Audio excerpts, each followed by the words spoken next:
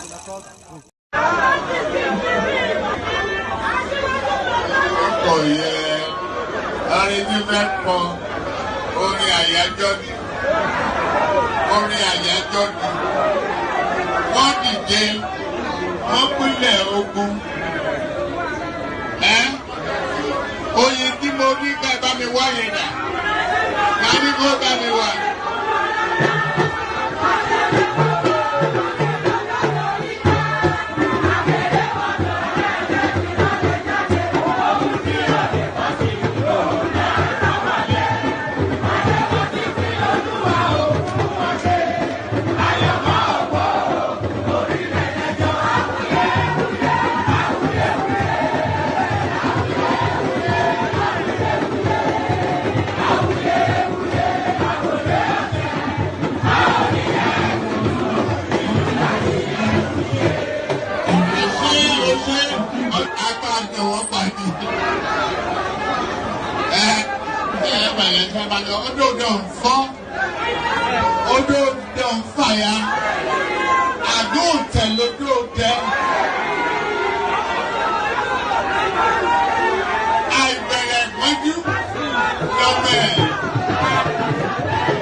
And there it is right there. I'm a no pani. So I'm a no pani. So we'll hold the opening phase in animated suspension at the moment because we're joined by Alexander Gomez, and you know that he's always in and out quick as flash. So Alexander, good to see you.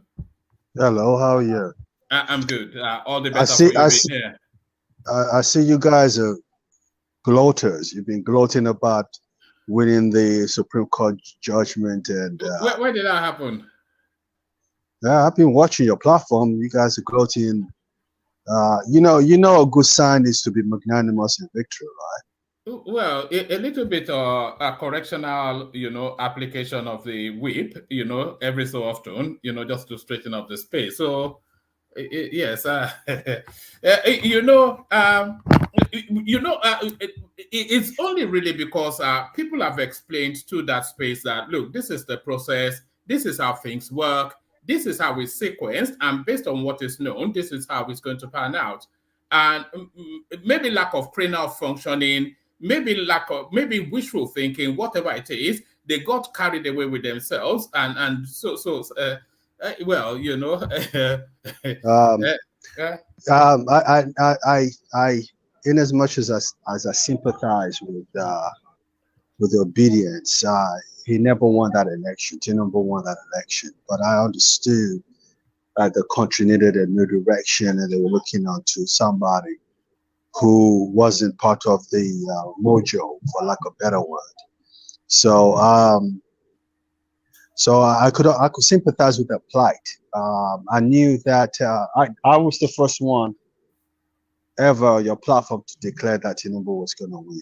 So you did that. You did that a long time ago. Yes. Yeah, it didn't come to me as a surprise because he's a master politician, and he has a lot of goodwill. Because if you know the man, you love the man. He's someone that is very, very, very, very, very loyal to people that are loyal to his cause. So I knew people would naturally rally around him. I'm speaking. I don't have to open my mouth and say too much, but I'm speaking from a spot that I know too well. So, so I wasn't surprised, but I could also sympathize with Obidient. Why?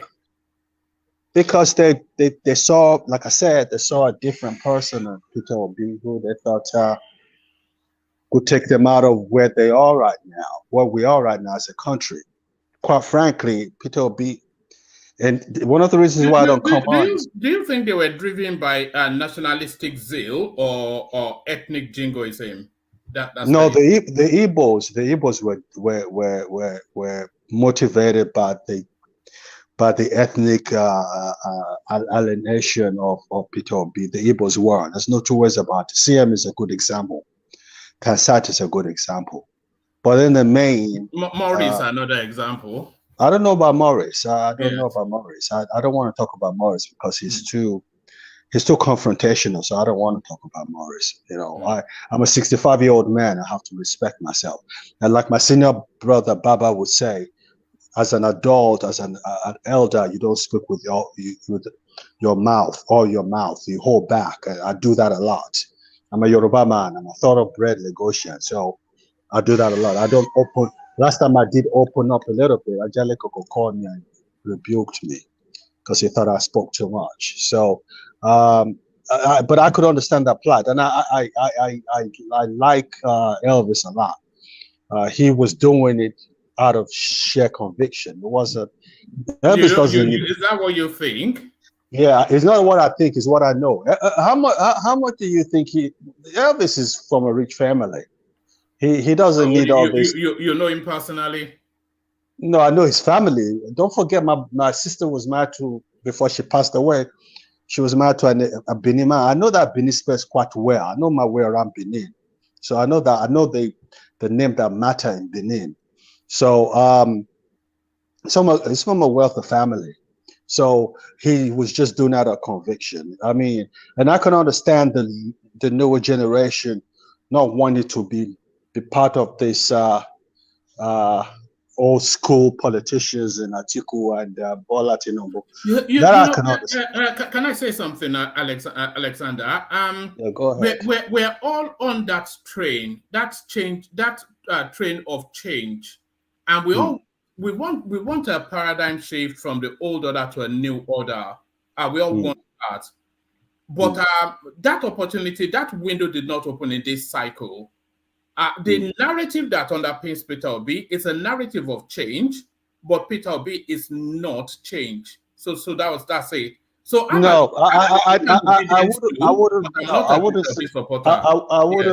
wouldn't subscribe to that. I want that country to make a quantum leap, a generational leap, an ideological leap, a paradigm shift. I want that fervently. I'd sacrifice for that. I'm not myself. Oh, I was going to say I'll sacrifice myself for that. I'm on that train, but not the Obi narrative. That's just a nonsense, you know. But hopefully we're able to capture that energy, and then we can repoint it, because I'm still going into that obedient space to repoint it. But I have to jettison Peter Obi, so that'll be the next phase. We have to capture that energy, but clear off the egotics and the obit nonsense, and then harness that energy and direct it. Well, this is how I see it. I think from a professional standpoint, from an educative standpoint, from a very successful businessman standpoint, I think that Tinubu, President Tinubu, has the wherewithal and the capacity, based on what he did and his track record, to take us, if anyone can, out of where we have found ourselves today. But I also used an analogy some time ago. When you pick up a plate and you break it, it's easier to break than to put together. It's going to take him a long time to do that. But I know in my heart, as much as I know that he won the elections, I know that he's going to turn the fortune of the country around. Having said that, people are in turmoil. The country's in dire straits. People are suffering. I don't know how many calls I've gotten today from people who are relatively successful in their own right, demanding for handouts. I've never seen that in my lifetime. That is a little bit too much for me to handle. But this is entirely a Buhari problem. This is entirely an Emefiele problem. This is entirely based on incompetence. So moving forward, we have to clear the mess that the government of Buhari, which is the worst government we've ever had in Nigeria, and get ourselves back on the right track. It's going to take a while, but if anybody can do it, then President Tinubu can do it. Peter Obi does not have, and I need everybody to hear me loud and clear. He does not have the capacity, he doesn't have the experience to take the greatest black country in the world out of where we find ourselves today. It just doesn't have it. It just doesn't have it. I've said this so many times on our platform. I don't want to sound like a broken record, but that's the bottom line. So President Tinubu an Obi presidency will be a sort of a Buhari presidency, but with a different accent. It will be ethnic, it will be tribal, and it will be mediocre. Is it President Tinubu's cabinet tribal right now? It's full of negotiations. It's competence led, you know. I know. It's based on merit. Yeah, that's true. Yeah. But it's still ethnic based, because the 95%, maybe not 95%, but over 80% of the cabinet members are Yorubas, and majority of them are from Lagos. But then I can also understand something, because Rita said it on the platform the other day, and nobody ever picked on that. He has to surround himself with people he can trust, people that he knows that got his back, people that he knows that when he goes to bed, he wakes up, they're not jeopardizing or trying to put his government in dire straits. So I understand what he's doing, but everyone that has been hired to be a minister or special assistant has the wherewithal and the capacity to do the job. So I pray, as an elderly Nigerian, that I see my country go back to what it was before. It's in bad shape, but we pray to God that we can get it back to where it's supposed to be. So, one man, thank you very much for having me. All right, thank you, Alexander. So that's Alexander Gomez, of course. Needs no introduction to man or boy, the majestic Alexander Gomez. So the majestic Alexander Gomez. So that pause for a little bit of motivational speech from the CEO. So back to the opening phase. Click on the like button just as soon as you're coming in. I want to be seeing that like button going on, going up rather, going on as well. But I want to see that like button going up. Subscribe if you haven't done that already. You see this hyperlink that says StreamYard right there. That invites you into the studio. So if you've never joined us before and you've always had thoughts to join us, today might be that day that you should join us. So join us. And of course, the thing pinned on the top of the comment section, inviting you to buy your host cups of coffee. Do that. The dollar sign at the bottom of the comment section. When you see people super chatting, that's often what they use. So you can avail yourself of all those. So avail yourself of all those. What are we going to be discussing today? So we opened up with that rather excellent that clip that we played at the start. You know, that is the identical, that is the gold standard format for journalism that we want in Nigeria, holding the feet of our errant politician to the coal. So that's what we want. Contrast it to what you get on the Rice TV, especially Rufai Seni. So I just wanted you to see that. So that holding a politician to account and pushing hard on the side and on behalf of the people, that is the sort of journalism we want in Nigeria. That is the journalism that serves the purpose that journalism should serve. Not some rather freakish looking, hips my jow on a Rice TV, willing and gnashing at the teeth. So a good example of journalism. So let's go to what we're here to discuss. So we'll be looking at this. Tinubu loyalist push for Gbajabiamila's sack over alleged sale of appointments. So it's an old story in a new bottle. This storyline is an old story in a new bottle, or old wine in new bottle sort of an analogy.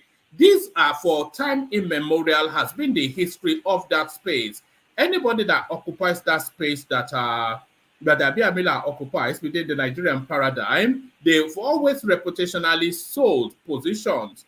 And we are seeing it in the sort of appointments that are coming through, with a 24-year-old being made the czar of road maintenance in Nigeria, with a girl appointed at the door of the Senate for confirmation only to be pulled back, with the way that El Rufai was mocked about. So we're seeing all of that, the mishandling, the cack-handedness, and the not fit for purpose, all wrapped around highest bidder. So yes, Tinubu's loyalist push for Gbajabiamila's sack over alleged sales of appointments. So let's go into this.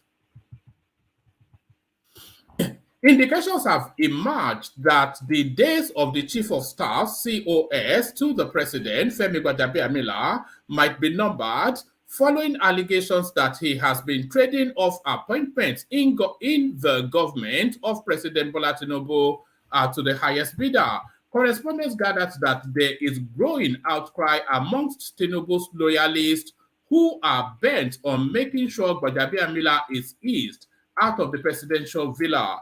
Recall that last week, the president appointed 10 resident electoral commissioners of the Independent National Electoral Commission, INEC.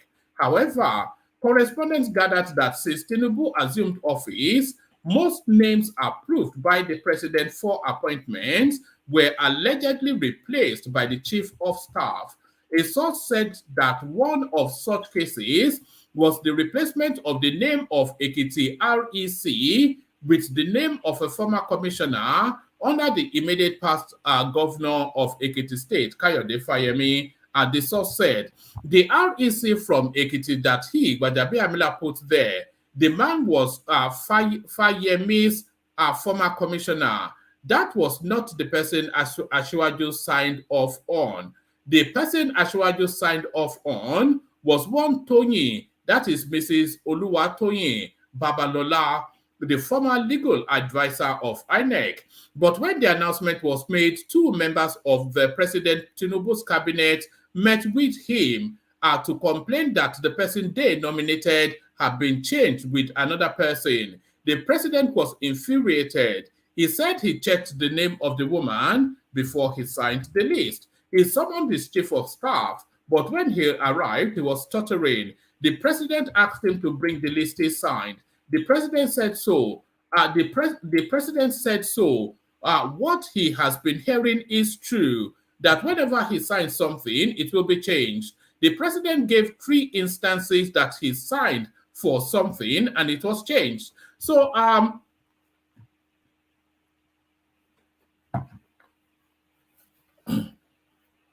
A lot of the success or failure of this Tinubu administration hinges and hangs on Gbajabiamila.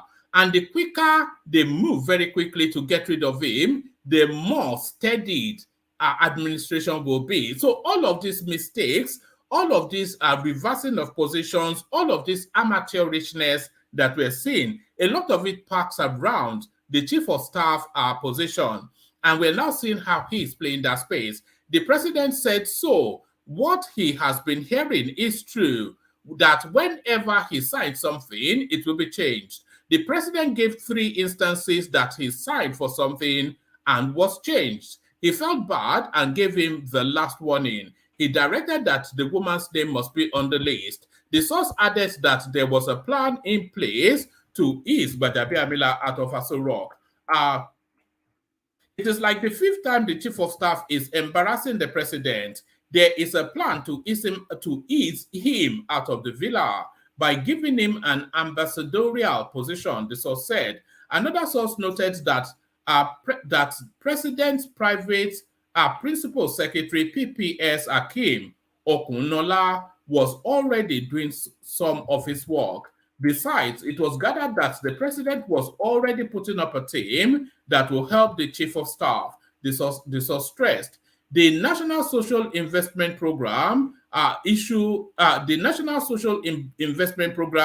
2. That wasn't the person Asiwaju recommended for the position. Halima Shehu was the one recommended by Asiwaju. Shehu was sacked by Sadiya Farouk, the immediate past Minister of Finance, because she was campaigning for us. When she was sacked, Asiwaju promised to return her to the same position or higher. So this is Gbajabiamila now. For as long as Gbajabiamila is in situation, the Tinubu administration will struggle to make any forward trajectory. That position, there is only one name that fits it, and we all know that name. So the quicker they get Fashola on the phone and tell him to come and resume office, the smoother things will go for the Tinubu administration. So let's go on from there to this one. Atiku Obi exhausted their rights. They should let Nigerians enjoy benefit of APC promises. So this is Buhari speaking to the space. So we can leave that just at the headline. Nigerian tweets lambast Labour Party stalwart Kate Henshaw for heading APC's Governor Uzodinma's second term fundraiser. So we're seeing this for the second time now. We saw it with Tonto Dike. Now we're seeing it with Kate Henshaw. And this is just the nature of politics. Henshaw, Okay Bakassi, and some other celebrities. Oh, okay, let's start it from here. Some Nigerians on Twitter have lambasted a Labour Party stalwart and Nollywood star Kate Henshaw for heading the second term fundraiser for the Imo State Governor Hope Uzodinma of the All Progressive Congress APC. Henshaw, Okay Bakassi, and some other celebrities will head the hosting of the fundraiser for Governor Uzodinma's re-election in the forthcoming November governorship election in the state. However, some Twitter users who have followed Henshaw's consistent support for the Labour Party and its presidential candidate in the 2023 general election, Peter Obi, have called her out for what they described as enabling oppressors to remain in power. The actress is one of the top supporters of Obi, a movement whose members are known as Obidient. In an attempt to justify her action, Henshaw said, "Someone called me this morning to check the Twitter app. I was invited to host a fundraiser alongside my colleague. I accepted my prerogative. What is the noise about? The difference between you and I is that I will still speak my truth as I see fit." End of. So she will speak her truth as she sees fit, or as the dollar sees fit. But the popular human rights activist Femi Adeyeye and chieftain of the African Action Congress said, hosting an event means you approve of what the event is about. There is no how you will host such an event that you won't say good things about the person, about the person, the government, and the party you are raising funds for. So the back and forth now. Leave these people in peace. This is the nature of politics, especially celebrity politics. Very quickly, they hop, skip, and jump. So hop, skip, and jump. So hop, skip, and jump. Let me take you to this one. So this is a simmering battle going on between Rotimi Amechi and Hadiya Bala Usman. So Rotimi Amechi, of course, the immediate boss of Hadiza, just in the past administration. Amechi lied. I never awarded 2.8 billion contract as Nigerian Port Authority boss. Hadiza Bala Usman. People are saying, look, gap tooth. Look at that. Hadiza Bala Usman, special advisor to the president on policy coordination, has responded to the allegations made against her by Rotimi Amechi. Speaking at a lecture on Thursday, the former Minister of Transportation had alleged, amongst other things, that Bala Usman gave approval for a contract worth 2.8 billion naira during her time as managing director of the Nigerian Port Authority. Bala Usman was suspended as the director of the NPA in 2021 and was replaced by Mohammed Bello Koko in 2022. Her suspension was recommended by Amechi, who alleged that the agency under her watch failed to remit 165 billion naira operating surplus to the coffers of the federal government. Just look at the size of that. It's unbelievable. Very soon she will be turbaned as something as well, and she will hide behind religion and culture and Fulanism. Bala Usman was later exonerated by an administrative panel of inquiry set up to investigate the alleged mismanagement. In her book, Stepping on Toes, published in April, the ex-MPA boss opened up on her falling out with Amechi. However, Amechi countered most of the book's narratives, saying they are false. Reacting in a statement on Saturday, Bala Usman said, "I don't know where the former minister got his 2.8 billion naira figure from. Since this accusation was nowhere in the list of infractions conveyed to me in a query arising from the report of the administrative panel of inquiry he set up.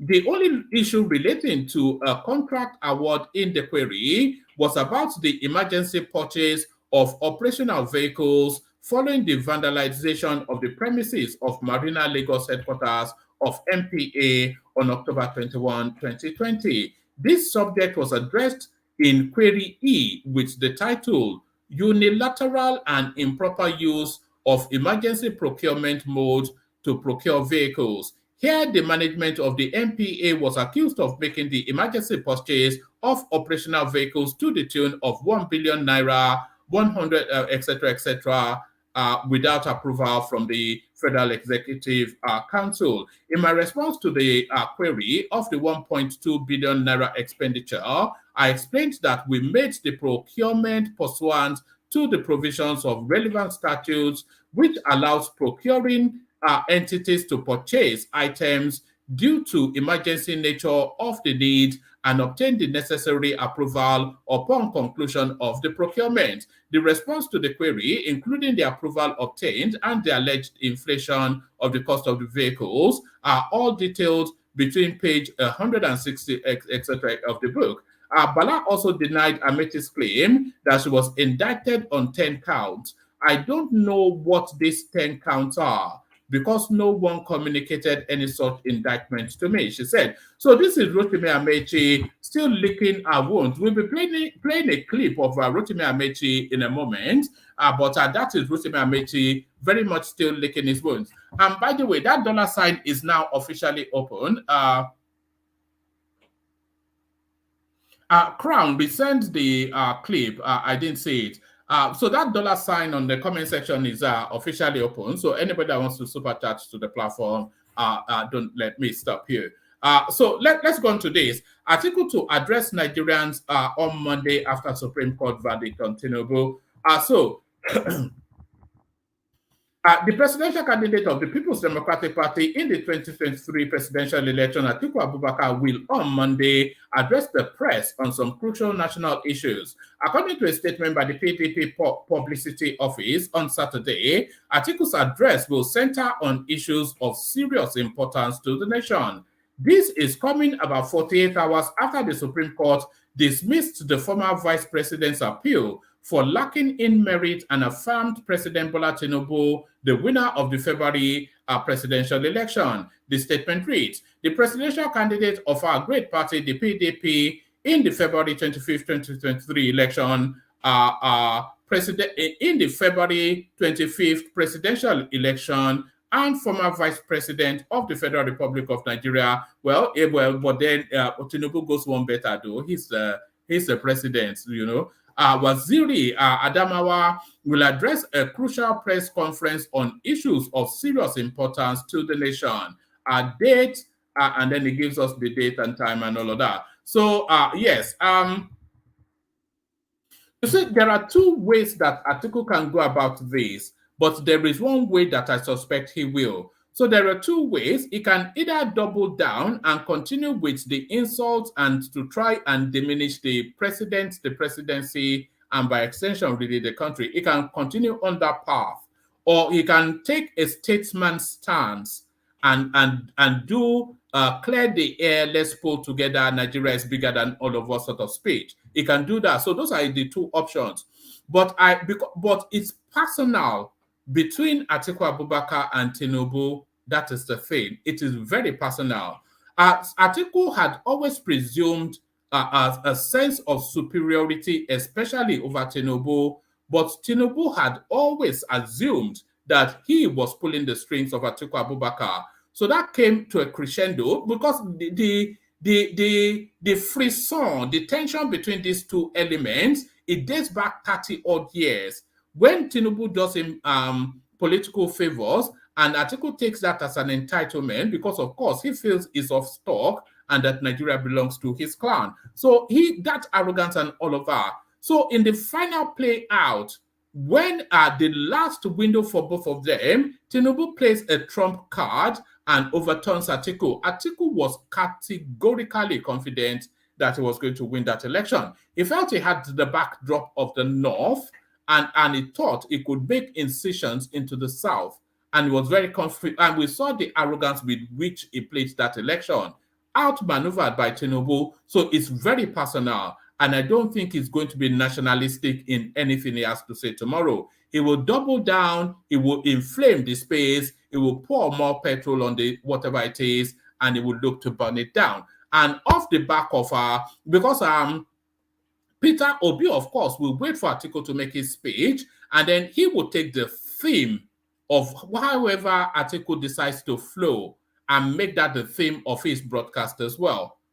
So you see Peter Obi moving very quickly, either later on tomorrow, but certainly by the following day. Either later on Monday, but certainly by the following day, Tuesday, no later, Peter Obi will pick the theme of whatever it is that the Waziri of Abu Dhabi, whatever it is that the Waziri of Abu Dhabi had to say, he will pick the theme of that, and then Aisha Yesufu, of course, will write him one of those heavy-laden, extremely right-wing Obidient sort of speech, similar to the one she wrote him in his last broadcast. So that is how I suspect that space will play out. So TikTok, Monday is just a skip and a jump away. So Monday, a skip and a jump away. Let's go on to this one. Godwin Emefiele or Emefiele, 3 reasons why EFCC arrested ex-CBN boss. So let's now find out. Because I've always thought that this guy is more suited to EFCC arrest. Hold on 1 microsecond, guys. I need to get a bit more water. Let me play you a clip. Just a micro clip. All this reading and all of this noise making, it leaves you perched. So let me Let me find something inoffensive to play to you. Yes, let me play you this.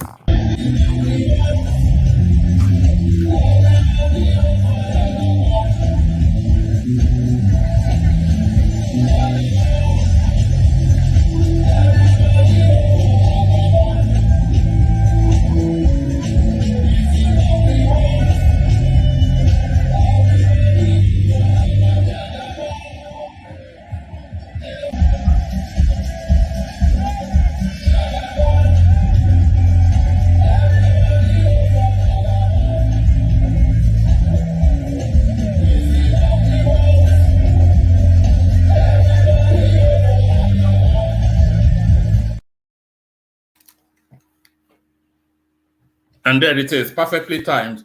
So everybody vote for Jagaban, the Jagaban of GBT, as they will say in Alhambra Central. So now, yes, I was saying, I've always thought that this guy was more suited to the custody of the EFCC than the DSS, because DSS is more national threats, freezing, acting against the state in the but financial sort of crimes is more the remit and the purview of EFCC, and the abundance of the accusations against Emefiele is more along those financial crime sort of narrative. Emefiele, 3 reasons why EFCC arrested ex-CBN boss. So let's find out. An emerging report has confirmed that the EFCC is considering bringing several financial and economic charges against the ex-governor of the Central Bank of Nigeria, Godwin Emefiele. This comes after he was moved from the Department of State Services, DSS, to the Anti-Corruption Agency. A reliable source revealed that Emefiele was officially transferred to the commission on Thursday night. However, there are 3 crucial issues the anti-graft agency would like to uncover from the interrogation of the ex-CBN boss. So this is count 1. These issues include, number 1, awarded contracts worth billions of naira. It was gathered that and by the way,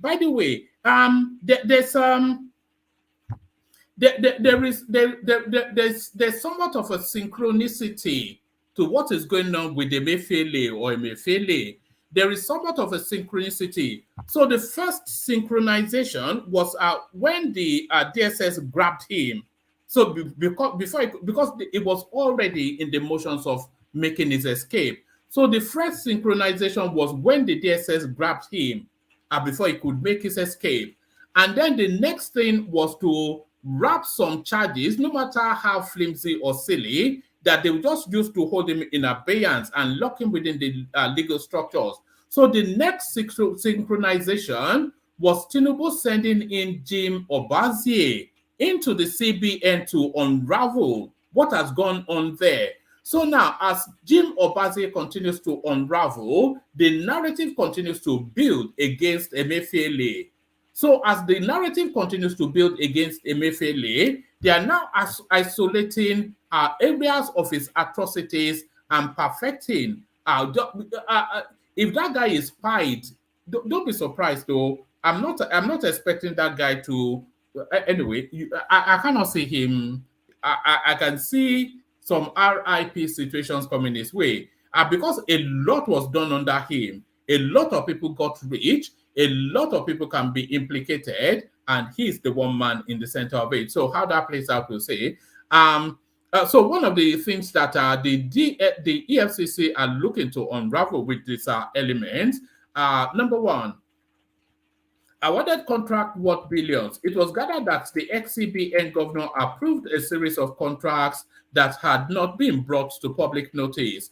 These contracts were reported to be worth billions of naira, and it was also alleged that the awarded contracts did not follow protocol as stipulated in the Central Bank of Nigeria guidelines. As reported by correspondents, an insider revealed that Emefiele will remain in the custody of the EFCC for an extended period to allow their agents extract as much information as they can from the banker before determining their subsequent course of action. So number 2, Naira redesign. Implementing the Naira redesign will go down in history as one of the most challenging periods for Nigerians.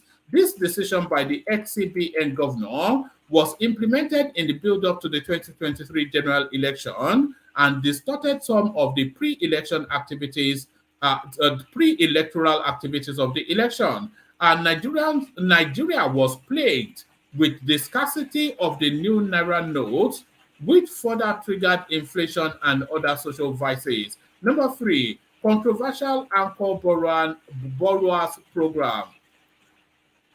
Out of the enormous 1.1 trillion invested in the anchor borrowers program, it has been revealed that just 574 billion has been recovered.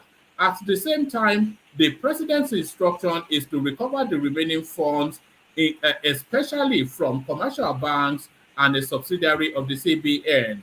These institutions received a substantial part of the fund, but did not correctly distribute them to the ABS beneficiaries or return the initial amount to the central bank. Recall that Emefiele had been detained by the DSS since June the 9th, 2023, following his suspension from office by President Bola Tinubu, and is facing a series of legal tweets. So it goes on to give us then the backdrop to all of that. So it goes on to give us the backdrop to all of that. Let me take you on to this. Let's go on to this. I hope you guys are hearing me okay, by the way. It's raining cats and dogs where I am. 2027 election, former presidential aide Bashir Ahmed addresses Nigerians who refer to Northerners as Aboki. Former presidential aide Bashir Ahmed has addressed Nigerians who refer to Northerners as Abokis. In a post shared on Twitter this afternoon, Bashir wrote, "If you think labeling us as Abokis or calling us whatever disparaging name will force us to vote for your favored candidates in 2027, good luck with that approach. We will, inshallah, be here to make you cry one more time." So I think this is a missive in the direction of, I think this is a, please tell me in the comment section if you can hear me okay. I'm having to shout because it's raining so heavily. If I could pan round, you probably, yeah, if I could, I'm sure you can hear the rain. You must be able to hear it. Let me take you on to this. Treat all gunshot victims without police report. Inspector General of Police tells health workers. So this clarifies that space, hopefully. And then we'll go on to this one in a moment. So that'll be it. Let me actually play you this Amechi clip, and then I'll play you this Amechi clip, and then there's another Daniel Boala clip that I'll play you as well. So I'll play you this Amechi clip. Come into the room, see if anybody's there. I'll play the Kegite music, and then we'll play the Daniel Boala, which is the headline story. But first, let's watch this.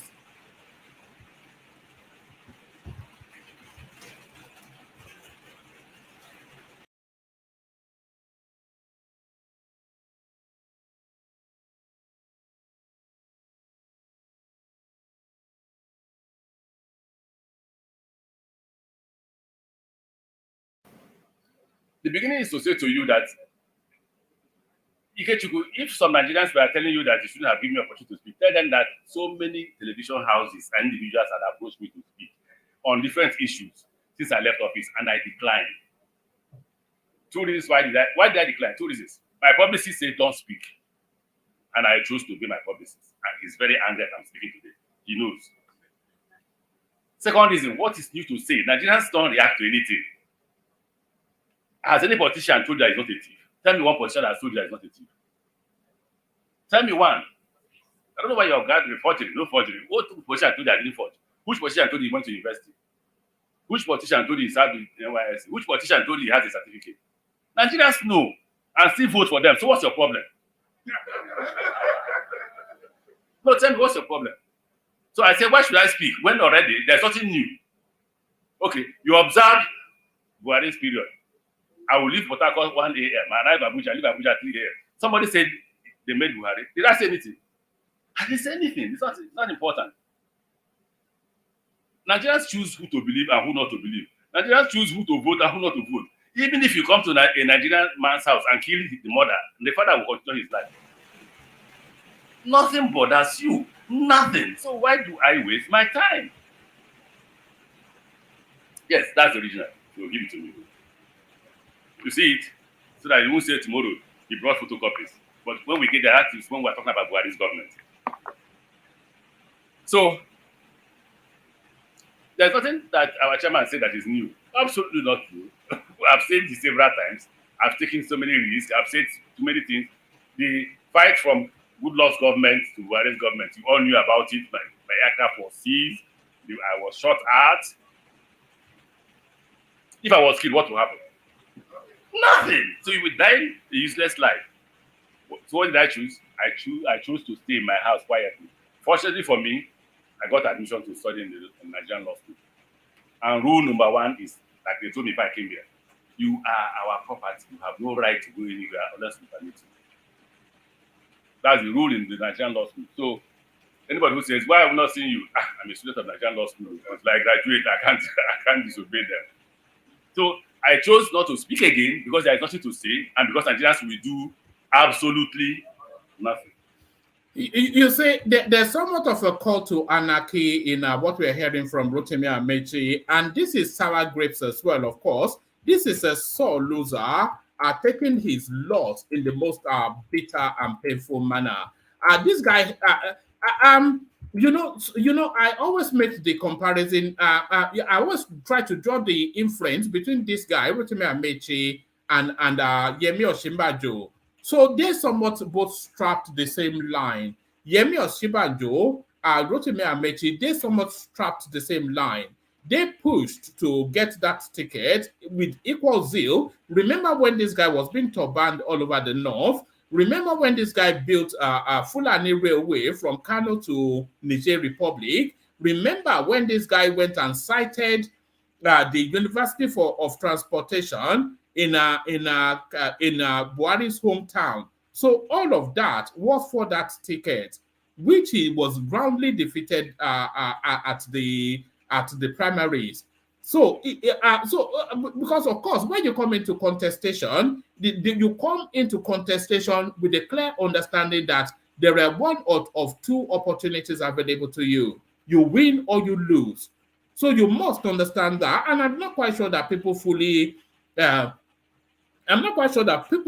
imbue that understanding that when you come into contestation, when you go into competition, the prospects of victory is dependent on how much you push it and how you're equipped to seize it. But the reality of defeat is also a possibility. So you have to be able to handle that defeat. And this what we're seeing demonstrated by this guy now is not how to handle defeat. So he falls into that Obi curse of sore losers and Atiku Abubakar. But Yemi Osinbajo, he has quietly disappeared from the landscape. But let's listen on. In fact, the worst thing about Nigerians is that even when you claim you're not committing any crime, and they pick you up tomorrow, we said it is a thief. Nigerians will join. They will cross it, and you go to prison for nothing. The greatest fear I have is being found in prison for nothing. And you can be found in prison for doing. So, I don't want to repeat what I used to say before because you hold it against me. Those who are close to me know. We repeated yesterday. I will just only use one word. I won't use the rest. I say it's a hopeless situation. Is it a lie? So let's go a bit further. Let's get a bit further. You will be shocked that I won't talk about Buhari's government for two reasons. And I won't talk about President Tinubu's government. One reason why I won't talk about Buhari's government, I'm a participant. But they asked me that question yesterday, what moral reason do you have to criticize Buhari's government, having been part of it? That was the argument. I do, if I want to argue it.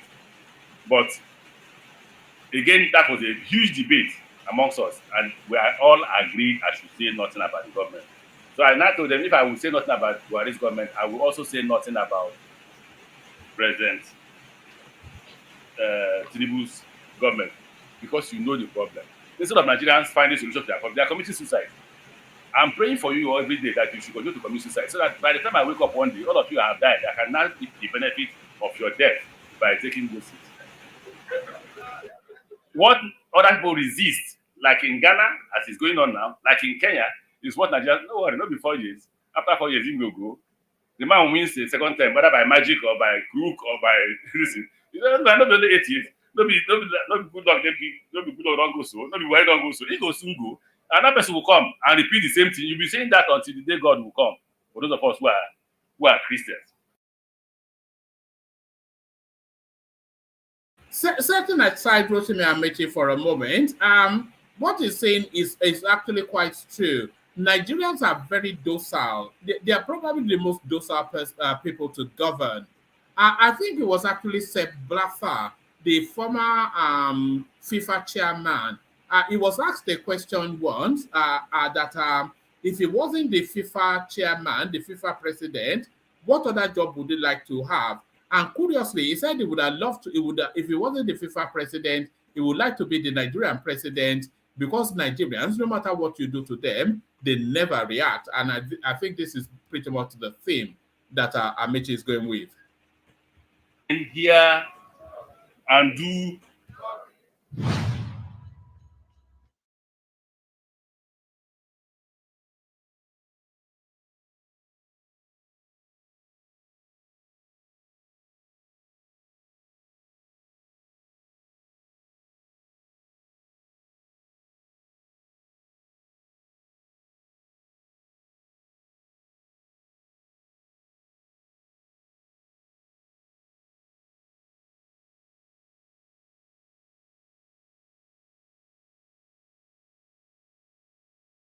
water, only water, only water, where they see ma. Water, only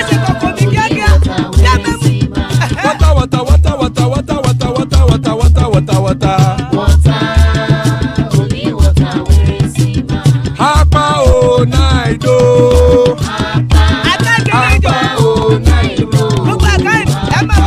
Hapa you don't come o.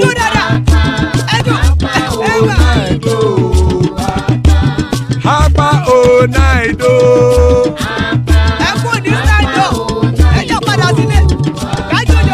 Oro kẹ̀kẹ́ ẹlẹ́mù yé o. Ibe sodi ya kẹ̀kẹ́ ẹlẹ́mù re o. Obi master kẹ̀kẹ́ ẹlẹ́mù re o. Chief Faila ti kẹ̀kẹ́ ẹlẹ́mù re o. Eruku lẹ̀lẹ̀ ẹlẹ́mù dé.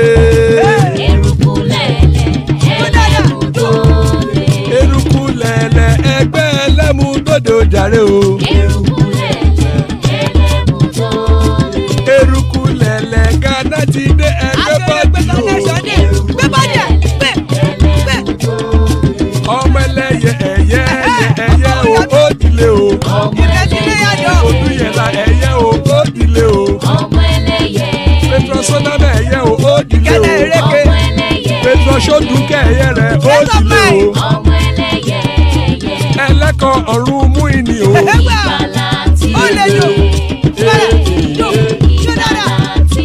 Àkùkọ ọ̀run mẹ́kọ̀.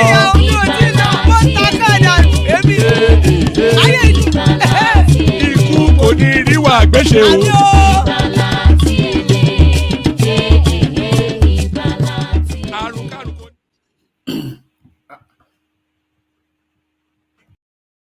There it is right there. Ikuko Niru Agbeche. I hope you can hear me okay now. So Ikuko Niru Agbeche, may death have nothing to do with us. So amen to that on behalf of myself and you, my friends. So Ikuko Niru Agbeche are joined in this instance by Joel of Nashville. Good to see you, Joel. Adewale joins us. Good to see you, Adewale Obalola, father of the bride, Ajande Koko, and Baba, who we met formally yesterday. So that's the conversation so far. Let's kick it off immediately. Start it off straight away. Let's go to Joel and to kick it off from there. So Joel, you're up first. Good morning, afternoon, evening, wherever you may be listening from. Ava. Joel of Nashville, one-man show. Like, share, subscribe. One man, how you doing? I'm good. Actually, Joel, I missed out on something. Let me play you the Daniel Boala clip. It's only about 3 minutes and a bit, but that's the headline piece. So let me play it and then you pick it up from there. Yeah. Hello, my people. Let me tell you the story of the tale of the G5. So the tale of the G5, a campaign that kickstarted with a preconceived notion that it was a campaign for the emergence of a southern candidate. But specifically, they all agreed they were going to support Peter Obi.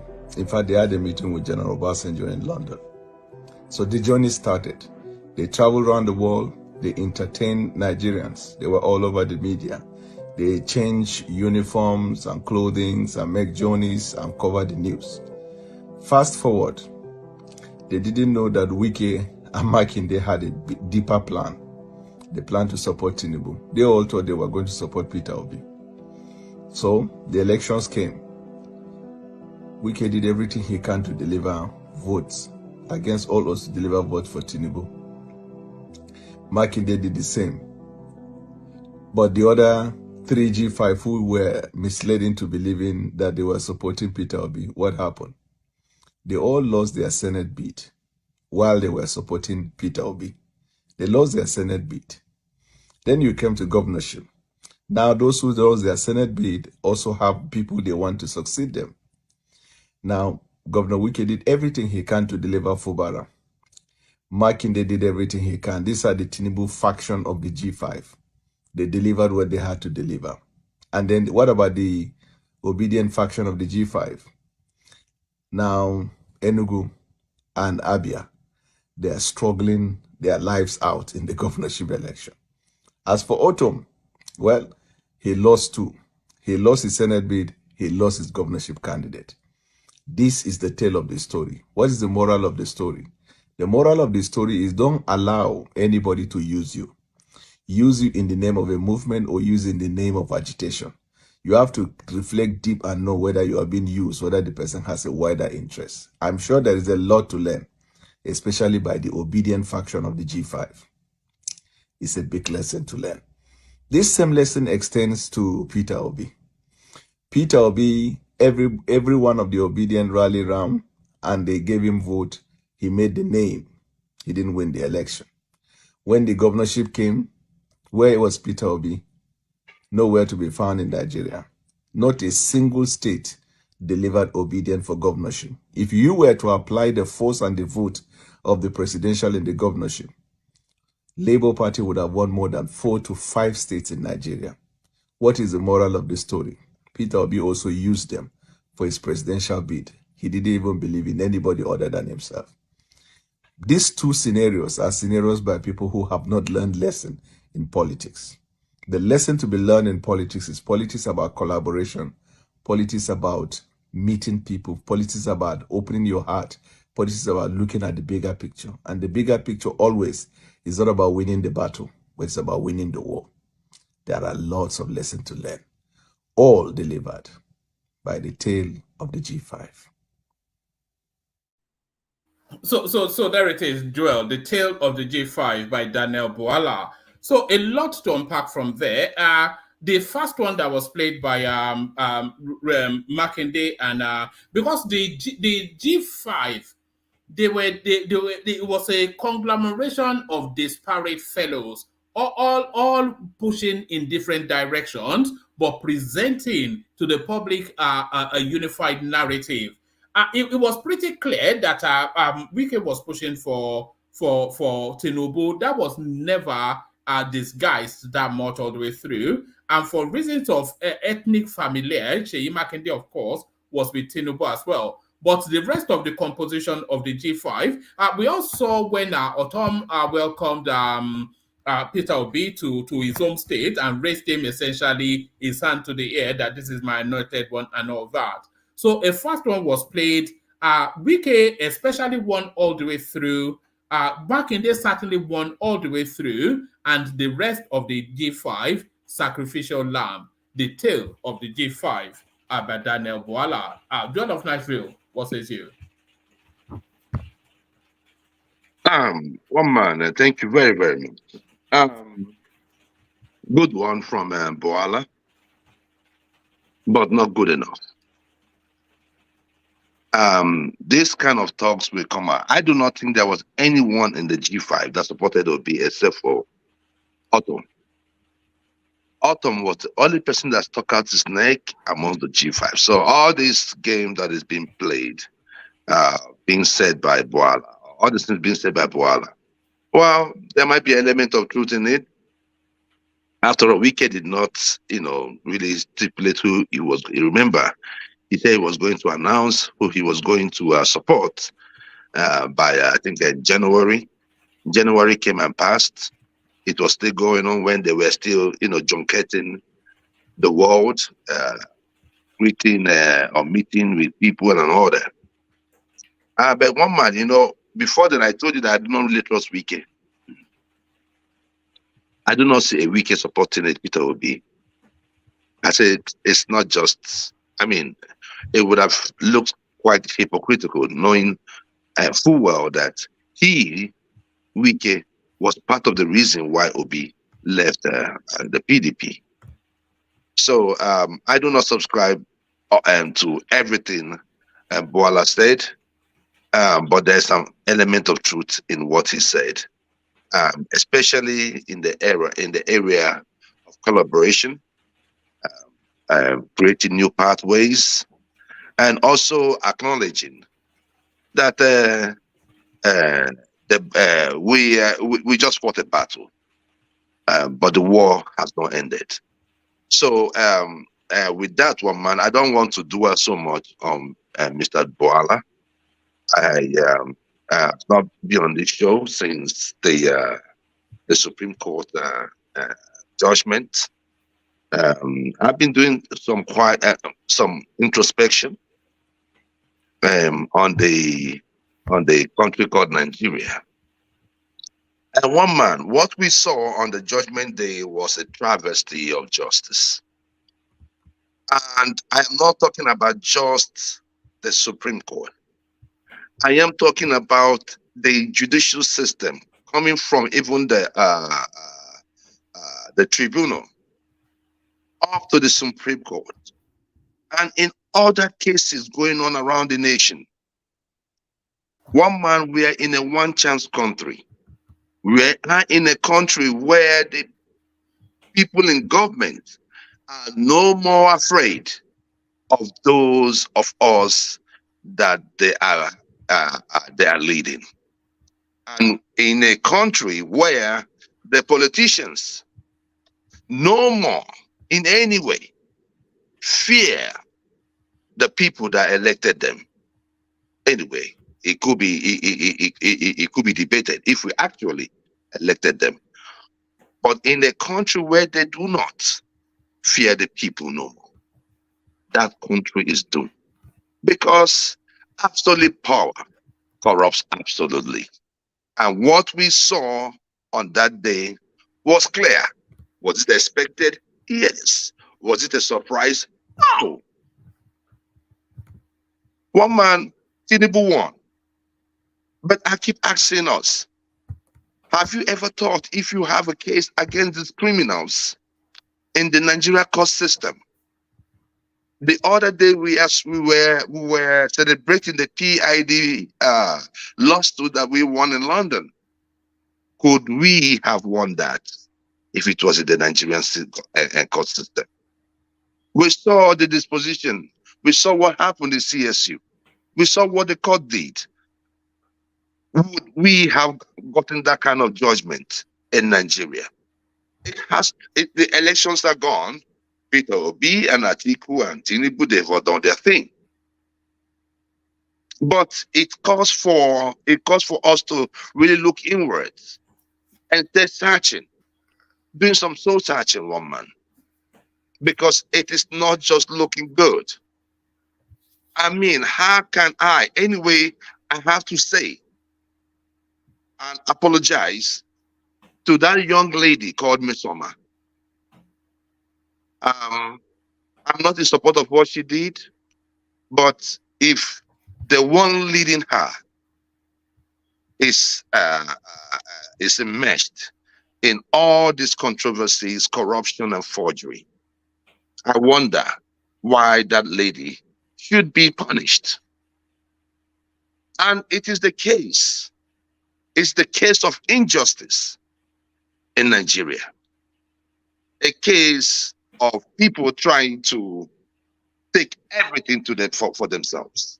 People not giving any, not having any responsibility to the people, responsibility to country, even responsibility to humanity. But in all of this, it has ended. And we can now look back and say, this is where we got it wrong. This is where we got it right, where it needs to be improved, and we move on from there. Lastly, one man, I would like to thank the Obidient. I rather stand with those group of men and women than anyone else. They have shown perseverance. They have shown severity, sincerity. They have shown that they need a Nigeria that is working, and genuinely so. They have looked around, searched around. They are yearning for just one thing: good leadership in Nigeria that works. So to all the Obidient, do not feel that you have lost anything. I never said, and no one would have told you, that it was going to be a sprint. It's a marathon. Nation building and the maintenance of a good nation requires that everyone has to be on their toes. It might not take up to 2027. It might be in 2031. It might be in 2036 or 2035. It does not matter.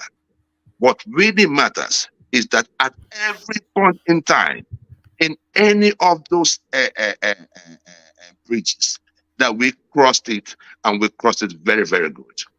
This is what we did in 8 months. We got House of membership, House members, senators, a governor, and also, most importantly, the awareness. And all of this we did in 8 months. So obedience. If you are looking at the next election, look back into what we suffered pre-election, how they did not allow us to register.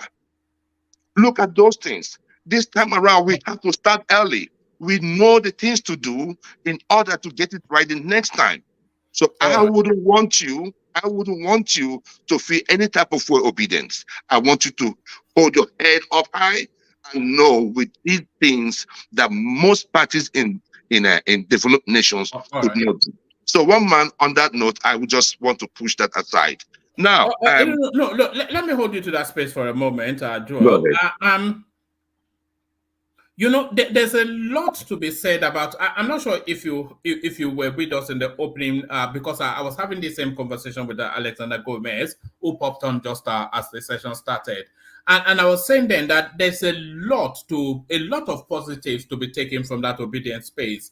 The energy, and I was also saying to Alexander Gomez that in many ways I too am an obedient. But just not a Peter Obi person. You know, that language of change, that paradigm shift from the old order to a new sort of a dispensation, they need to pivot the ideological thrust of the country to repoint direction for the country to be there to serve the people and not to weigh upon the people. All of that we had snippets of it within that obedience space. I am fully signed up to that space. So what I was saying to Alexander was that going forward, maybe we should I certainly will try and enter that obedience space to try and see how that energy can be harnessed, but casting aside Peter Obi, because he's a toxic brand. But if we can cast him aside, but harness that energy ball that emerged out of that place, that is saying enough is enough of these are past the baton sort of a narrative that we have in Nigeria. If we can harness that, casting aside any vestiges of Peter Obi, who is part of what we want to escape from, then that is the next piece of work. But everybody is an Obidient, but we have to rebrand that narrative. One man, you cannot take away the glory from someone that has stood for the right things. You can hate Obi all you want. The elections are over. No, forget Obi now. Look, did you even hear anything that I said? I heard what the you Obidient said. movement is not about Peter Obi now. Peter Obi is just... Peter Obi was a functionary of the Abacha administration, a functionary of the Goodluck Jonathan administration, a functionary all the way through pretty much the Fourth Republic. I don't know if he ever had a position under Obasanjo, but is one of the backdrops of the rot we have in the country. So it's not even about Peter Obi. So let's forget Peter Obi. But that energy, that language that is coming, that they were trying to purpose it towards that space, it is really that's the real takeout of the Obidient space. Nothing to do with Peter Obi. Okay, one man, you take out Obi out of the picture, you take out you eradicate the passion. The passion is about Obi. Hold on. The passion is about change. Hold on. Do you think the passion was for Obi or for change? Listen, one man. The passion, the foundation of the passion is change. But what was built on that foundation was Obi. No, Obi was just a fleece. Well, it was just a golden fleece. It was just one man. If anything happens to Obi tomorrow, definitely we are going to look for someone else. But you cannot just say that, oh, take away Obi from the picture. No, you cannot just do that. Because the thing there is a lot of people that are part of that movement, they recoil from it because of Peter Obi. It's okay. If you want to, because it's a toxic brand. One man, the issue there is this: toxicity is a two-way thing. Everyone has always wanted to say Obi said this, Obi said that, Obi said that. His supporters were saying this and that.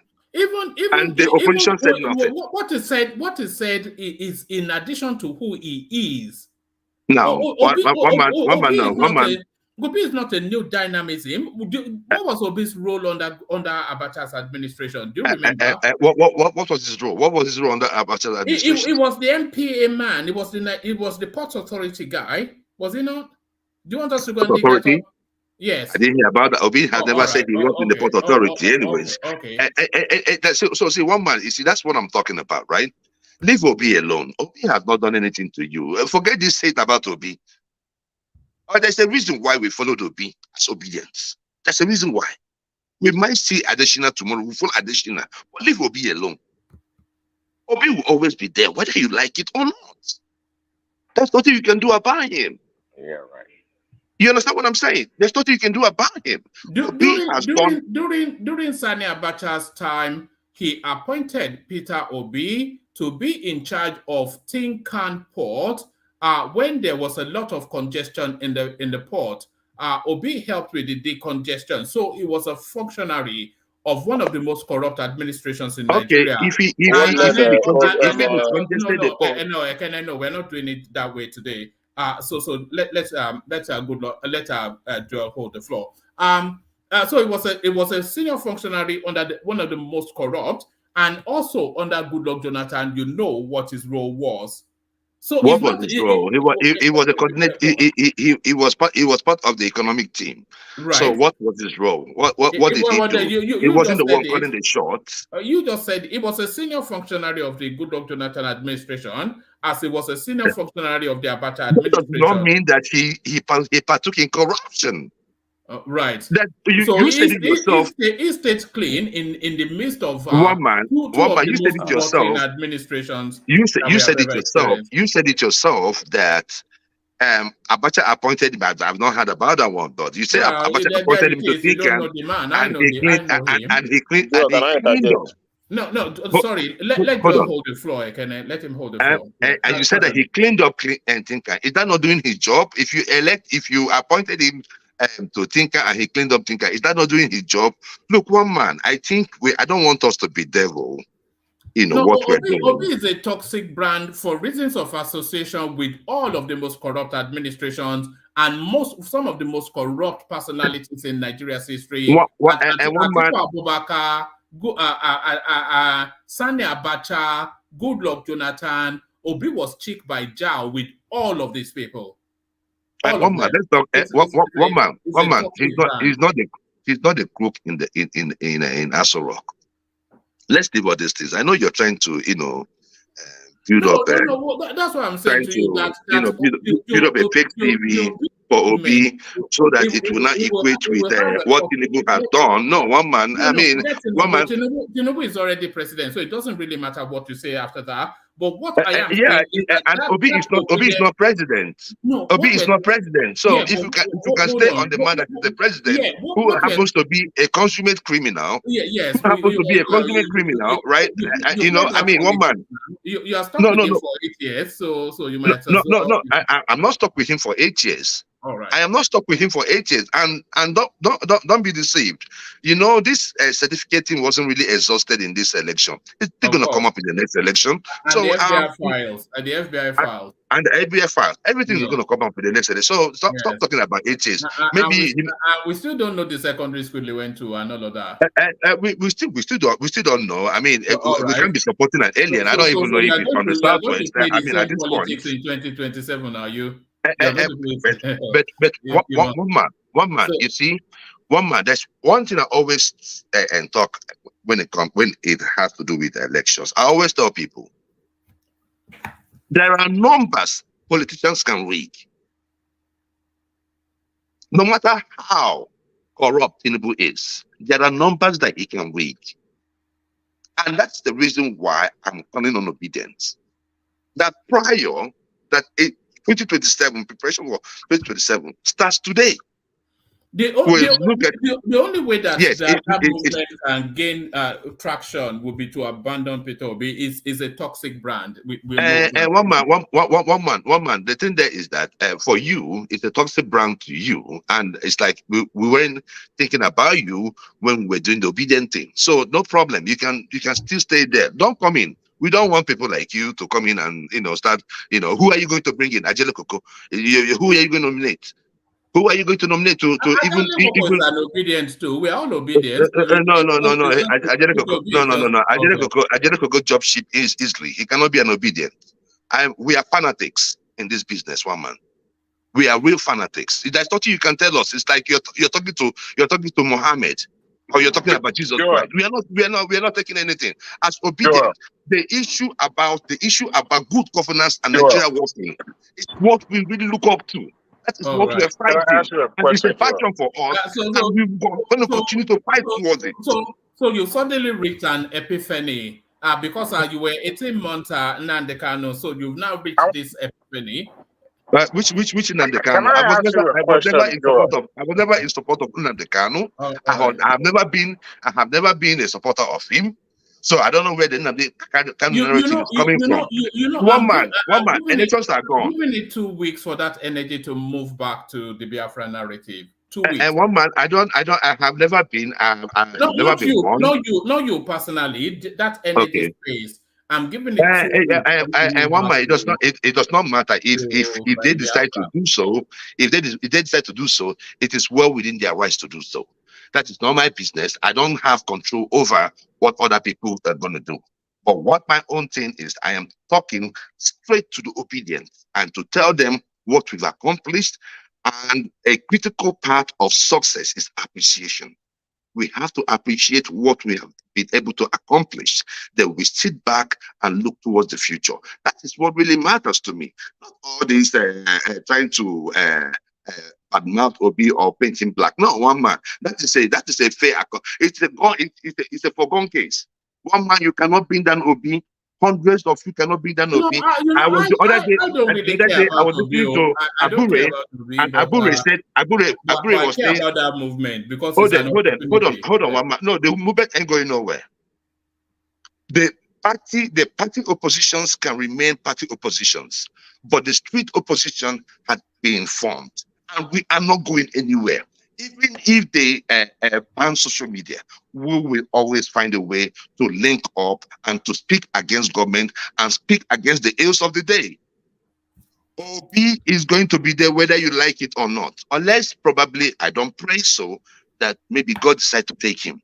But the idea of your principal, and I know that some of them are listening to your show, the idea of trying to arrest Peter Obi is going to be Tinubu's doom.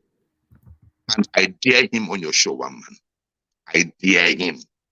You know, all this while everybody has been going like it's like we're spaghetti. Nobody is talking, right?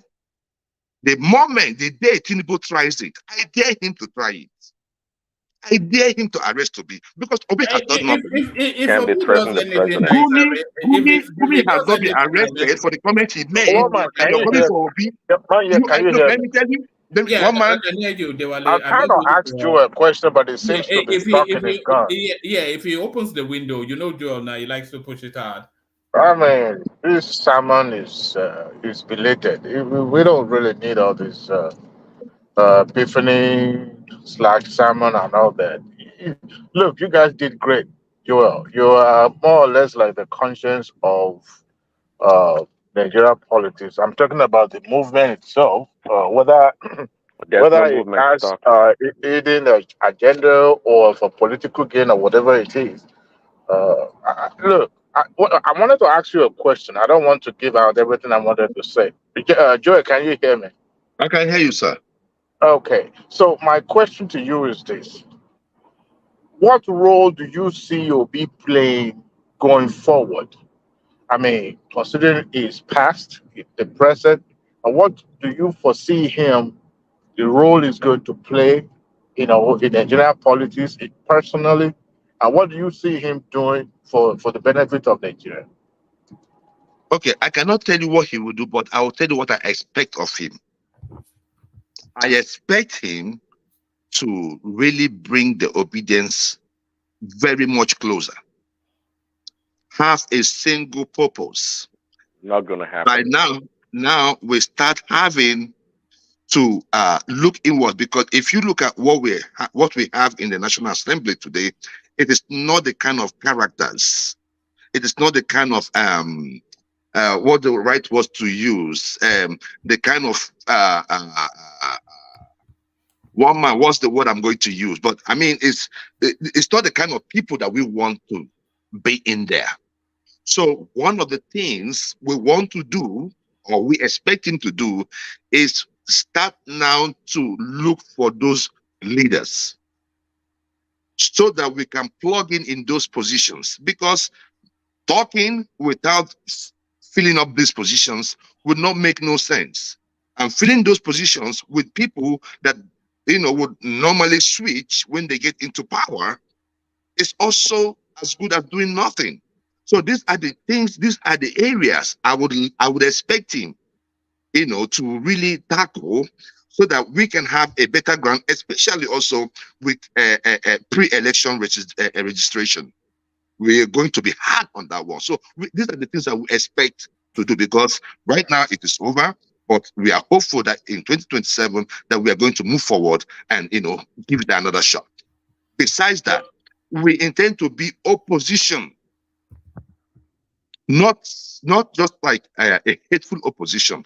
We have to give response to every, and I'm talking about the Labour Party now, every policy of government, whether right or wrong. We have to come out and talk against it, because as it is right now, I don't think the PDP, I don't know where they are right now. So these are the things that we expect. We have to be in the news for the right or wrong reasons. Like Donald Trump said. But are you going to be in the news in the same format that you were in the course of this election? or are you going to peter it down and adopt a civilized tone? And do you think that that space has the capacity for civilized conversation? One man, there's no civility in Nigeria.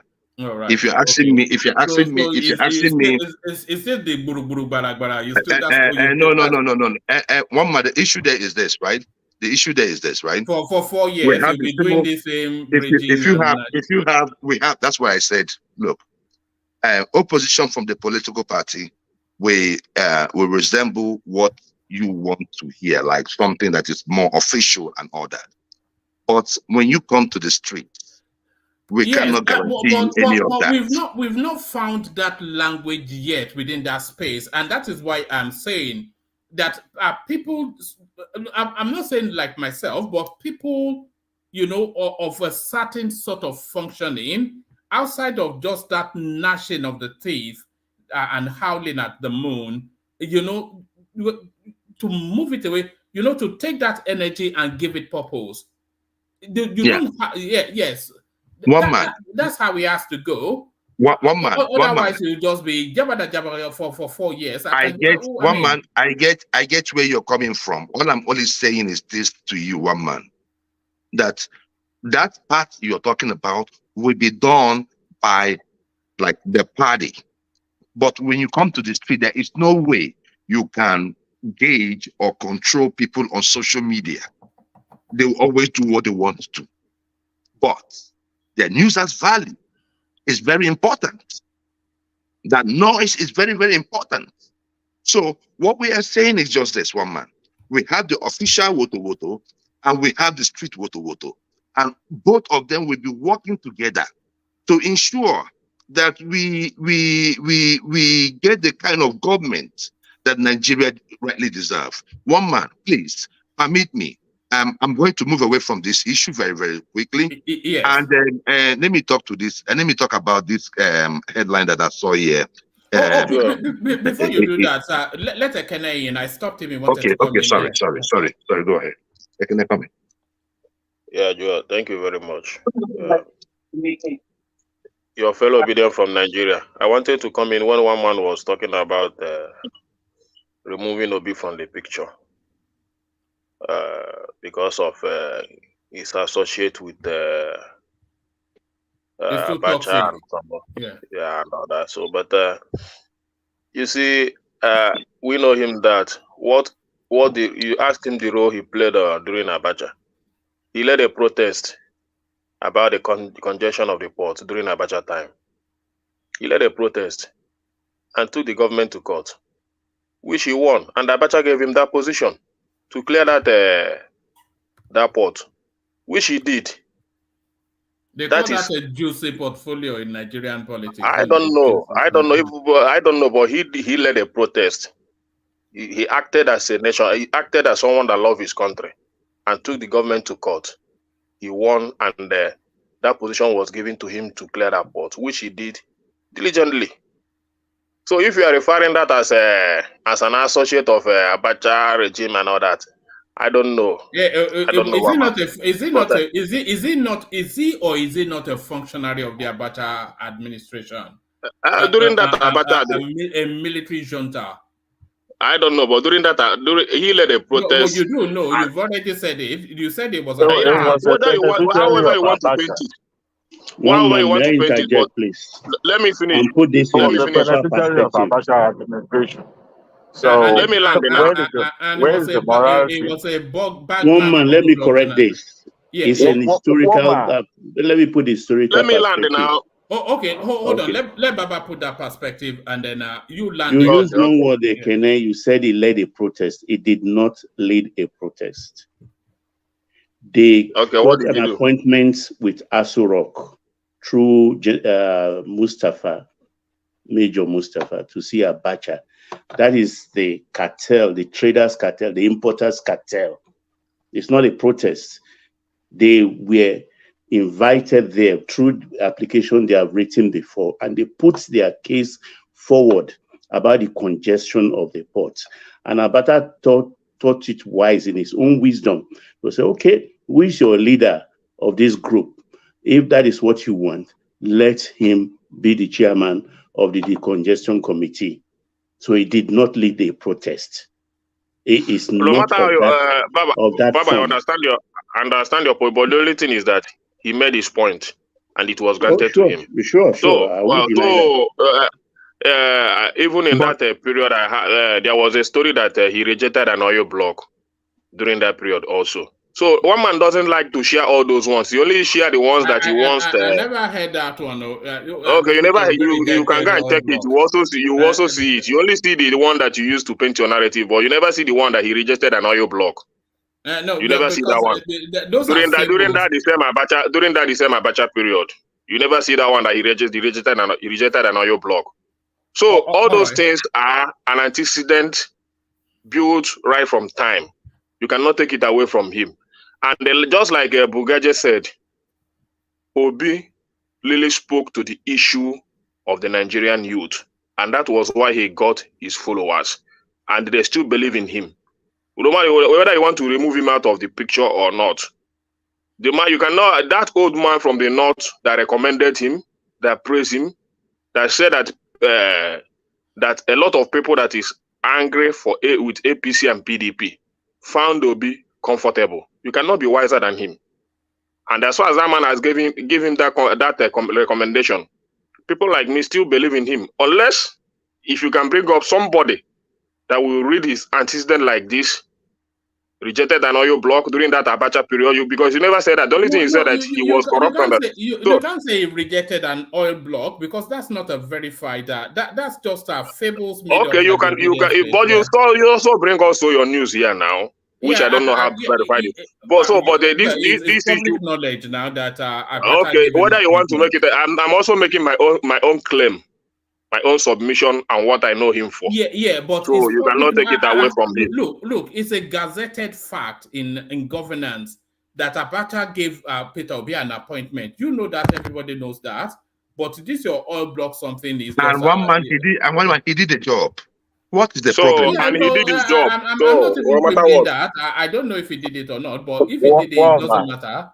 Yeah. So I don't want to go towards a good luck. I don't want to go towards good luck period. But if I don't have enough time for that. It's somebody's space. But if I have time, I would have.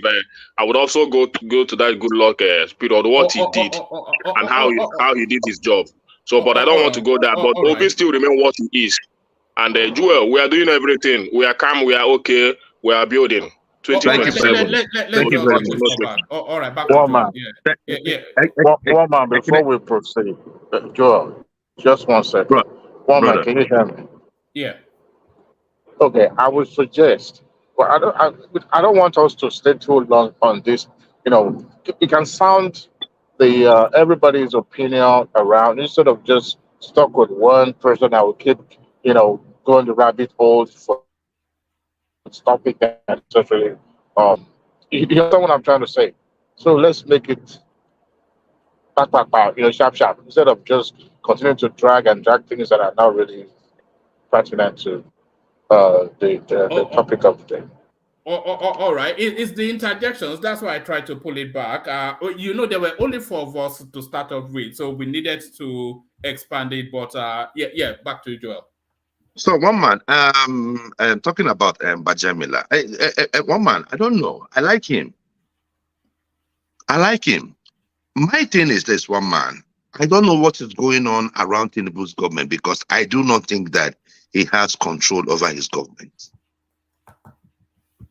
And this guy, I think, it could be a witch hunting. Is there a cabal within the cabal? Because look, there is something that man did. I don't know if you remember last year when Tinubu was when he won the nomination, and they were I don't know what they were doing that day, and Tinubu purposely walked past what's his name, Osibanjo, right, and went to greet somebody.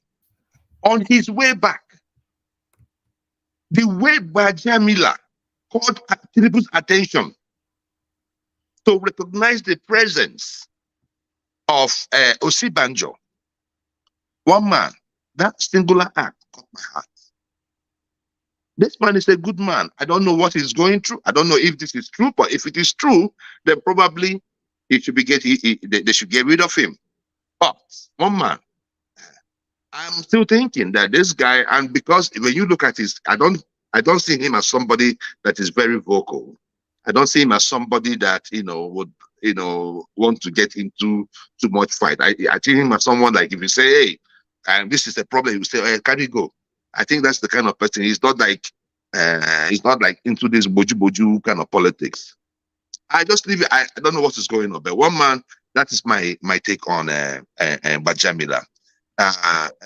One man, and lastly, please. Right. 1 minute. Lastly, the case of Rotimi Amaechi. Yes. Is the case of River State and how they have been used over the years, within different government at different times and dumped. It happened with Orderly, it happened with Amaechi, and most likely it's still going to happen with Wike. They never learn. But one thing that is Docility that he said, that Nigeria are the most, in summary, what he's trying to say is that we are very docile, that to the point that, remember when we were saying that if the way people were supporting Buhari, that even if Buhari sleep with their wife, they're still going to blame their wife. So we are so docile, we cannot do anything. We cannot even speak out to God. We cannot even protest. Just some few weeks back, we protested about Mobad, but we cannot protest against things that has to do with our livelihood against the government. So it's so sad. One man, thank you for the opportunity, and I yield the floor. All right, brilliant. Stay with us, Joel. We'll move it around quickly. We go Baba, Ajanle Koko, Dewale, and then we continue to move it around. Move it around just as quickly as we can. Baba, you're up next. And Baba, in the course of previous conversations, you have never really been, you've never been sold on this idea of Gbajabiamila. It looks just too paperweight, both in terms of his physical presentation and his antecedents in politics, to occupy that sensitive and pivotal role. A lot of people were surprised that Fashola did not get that post, and very quickly, barely 3 months in, people are already chanting Gbajabiamila out. Baba. Yeah, thank you, one man, for the opportunity, and continue to enjoy your weekend, like everybody on the platform.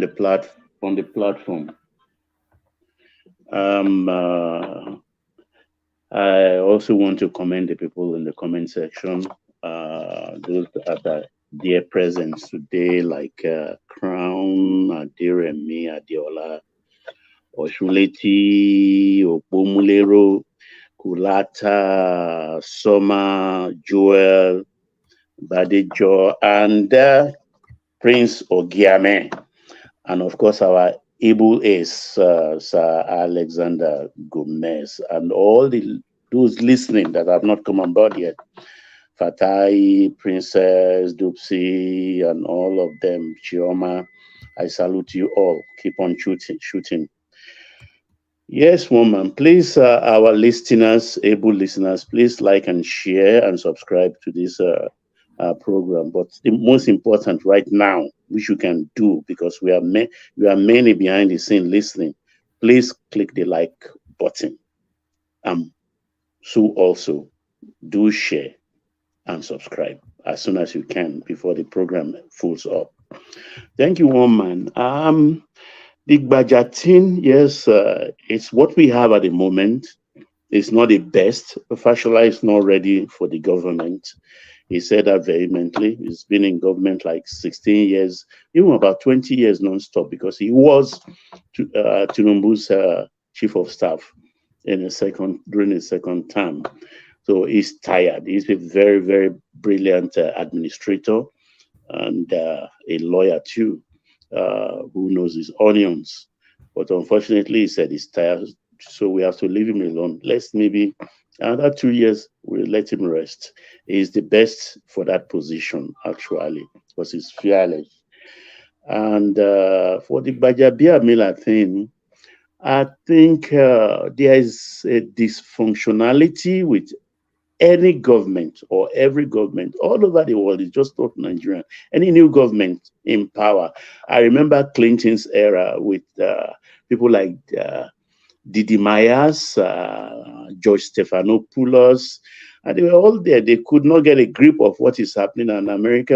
They were all wondering that what are these small chaps doing all over the place with their ears plugged with Walkman then.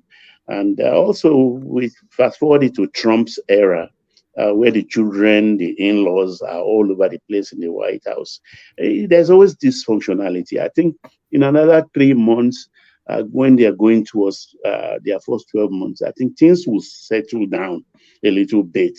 But for Gbajabiamila, I think it's an in-house thing. But it's not about money. No. It's not taking money from anybody. Influence peddling, yes. That's one of the functional things of a government, influence peddling. But it's not about money exchanging hand. That is taking it to the height of absurdity. But I read Alexander Gomez's comment a short while ago. He really nailed it. But he nailed it in that his comment, what is happening in that environment at the moment. But it will settle down in a way. It will settle down. I don't think he's taking money from anybody. The job is overwhelming. A chief of staff is like a shadow president. He keeps his itinerary on daily basis. Not only this question of appointments, even party bigwigs like Ababa Konde, Chief Oshoba, and the likes of them. Those we consider big wigs of that of Tinubu circle. They are also complaining. You understand? So it's a thing of a new government thing. It happens everywhere. So even though I don't like him, I never wanted him to take the C, to be the C of COS, but it's what we have at the moment. So we have to cut him some slack and just hope that he will correct all his mistakes. That's what I have to say about Gbajabiamila. Baba, sorry, I just wanted to ask you a question, please. Yeah, go ahead. So what is the main thing that you don't like about him? I mean, he's humane, he's intelligent. For COS, you have to be ready to acquire enemies, plenty of them, and you must be bold and forceful. Let your yes be yes and your no be no. And those you don't want around, like the chairman of APC at the moment, is a bad influence. He has an office inside Aso Rock. That shouldn't be the case. That's one of the problems he's having. And there is one other form. Alex, he commented on that, but it will be corrected. It's more like a family. If the chairman of APC, because this is the same thing we are experiencing with Emefiele, the person that sent him, you left him alone, right? And you arrested Emefiele. In this particular one, the person you are meant to blame, who is the person in charge of the Aso Rock? Is it not Tinubu? If he says that he doesn't want the APC chairman to have an office there, then it's on him. Why must he be the chief of staff? I mean, it doesn't make sense. Now, I'm talking about the chairman of the party, Ganduje. That's what I'm saying. Now, you say he has an office in Aso Rock, right? Yes, correct. That's what I'm saying. Who is in charge of Aso Rock? It's not Tinubu. Of course, does not want him. You say? But Gbajabiamila really should be the person in charge of Aso Rock, because Tinubu should not have but when I say Ganduje has an office there, it's not like it's a function of the president, but like it comes there. There is this, like, even you go ordinarily to the banks, I mean, as a customer, a notable customer in good standing, they have a space where you can even do your quick walk while waiting for something which you are for approval or anything. So that's what I meant by saying he has an office, not like it's a function of Aso Rock. Go ahead. Yeah, so that I think he will settle down to it at the moment, because he's a shadow president. It's not a small work. His work is 24 hours. 24 hours. And Tinubu even alluded, no, I know it was Fashola who said in one of his interviews that, look, Tinubu has a habit of even calling you at 3 a.m. and discussing a particular file. So you can sleep with him. If he doesn't sleep, you don't sleep. So COS is like, I don't know, 24 hours is on, and it's not an easy thing. So one man, that's my take on Gbajabiamila Miller. All right, let me take you to a different space. Rotimi Amechi, he has been, you know, he's back in the spotlight, curiously, and some of the things he said, always controversial, of course, a lot of it still reflecting someone still somewhat licking his wounds from elections just gone by. But some of the things that he did say that these are surrender it to God and surrender it to this. Don't rock the boat mentality of Nigerians. He's somewhat indicating that it's a form of docility, that they will surrender again, that here is another 4 years, you have 4 years. Shebi Buhari came and went, and another 8 years is taken from your life, and another 8 years is taken from your life. So this lack of insistent response for change by the Nigerian person, he identifies that. Do you agree with his commentaries? Look, I listened to him. I don't take him as a serious person. He's just lucky, and he has this sense of righteousness, even though, like, every human being is not clean. You understand? And he's playing with Adiza. If he knows whose father that girl is, that woman rather, he should just avoid that Fulani woman. She is the daughter of Professor Bala Usman of Ahmadu Bello University, a very activist, outspoken, someone who troubled the military government, who Babangida feared. Anybody that knows Professor Bala Usman, and I don't think the fruit falls far from the tree, because the lady is making some assertion. Rotimi has to be very careful, very careful, because he handled some aspect of he was the Minister of Transport, and what went down in that ministry, it's not above board or very clean paper. So he has to be very careful, because I heard him talking about Nigerians don't react, Nigerians don't do this. Look, we have evolved. We have evolved. The citizenry, they are very wise. No one is ready to die for anybody unless you are ready to lead from the front. If you want to bring the government down, bring your family, go in front, stand at Jibo and Yaba, and everybody will come join you. Nobody's going to die for you anymore. A lot of Nigeria, a lot of parents have lost their children right from the 60s, 70s. Nothing happened. Nothing happened. So he should not just deceive himself. Nobody's going to whip anybody into actions that will destabilize the government. We may not be on a cruise, but the boat has to be steadied.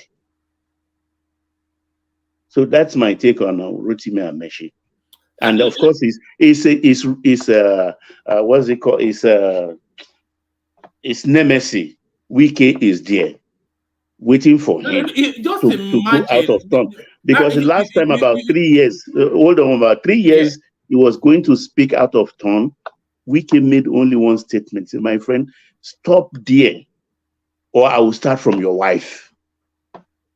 And Rotimi Amechi steered clear.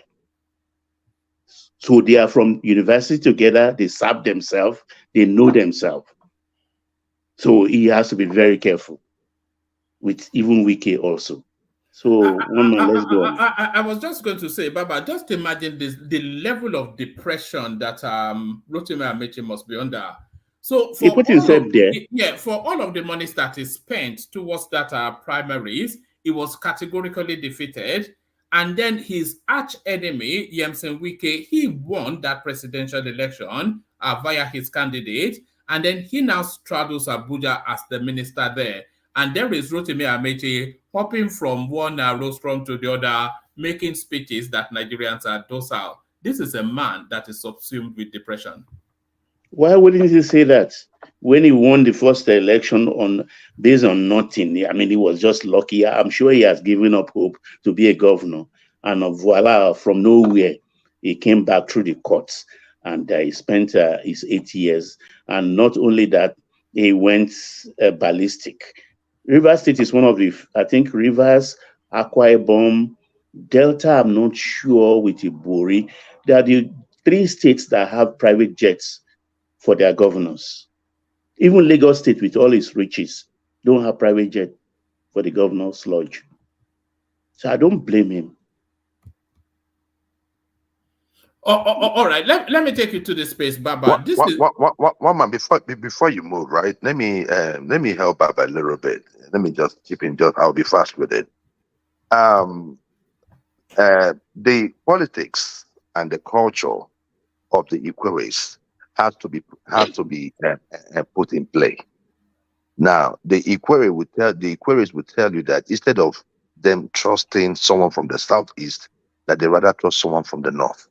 So there's a culture, of deferring always to the north. They always see the north as superior. So we should understand that. And Palmer Clinic is owned by Peter Orderly, and that was how he adopted Rotimi Amechi. And all of them were just guys, friends. And today it was like handing over to your friend. When you leave power, you hand over to your friend. And to be frank with you, between the 3 of them, I would say Wike and Rotimi performed much, much better than Orderly. Orderly was stinkingly corrupt. But they always make this mistake during elections. They always tend to, go towards the north, especially during the election. Or, but to anything that has to do with the north, because they always see them as superior. And it has always bound them. In fact, during all this time, Orderly was giving 250 million to every emir. Orderly bought everywhere. Orderly bought. Who are you? Obi of Onisha, Oba of Lagos, Oni of Ife. All of them. Any first-class chief was 250 million. Because he wanted to be president. He bought. It took only OBJ to stop Orderly. It took only OBJ to stop Orderly, and OBJ stopped him because of his hypocrisy. So I think they never learn. They never learn when it comes to such politics. But go ahead. I have wondered. I stayed in, not like stay, but there is hardly, out of 30 days in a month in the 80s, I stay at least 10 days in Port Harcourt. I use Port Harcourt as base to go into the creeks up to Bonny and everywhere, actually. And I've always wondered what the problem is with the Equere and the Igbos. Because I just don't know. There is this. It is back. It is back to the war, actually. Yeah, I know that. And I don't want to go into all of that, because if you stay in Port Harcourt, you will know that I don't know. We talk of maybe Yoruba Igbo, but the Equere and Igbo is a different ballgame entirely. But I pray God to settle on that. One man. Baba, I'll just wrap it up. The issue there is this, right? It's still the same issue we have, around Nigeria. Those narratives are being propagated by the leadership at the leadership level. We have married each other more than any tribe in Nigeria. In fact, an average Ikwere man is married to an Igbo woman. That is how it is. You all are Igbos as far as I'm concerned. That I'm telling you, that's how bad it is. Like, in fact, it's just. I mean, I think we're going to need a day to just discuss the Ikwere Igbo. But my brother, I love them a lot, and they are great people. They are great people. But some of these things can be worked on. You guys have work on your hand. You better do that because they are your brothers.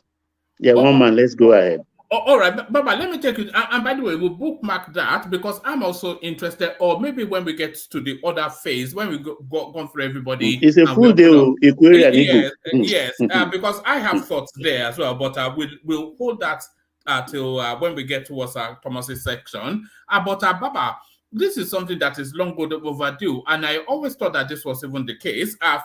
Treat all gunshot victims without police report. So this is the Inspector General of Police speaking to the medical space. Let me just give you his words. He says, I forward here with a copy of letter blah, blah, blah, dated the 3rd of October 2023, received from the Federal Ministry of Health and Social Welfare on the above underlined subject, and write to convey the directive of the Inspector General of Police that to comply with and enforce the provision of compulsory treatment and care for victims of Gunshot Act 2017 without any hesitation. The Inspector General of Police further directs that to make this a subject of lecture and circulate widely for the members of public to be aware of our compliance with the national law. So it says, Acting Inspector General of Police has directed medical personnel across the country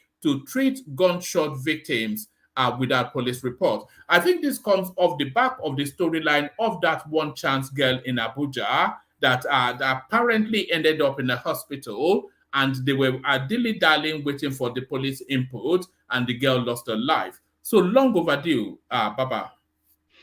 Well, I don't know how we entered into that. I think it happened. I think it's one of those things we inherited from the military, because it's barbaric. How can you say a doctor, I will see a patient dying, whether it's even Satan, a doctor sees that is dying. It is the work of the doctor to treat Satan. How much more an armed robber? But I am glad civility is coming into play, because they drove the fear of God into all the doctors, because a lot of them has run into trouble with the government on this, because when they do it on compassion basis in those days, and they end up having problems with the government and have to spend lots of money to extricate themselves out of the cases. And it is normal. I think it will even help the police. Somebody that has been brought with gunshot injury or machete or things like that, you put him there while treating him, call the police.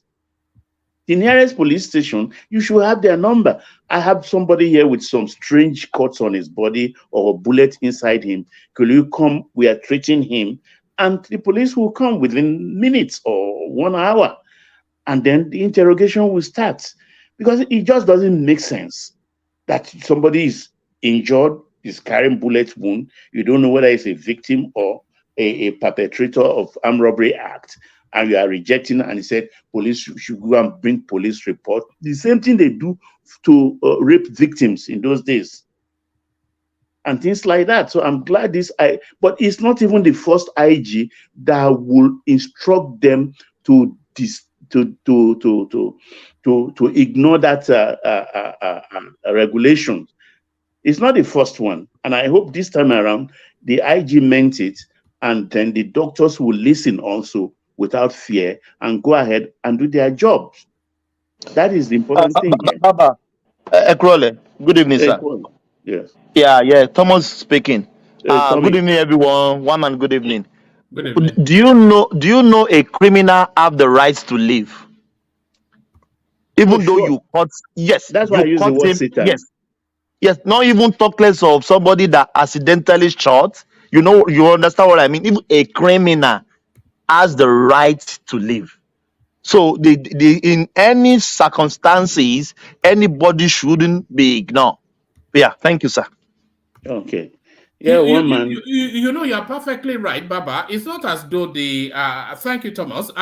You know, you're perfectly right. It's not as though somebody that has been shot is a flight risk. It's not as though he's going to jump through the window. He's So lame already. you can treat him and call the police. So why all of these police reports? So how many lives have even been lost to that level of stupidity? Hundreds of thousands. Hundreds of thousands. So let's move on, woman. All right, let me take you to the space, and then after this, I'll go on to Ajale Koko. No permanent friends, no permanent foes, only permanent interest. You've come across that phrase. Nigerian tweets lambast Labour Party stalwart Kate Henshaw for heading APC's Governor Uzodinma's second-term fundraiser. So this is a lady that hammered tooth and nail for Peter Obi. But now that the results have come in and they've sent Obi back to Oka, she's boarded the next train to Imo State Central. So she now jumps ship to join the APC. And she's not the first one, by the way. We saw just a couple of days ago, Tonto Dike do the exact same thing. So they're now raging and riding at her on Twitter. But really, it's just a case of, I've served you, you serve no purpose. Let me look for my dollar somewhere else. So, Kate Henshaw, Baba. Well, Kate, no woman. I don't think she's jumping ship. I think she's still an Obidient. But Onwa is his very special man. You understand? I'm very, very generous. Not even pre-politics. So, and Kate is... don't push me, don't ask me plenty questions, but I would just put it. Kate was, until she moved to Lekki, was a Surulere girl, and Onwa is a papa man. So, and most of the Hollywood people, they come to us, Papa, to get their money to fund their home movies in those days. So it all goes back to that period of 90s throughout the 90s and things like that. So you don't forget your friends. You have to work for your friends. So that's how much I'll put it. But let's go to that Buala's video, please. Yes. Yeah. Did you see it earlier, or did you see it when I just played No, it now? No, I read it, but I saw the video when you put it up. You understand? And that's an indication of where we are going. And it's politics I do not like. You understand? Wanting to be with the winners all the time. We all cannot sleep and face one direction. It is not good for modern democracy. Because a lot of things has been happening since that Supreme Court judgment. Do you know 2 House of Rep members, LP, have joined APC since Thursday? They have crossed carpet. And I could see lots of that coming, more. Even operatives like Buala. Already, most of them are, do I say, embody their obedience, but in heart, they are APC. They are all Tinubu's boys. For whatever happened, even including Okonkwo. Even including Okonkwo. Kenneth, you understand? But now that... Even including Dele Momodu. Leave that one, Badabo. Look, the thing is, they should stay the course. Their course is okay, minus Obio. Their course is okay. They should continue to band together as a force. As a force. they should not think of maybe breaking the ranks, because we need a robust opposition, a loud voice, vociferous one that will always keep the government, give them sleepless nights. This is the function of what they should really direct their energy into until the next election. Because this cross-carpeting and dissipating their strength, or just looking over the fence to jump and then because of stomach or anything, no. That is not very good. A man should stand as a man. That is what I have to say. Because when I saw him now talking, analyzing the rules of the G5, and I think he didn't even do a good job of it. Because if you look at Wike, River State, Makinde, Oyo, Ugwanyi, Enugu, and Ikpeazu, Abia, and Otom, Benue, Wike delivered his state. Makinde delivered. Otom couldn't deliver because he himself, Otom from beginning said, look, yes, we are fighting against Atiku for usurping the place of the southern presidency. So I'm going to support Obi. It's either Obi or Tinubu. I'm going for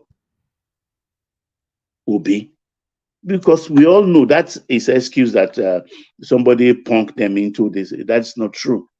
They all know their stand. Even though Wike was saying, no, I'm not supporting anybody. I'm just against the power going back to the north, the power shift and things like that.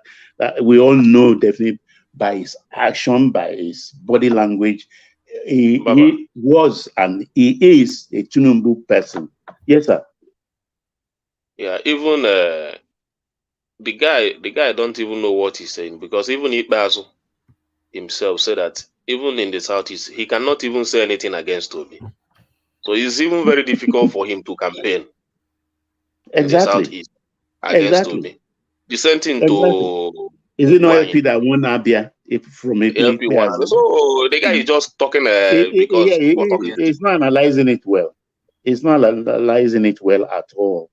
And that is, I just do you not think that those the composition of that G5, they all had different agendas? Because Autumn, clearly an Obi man, he didn't even shy away from it. He said it. But Wike always has been Tinubu man. We all knew that, and Makinde, of course, followed the Yoruba line. Remember when they were having some, he sent his deputy to some Afenifere meeting, and he said whatever they decide there is what he will follow, knowing full well that they're going to back their son. So those two ones, they were embedded Tinubu people, but Autumn, a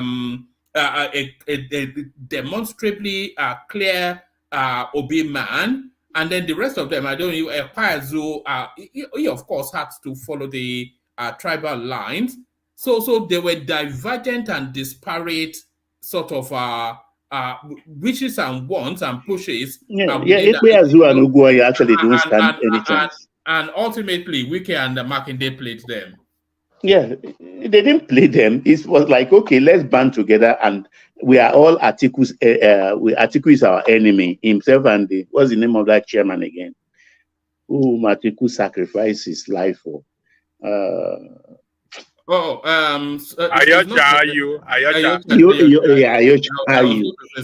I mean, it's like, how do I put it? It's like Tinubu jazzed them. Let me just put it in local parlance. It's like Tinubu jazzed them. Remove Ayu, and the only thing these people are using as an excuse, remove the person and follow the thing until you get the presidency.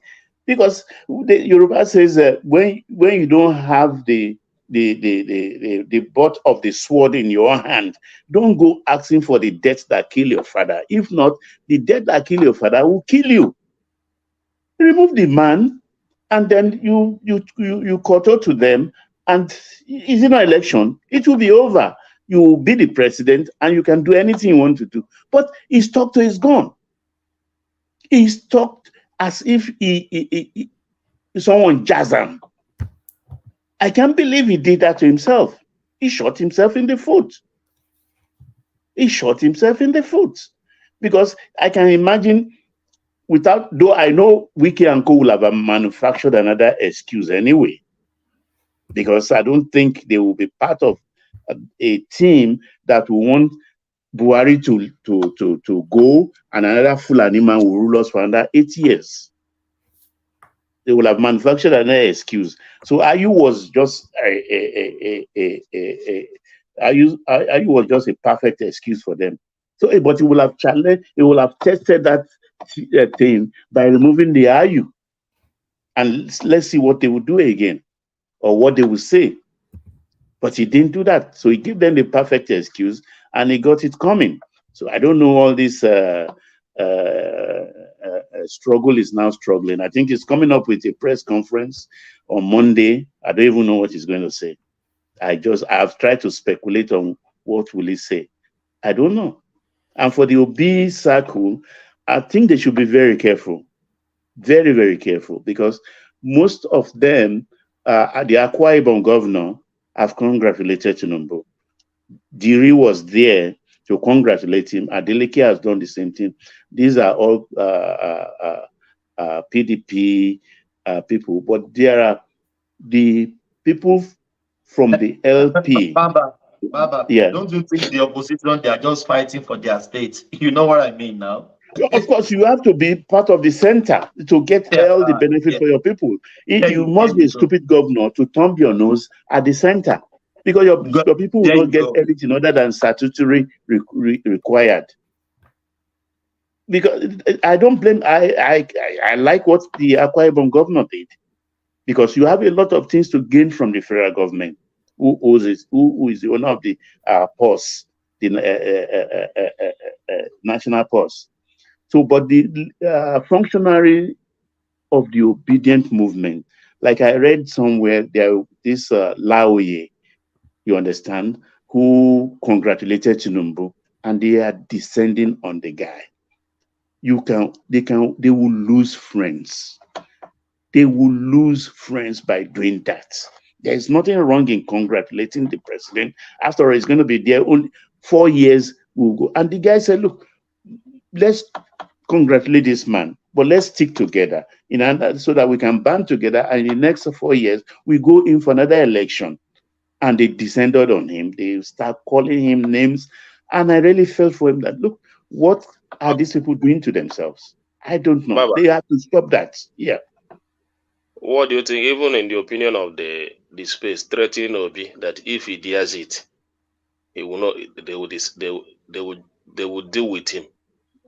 If he dares, what is your opinion on that? Because you mean who said that? Who said that? In the Obidient space. You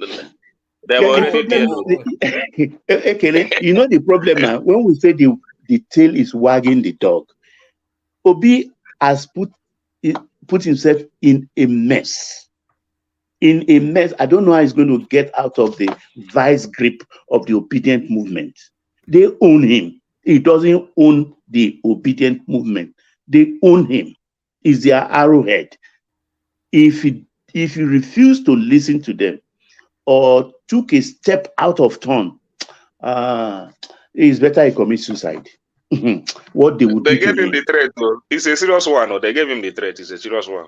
No, he himself knows. He knows. Obi knows. Obi knows. There's nothing he can do about it. He's in a one-chance Obidient boss. So whatever they want to do with him, they will do with him. He must not take a step without their approval. He's in trouble. I don't envy his position. You know, when you write, you have to think how you are going to even to change political party now, it will be very difficult. To change political party will be very difficult for him, unless they approve a political party for him. It's riding on the back of a tiger, and when you ride on the back of a tiger, oh fine, calm down now. You can come down. You can climb down. If not, if you try to climb down, the tiger will devour you. The tiger will devour you. So that is the problem. I don't have his position. He just have to ride the wave. He has to ride the wave. So whatever, but I think what will happen next is they are going to destabilize PDP. Wike cannot work with OP. LP is dysfunctional. I think they should just register a new party. They have the money. They have the people of diaspora working for them. They should just form a party and start the work of 2027 now, like yesterday. Like yesterday. But I don't envy Obi at all. I don't want to be in his position.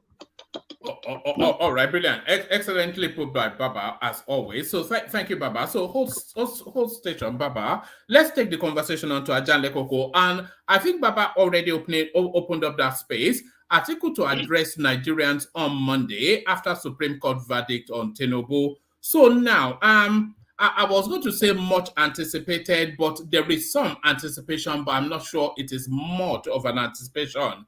There is nothing that Atiku would say that will change the course of governance for at least the next 4 years. But Atiku has two options, isn't he? He can either be statesmanly or he can double down on the narrative that has been propelling all the way through. He did tell us in his last broadcast that he would abide by whatever it is that the Supreme Court said. But what is your anticipation of Atiku Abubakar's commentaries on Monday, Ajale Koko? Ajale Koko. Oh, thank you, one man. And, greetings to our listeners around the world. Click on the like button, share and subscribe if you haven't done so. One man, Atiku, I'll be looking forward to him to show leadership, to show statesmanship, and to show that he's a man of his word. In his last media interaction or word press, or what do I say it, he promised Nigerian that he will abide by whatever decision, whatever ruling that Supreme Court comes out with. Now that Supreme Court has affirmed Tinubu as the president of Nigeria, so we want to hear from him a congratulatory message, and maybe before then, like on Sunday night, or even tomorrow, we can send congratulations to him to show it to all Nigerians that is a man that believes in the law of Nigeria, because he contested to govern Nigeria, but unfortunately he couldn't win. So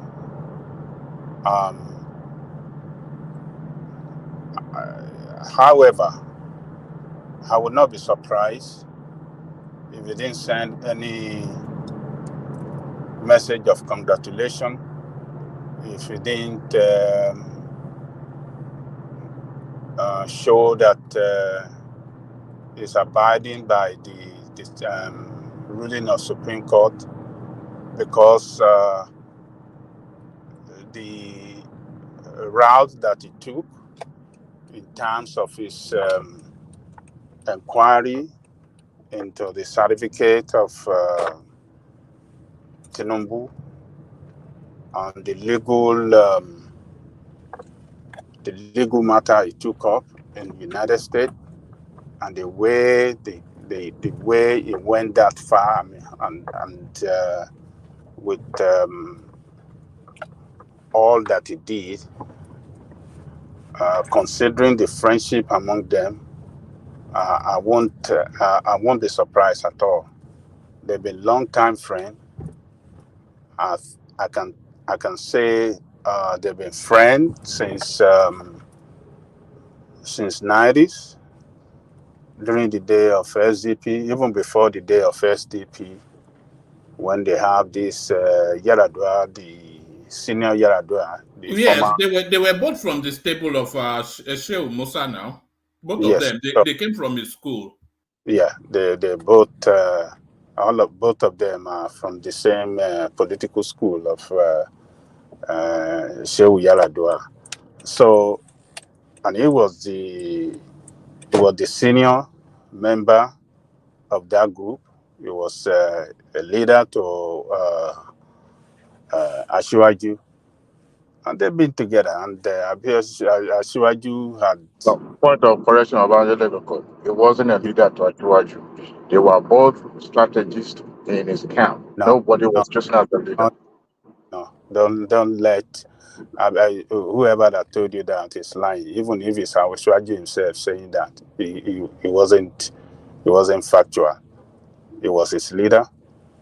Yaradua was the most senior, and he was second in command in that organization. Where did you get that from, Evangelist? That's what I know. You know, I mean, you point us to where any platform that where you're able to fact check that. The senior, the leader of Tinubu in Lagos back then was Chief Dako Sarumi, and Chief Dako Sarumi was one of the leaders of that organization in Nigeria. You understand? And Tinubu was not the leader from Lagos. It's Chief Dako Sarumi. And while Atiku was a national leader. So Tinubu was just one of the leaders. So is it not trying to say Atiku was a protege of Yaradua, since the fact that Tinubu belongs to Sarumi's camp and Atiku belongs to Yaradua, and they match at the national level? No, Sarumi camp belonged to Yaradua, and the foremost leader of Sarumi camp is Chief Darumi in Lagos. So Tinubu was one of the leaders in Lagos, but not the top leader in that group. I beg to differ on this issue. Well, you can find out, but at least I'm telling you the truth. I'm telling you what I know for fact. And whoever that want to lie or want to say anything contrary can come up with his own fact. But this is what I know because I participated, and I'm telling you the fact of it. So he, Sarumi belonged to Primrose or something like that.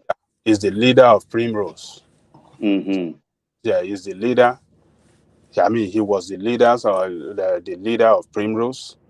Adale Koko, can't you imagine all these small boy like Adewale arguing with the old people? let me correct that impression. I lived through it. I knew it. I understood it. So it's not a matter of joking. I was just joking. So he was the leader of Primrose, and Sarumi was part of Jakonde's group in Lagos before he bolted out to form his own group when he couldn't get the ticket for the governorship of Lagos State during the SDP days. He was the one that the people wanted to be the governorship candidate, but Jakonde doesn't want him. He wants Agbala Jobi. So when they manipulated the whole thing and picked Agbala Jobi as the candidate of the party, so he bolted out and go and form his own group, Primrose Group. And later, and Primrose Group aligned with Yaragua PFN, and later Tinubu joined them, because Tinubu, at the beginning of this thing, Tinubu was a mobile. So, but later Tinubu joined them, and along the way, he became the what do you call it? The senator, senatorial candidate of the party from the Primrose Group. Sponsored by the Primrose Group, and he defeated a candidate of Jakonde during that primary in Lagos, and represented the party and became the senator from the platform of SDP. So Tinubu was Atiku was the leader to Tinubu because he operated from the national, while Tinubu was one of the leaders in Lagos, and he wasn't the foremost leader. He was responsible to the leadership of Chief Dakwasarumi back then. You got it right, 100%. Yeah. So they've been coming a long way. And we had Atiku too. He said that when Obasanjo wanted to take him out, when they won all the Western states during the Obasanjo second term in office, when PDP won, they wanted to take Lagos State too, but he prevented it. He didn't let it happen because of who Tinubu, because of the friendship between him and Tinubu. So, and Tinubu returned the favor to him after Atiku fell out with Obasanjo by giving him the presidential candidate of the ACM. So, and the friendship between them shouldn't have led to what Atiku did by going all that far, that trying to tarnish the image of his friend. I will not do it for a friend, even if I know for fact that, oh, look, he didn't even have a certificate. I will not do it. I will look for that. I will maintain that spirit of friendship.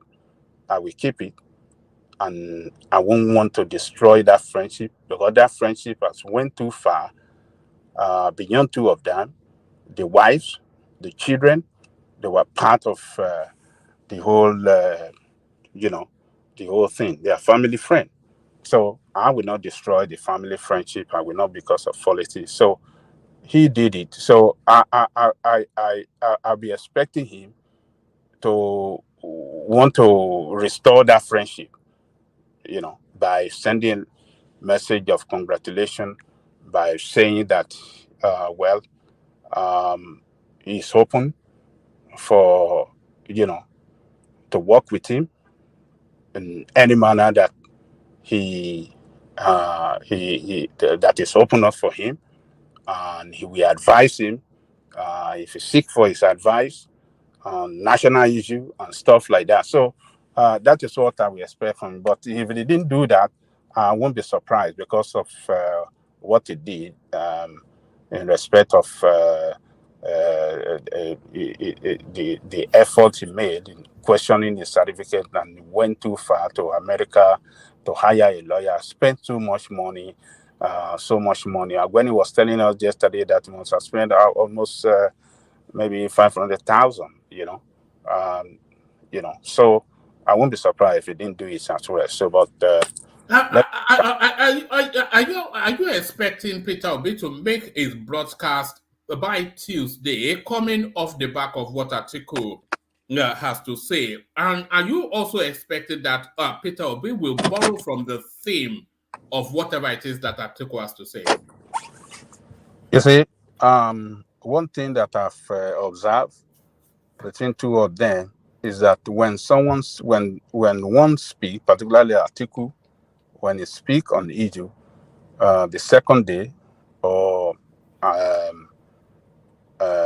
what do you call it, on that very week, if not the second day, you see Obi come out to speak. They are like a snail on the shell. Only so you can't. I mean, they are just two in one, Obi and Atiku. So the same political ideology, the same economic philosophy. They've been on the same ticket before. You never see Obi attack him at any time. So I wouldn't be surprised if that happened one man. If after Atiku speak, Obi come out the second day or during that very week, he come out to speak too. But I cannot. Why the delay so far is what I don't know. Why must it take them like 5 days before they respond to the Supreme Court judgment? I don't know why it has to take. Do you think they are watching the tempo of the country to see? Because I have to say that you can visibly see the energy dissipate from the Obidient space. They're still kicking a little bit, but the energy it's more or less gone from that space. You almost feel sorry for them, but you don't really. So they want to see how the country reacts, but the country is already reacting that we want to move on. So it will be counterintuitive for them to still come and be making inflammatory sort of commentaries after all of the processes has been exhausted, and especially the sort of responses they got both from the appeal court and the Supreme Court. Very counterintuitive. But then I think it's personal between Atiku and Tinubu. Yeah, it's personal between Atiku and Tinubu because of the long-time friendship between them. But for that to be... do you think Obi has the calculations to get it right? I think he might well misread the mood, as he often does. No, Obi is not going to accept. It's not going to say categorically that he didn't accept, but it's going to say in the same, he's going to speak in the same line like the chairman of their party, that, well, they didn't accept, but we have to move on, something like that. And I'll be watching out if it's going to call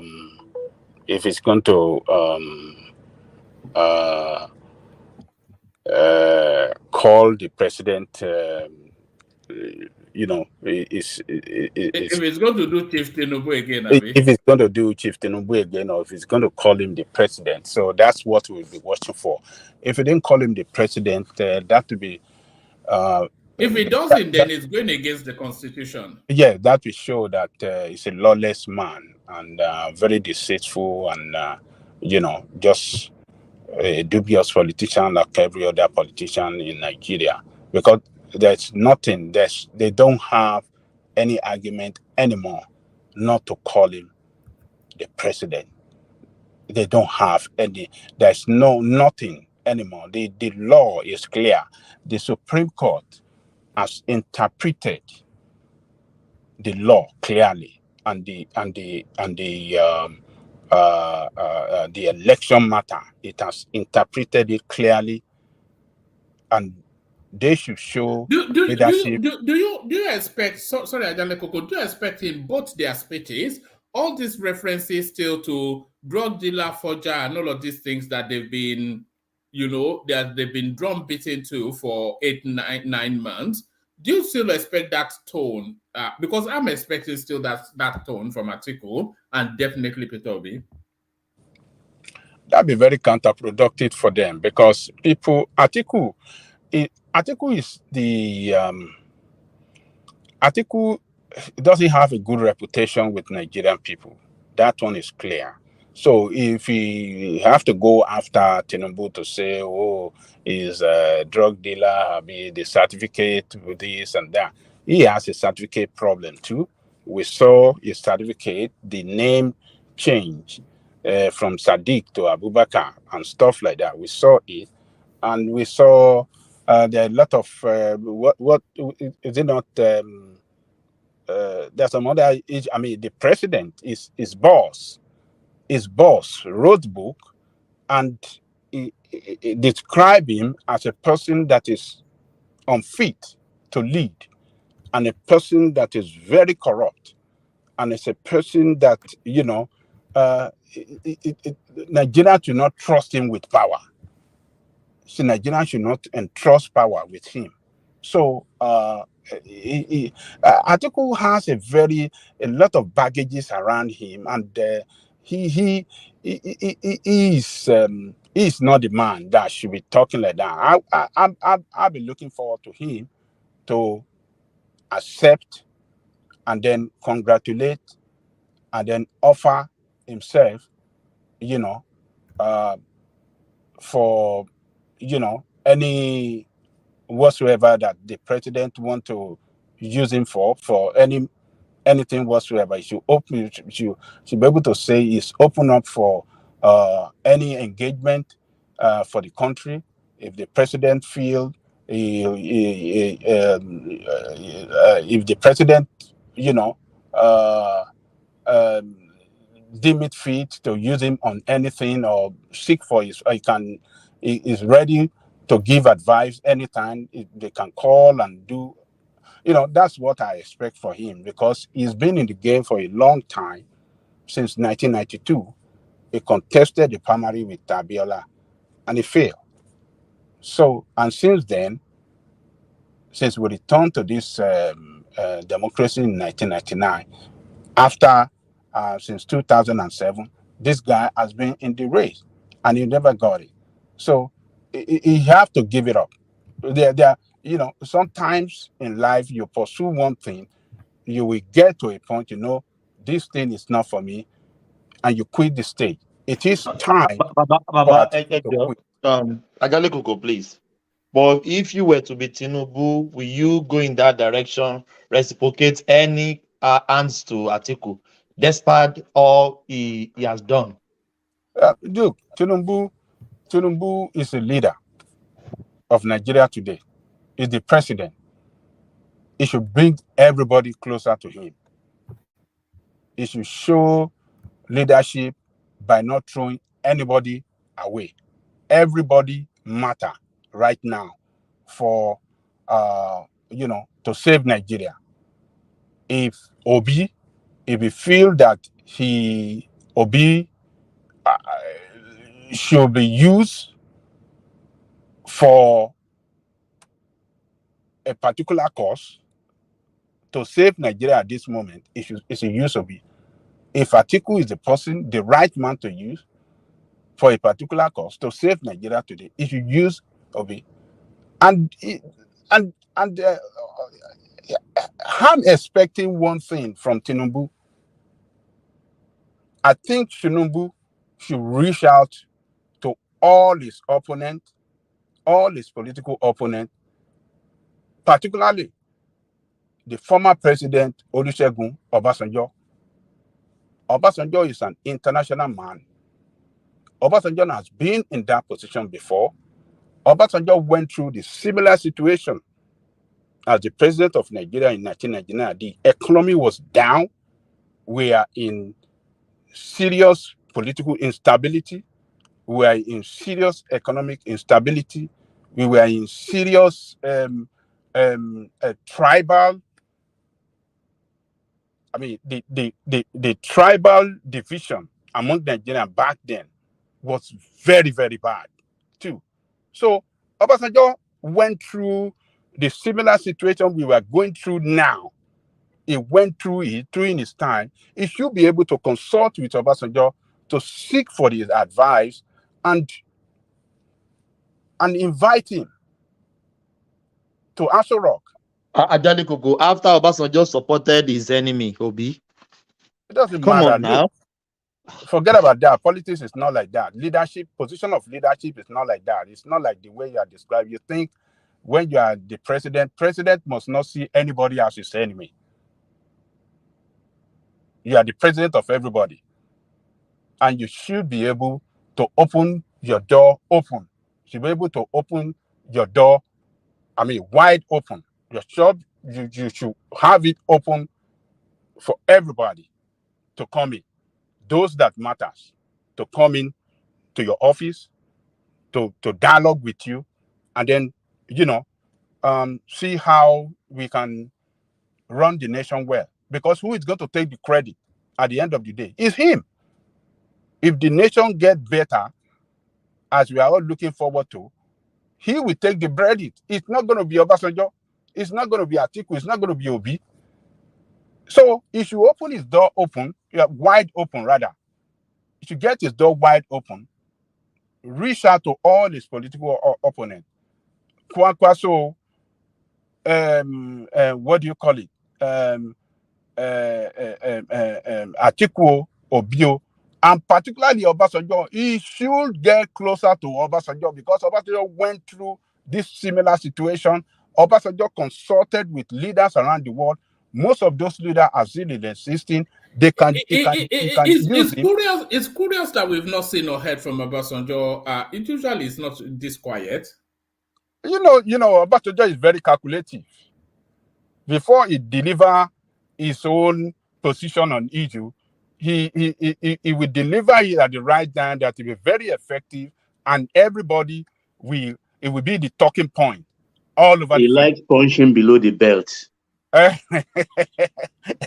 Yeah, so he is a very calculative man. So he's watching, he will speak at the right time, and that whatever you say then, it's going to be the talk of the town for weeks. So Obasanjo is a strategist. So is one of the backbone of Obi. So Obasanjo can reach out. I mean, Tinubu should reach out to Obasanjo. He need Obasanjo the most now.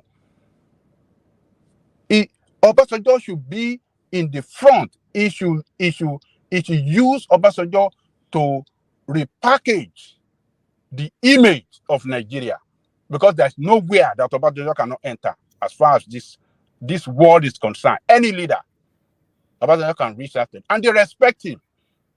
We don't respect him in Nigeria, but they respect him all over the world.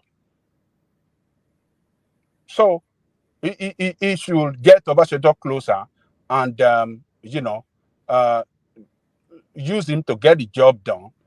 He should not throw anybody away. So, but Atiku, I'm looking forward to him to show leadership, statesmanship, and accept that, okay, this is the end of the road. I accept the ruling of the Supreme Court. I'm ready to work with the president. I'm open for anything. If the president feel he want to use him for anything, it's open. And and that is what I'm expecting for. But if he didn't do it, I won't be surprised. So Obi, I believe that Obi will be might be very reluctant to show acceptance in totality, because the forces behind him, his obedient youth, wouldn't want that, and he wouldn't like to offend them. So he will just speak in the same language that the chairman of the party delivered, and that is what I'm expecting from him. I'm not expecting the total acceptance, and I'm not expecting him to show hand of friendship with Tinubu. I'm not expecting that. All right, brilliant. Let me take you to the space, Jan Lekoko. This side little fight going on between Hadiza Bala Usman and Rotimi Amechi. And it's a carryover from the Buhari administration, by the way. He effected her sacking as the Nigerian Ports Authority boss. And ever since then, he's been throwing out every so often a plethora of allegations against her. This woman was actually presented before a committee to defend allegations put against her. But she has now written a book. I'm actually going to try and get that book. I don't often read Nigerian, whatever it is, but I might want to read this one.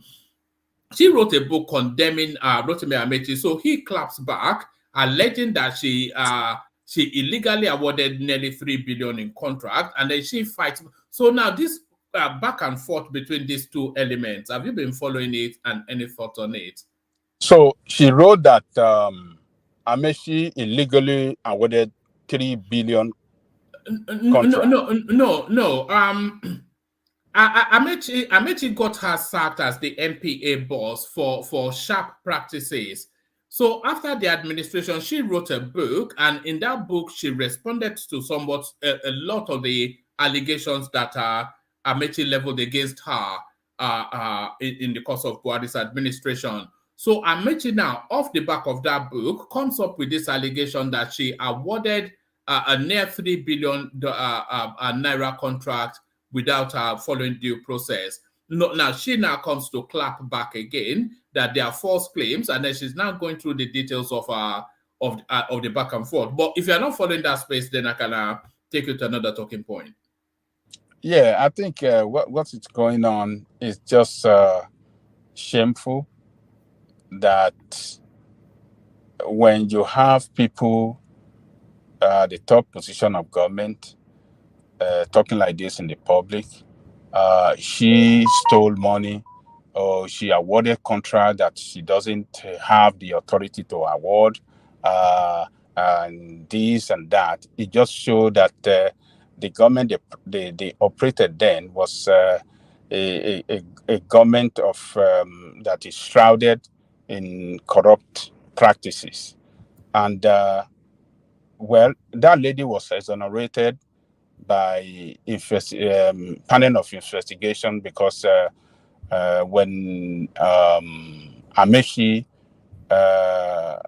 alerted the president of what she saw, the corrupt practices she was, according to Amechi, she perpetrated. I think they suspended her, maybe they fired her, and they set up investigation. And the investigation came out that she did not commit any corrupt practices. So, but if Amechi is repeating now that this lady illegally awarded the contract worth of 3 billion, I think Amechi have a record. I believe that he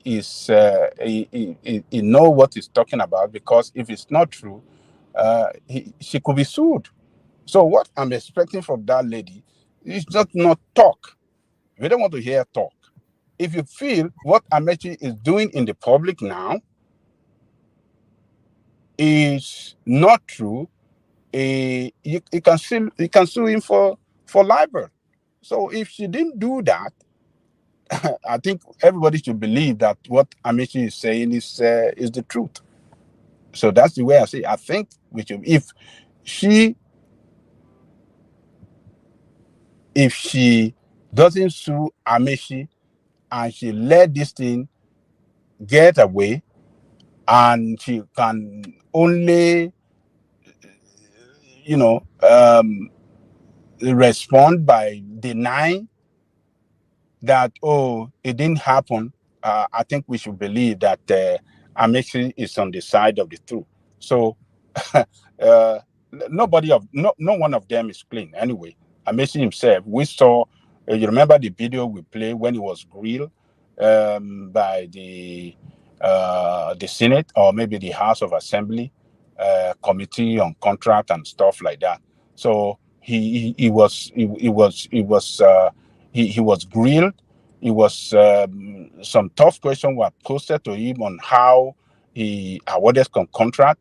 He couldn't explain it well. Only for Gwajabiamala to come and dismantle their committee. You remember one man? Yes, we played it here. Yeah, he came and stopped the proceeding, and that was how that House inquiry, that was how it came to an end. So it was none of them is clean, but on this matter now, this one that Amechi is saying boldly to the public, if that lady fail to sue Amechi for libel, haven't been cleared, if actually true that they didn't find anything against him, and she have all her record straight, that she did not commit anything against the law while in office. She did not embezzle money. She did not, misappropriated fund. She did not, engage in corrupt practices while in office. She should be able to sue Amesi so that Amesi can come to court and come and tender his evidences that yes, she engaged in corrupt practices while she was holding public office. So, but if she doesn't do that, let us believe Amechi. That's my take on that woman. All right, brilliant. Adale Koko, do you want to give us very brief thoughts on the Daniel Bwala space, and then we go on to Dewale? Can you play it? Let me see what. I didn't watch it. I didn't know when you played the other time. Let me. Let me play it again. Hello, my people. Let me tell you the story of the tale of the G5. So the tale of the G5, a campaign that kickstarted with a preconceived notion that it was a campaign for the emergence of a southern candidate. But specifically, they all agreed they were going to support Peter Obi. In fact, they had a meeting with General Obasanjo in London. So the journey started. They traveled around the world. They entertained Nigerians. They were all over the media. They changed uniforms and clothing and make journeys and cover the news. Fast forward, they didn't know that Wike and Makinde had a deeper plan. They planned to support Tinubu. They all thought they were going to support Peter Obi. So the elections came. Wike did everything he can to deliver votes against all odds to deliver votes for Tinubu. Makinde did the same. But the other 3G5 who were misled into believing that they were supporting Peter Obi, what happened? They all lost their Senate beat while they were supporting Peter Obi. They lost their Senate beat. Then you came to governorship. Now those who lost their Senate beat also have people they want to succeed them. Now, Governor Wike did everything he can to deliver Fubara. Makinde did everything he can. These are the Tinubu faction of the G5. They delivered what they had to deliver. And then what about the Obidient faction of the G5? Now, Enugu and Abia, they are struggling their lives out in the governorship election. As for Otom, well, he lost too. He lost his Senate bid. He lost his governorship candidate. This is the tale of the story. What is the moral of the story? The moral of the story is don't allow anybody to use you. Use you in the name of a movement or use in the name of agitation. You have to reflect deep and know whether you are being used, whether the person has a wider interest. I'm sure there is a lot to learn, especially by the Obidient faction of the G5. It's a big lesson to learn. This same lesson extends to Peter Obi. Peter Obi, every one of the Obidient rallied around and they gave him vote. He made the name. He didn't win the election. When the governorship came, where was Peter Obi? Nowhere to be found in Nigeria. Not a single state delivered Obidient for governorship. If you were to apply the force and the vote of the presidential and the governorship, Labour Party would have won more than 4 to 5 states in Nigeria. What is the moral of the story? Peter Obi also used them for his presidential bid. He didn't even believe in anybody other than himself. These two scenarios are scenarios by people who have not learned lesson in politics. The lesson to be learned in politics is politics about collaboration, politics about meeting people, politics about opening your heart, politics about looking at the bigger picture. And the bigger picture always is not about winning the battle, but it's about winning the war. There are lots of lessons to learn, all delivered by the tale of the G5. All right, so that's Daniel Bwala's take on what happened in the J5 space. Ajane Koko. While there are element of truth in what is said,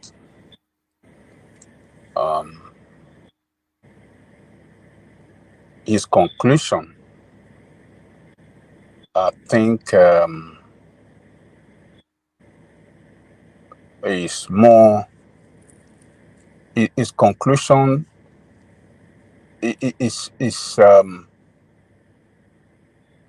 his conclusion, I think, is I think his candidate failed to practice what he mentioned in the conclusion of his video. He talked about what wins election is politics of collaboration, politics of meeting people, politics of dialogue. His principle failed to adopt his conclusion. If his principle has adopted collaboration with Wike and the G5, what happened, what he described in respect of the G5 went to London and reached agreement they are going to work with Obi, and they splitted, some work with Tinubu and others work with Obi, and they failed, and would it not happen? Atiku, his principle, failed to manage the G5. It was as a result of his failure in practicing politics of, in adopting politics of collaboration, politics of meeting people,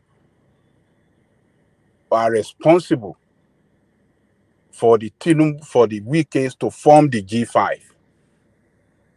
G5 wouldn't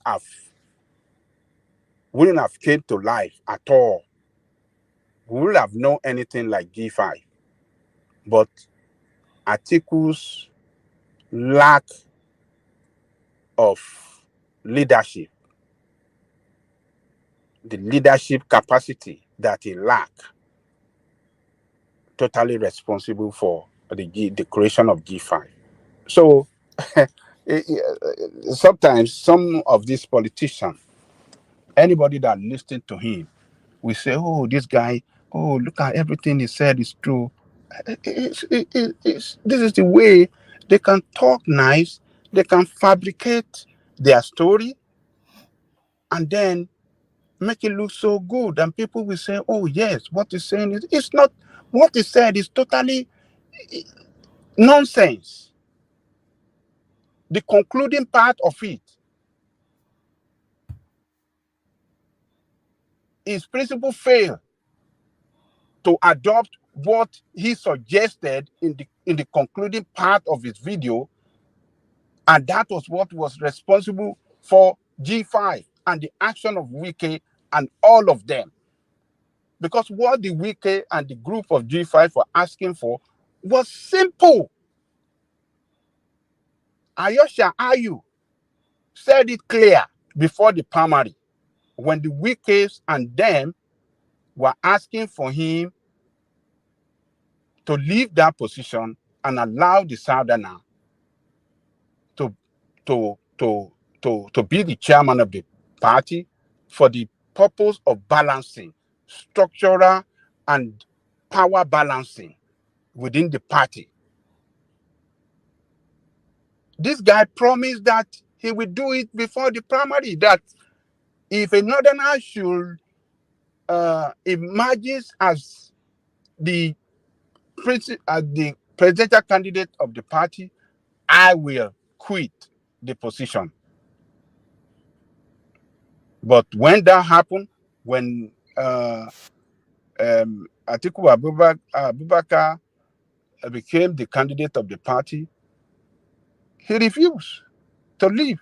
And the wicked them were referring him to the promise he made before the primary, that, look, this is what you said. You said you are going to quit, for a Southerner to quit, for another person to take the leadership, particularly the Southerner, to take the leadership so that we have a balance of power. It's not going to be, the party is not going to be showing an image and structural leadership power that all the power of the party or the most powerful position in the party are all concentrated in the north. So its leader, Atiku Abubakar, was responsible for what Wike and the G5 did. So he should look at himself in the mirror, or if he's listening to this video, they should tell him on this video, on this platform, we don't accept what he said. Everything he run in that people are all fallacy. His leader failed to adopt what he suggested with respect to collaboration, with respect to meeting people, with respect to dialogue. His leader failed, and he was part of that. He was part of the team. It was with Atiku Abubakar when all of them failed to bring the wicked them into the fold. So he should be ashamed of himself coming to speak, thinking that Nigerians don't have senses. He can just run his mouth and just get away with it. He's talking nonsense. It is absolute nonsense. He should go and think. I think he's a lawyer. He's doing his professorship now.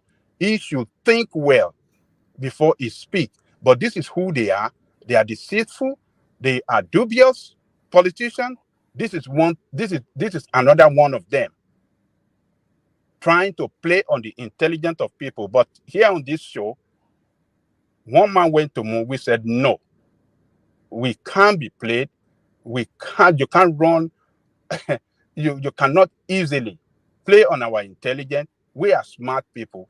Your leader failed to manage the party then, and that was what was responsible for the failure of your party. And the party might go down more as long as Atiku remain in that party, showing interest in the presidential position at any time.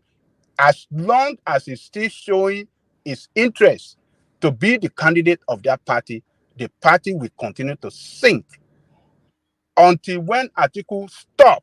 He could remain in the party, but until when he stop and show that, look, I am not contesting anymore. I will back I'm not going to back anybody for the position of president.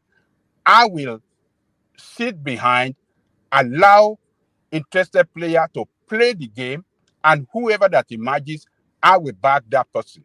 Until Atiku learn to do that, that party will never know peace, but rather that party will be wiped out on the face of politics of Nigeria. This is not the first time to see a very big party wiped out.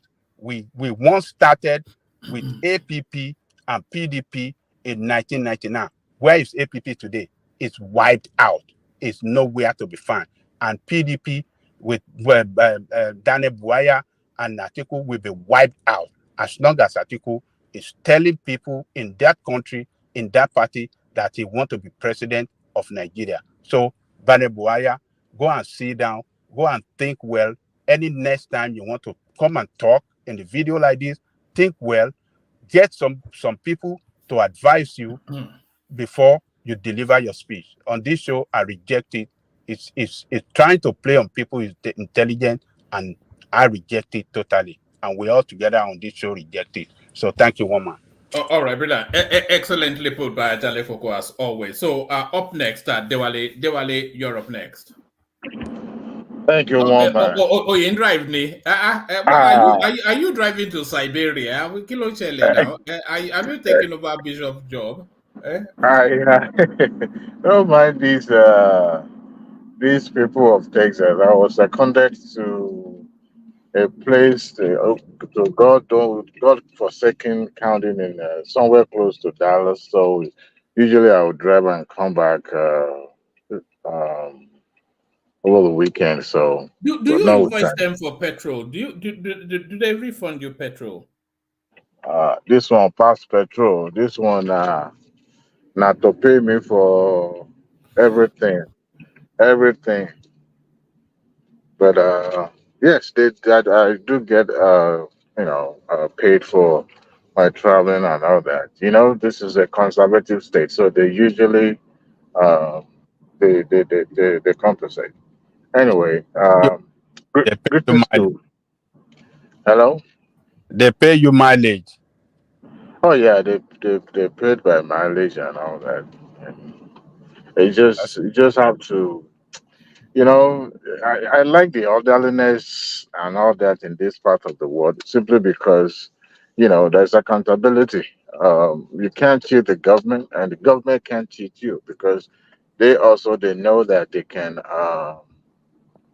they can be sued at any time. So, and you don't want to be in the pancake of government because it will follow you. And one thing is, once you establish yourself in the government circle or employee of government, whether at the federal or state, it will continue to follow you. So yeah, that's one good thing about this place. You know, you can't escape the system anywhere.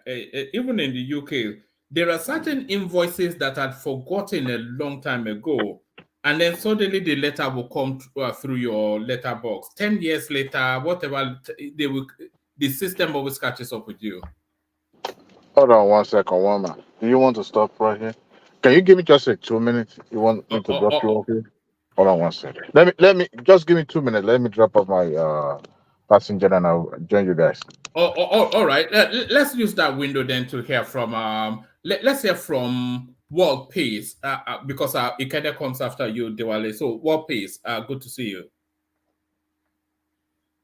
About Tokwe. No, about Tokwe. All right. Talk against Edo State. If we jump, look at that. Edo is an outpost of Yoruba land say now. something against Edo State. You see what peace will come immediately. Edo is an outpost of Yoruba land. We know that. That's why Kogiome and War Peace. But let's hear from Ekene then, since War Peace seems not to be as a system. Ekene, talk to us. Oh man, thank you very much. Well, we did fine. So how market today? Today na first full day, Abi? Yes, but yeah, we go today. Everywhere is open, but today is Saturday, so not till Monday. It's Saturday not. What's the busy day there? I thought Saturday would be the busy day because that's when people have time. No, Saturday is not the busy day. The busy day is mostly Friday. Really? Yeah. You know, this market really affect this closure really affects some, not only Alaba, most of the, not even when you think when you small something like this, you think this as in when you close business or when a big market like Alaba close, it only affect the people in the market. No, it really affects. Even there is a company along the road that used to produce bread 247. That company didn't work for 2 days because nobody to buy. Because when they produce every day, and when people from Alaba close, they go straight to that company to buy. It's a very busy place, very busy. But when the market closed, they work for the first day. The second day, they didn't work again because nobody to buy. Traffic. Yeah. Woman, I'm ready anytime. All right, let's go back to Diwali and then we land on you. Okay. Thank you. Okay. I only have Thank you, woman. Thank you, okay, no problem. So let me say, for once, let me thank everyone in the studio and also at the comment section.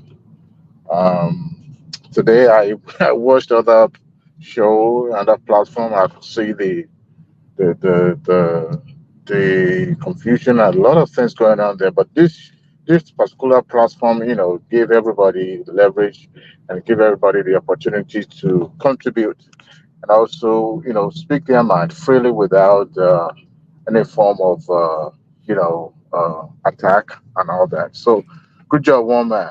It's just that sometimes we still need improvement, but you're doing a good job. So don't tell nobody that I say that. What's the improvement? Is it the waiting time, Abby? Yes, stuff like that. At the same time, that's at times you have other people, bringing those toxic submissions. We don't need that. There's nothing wrong in people hearing their views, but having them to continue to, say things that shouldn't be said on the platform, it kind of like bring that, docility, or is that what they call it? And the viewers or listener, sometimes when you premiere this show, after this show, people sometimes I rewatch the show just to listen again, like the one of last night. I was participating at the comment section, but at the time I left and later went back to I watch it. heard So, that a fight broke out, didn't it? well, it is well. So anyway, there are a lot of things to improve upon, but you're doing a fantastic job, and that's why the likes of opposition, such as Akene and even the rational mind and people like me too, come to join from time to time. So good job, and let me also stand on the protocol being already observed by our Baba in the house. So let me go straight to the Boala's story. His own case is like somebody with who has dirt in his eyes, but by one way or the other, he was unable to pull the dirt in his eyes, but he could provide solution to others that have dirt in their own eyes. He criticized he criticized Obidient, he criticized all the G5 governors, but he didn't criticize his own principle, which I found very, very, intriguing. I expect him to say, well, this is what my principal has done or done wrong. He didn't. So to him, his principal has done everything, needed to be done in a, in an effective way. It's just system didn't work in his favor. This is Boala to me is more people give him credence, and I don't see his. I haven't seen his importance in politics. He's just an accidental, you know, uh, political lapdog that comes out to speak on behalf of principal. Remember, he jumped ship from one APC to PDP, APC back to PDP. So I'm sure by now, in his own closet, he will be nursing his wound and trying to give account on what he did wrong to have ended up in an opposition party like this. People like him will continue to remain and operate from social media platform because that is the only way they can continue to be in the space. Now, as far as I'm concerned, the G5 didn't do anything wrong. The other four, they knew what they were contending against. They knew they are going to be ostracized from their platform, whether they like it or not. But at the same time, they didn't want to go against the incoming prospective administration. They could see the handwriting on the wall that there's likeliness that Tinubu will become the president. And they did actually criticize the president. Among themselves, they must have discussed on which way they need to follow. And I'm not sure that the wiki was the one dictating what all of them should do. I don't think so. Now, not quite long ago, Wiki took them to Aso Rock to meet the president to discuss, you know, whatever they could get, or for one thing or the other. But back home, is it the governor of what is it? Repairs? The entire southeast was completely against the establishment. They are going the obedient way, right?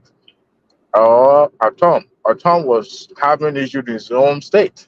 So it was already been declared non grata. So persona non grata. So these are the people that they know that whichever way they fall, they are still going to be outside the power. So they have to play with the whatever is being, whatever they are being given. So, but who wins? Wike wins because Wike today is oh, and I haven't seen him, neglecting, You're he brought breaking them up to there. Aso. Yeah. I can, yes, it's, I mean, the godforsaken middle of No, nowhere in this, you're better what is now. You're it? better. You're better now. Oh, okay, yeah, I'll be going in and out of this county. Texas is a godforsaken state, Anyway, so, whatever. So back to the Boala case. If you look at the dirt in his eyes first, his principal, Atiku Abubakar, I think Babangida Koko has done justice to that space. If this man, I mean, today is the third day that the Supreme Court adjudged that case. I don't know, and I believe Wasiri is still within Nigeria, not outside Nigeria. So, what will it It was call? at an event today. Okay, with the Eleni year of Kano, what is his name? APC chairman. That Yeah, one was today. always grinding from here to here, right? So yes, it won't cost him anything to pick a call and call his friend, just like Babangida said. But I'm making a prediction that it's not going to do that. And secondly, he's going to make a statement that will not put him here or there in order to prepare him for 2027.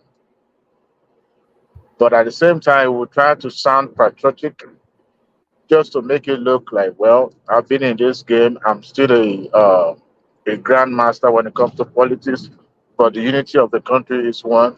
But he won't actually address Tinubu directly by invoking his name. This, unfortunately, his party had rejected the judgment. The same thing with Labour Party. They've both rejected the judgment. I don't expect them to accept it. I mean, I don't expect them to, say, well, they lost, but I expect both of them. But we already know the antecedents of these people. Talking about Obi and Atiku. Like Baba said, Obi shot themselves in the foot by invoking, or should I say, romancing with the politics of religion and politics of ethnicity. And he has baggages to carry now with the Obidient behind him.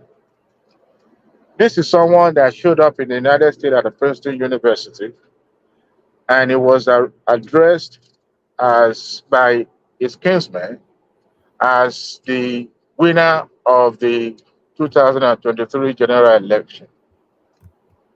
And I haven't seen him disputing that statement, even when the court of the land declared Tinubu as a president. You see, the pattern that is being created and being followed is going to be dangerous if care is not taken. And if Obi doesn't play that role or that part well, a time will come in their country where it won't be arrested. I think it was Joel that was saying that if Tinubu tried it. But let me tell you, Joel, nobody is above the law. But by and large, he has been able to comport himself in a very gentlemanly manner.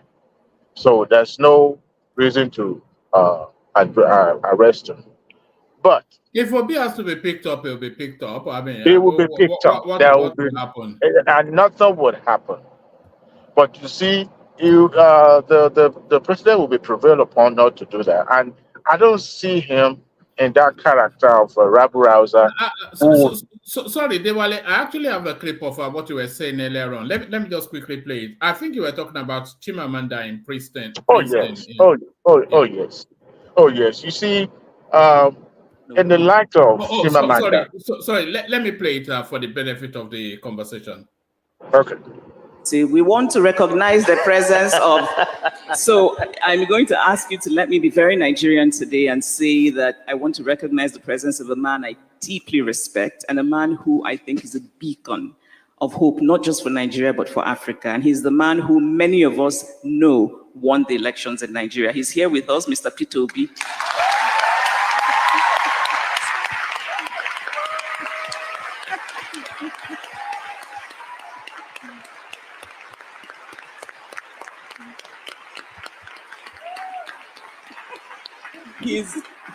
I just want to let you all know that he's going to tell me off for doing this because he didn't want it to be known. And he is also an example of that very rare quality in politicians, which is genuine humility.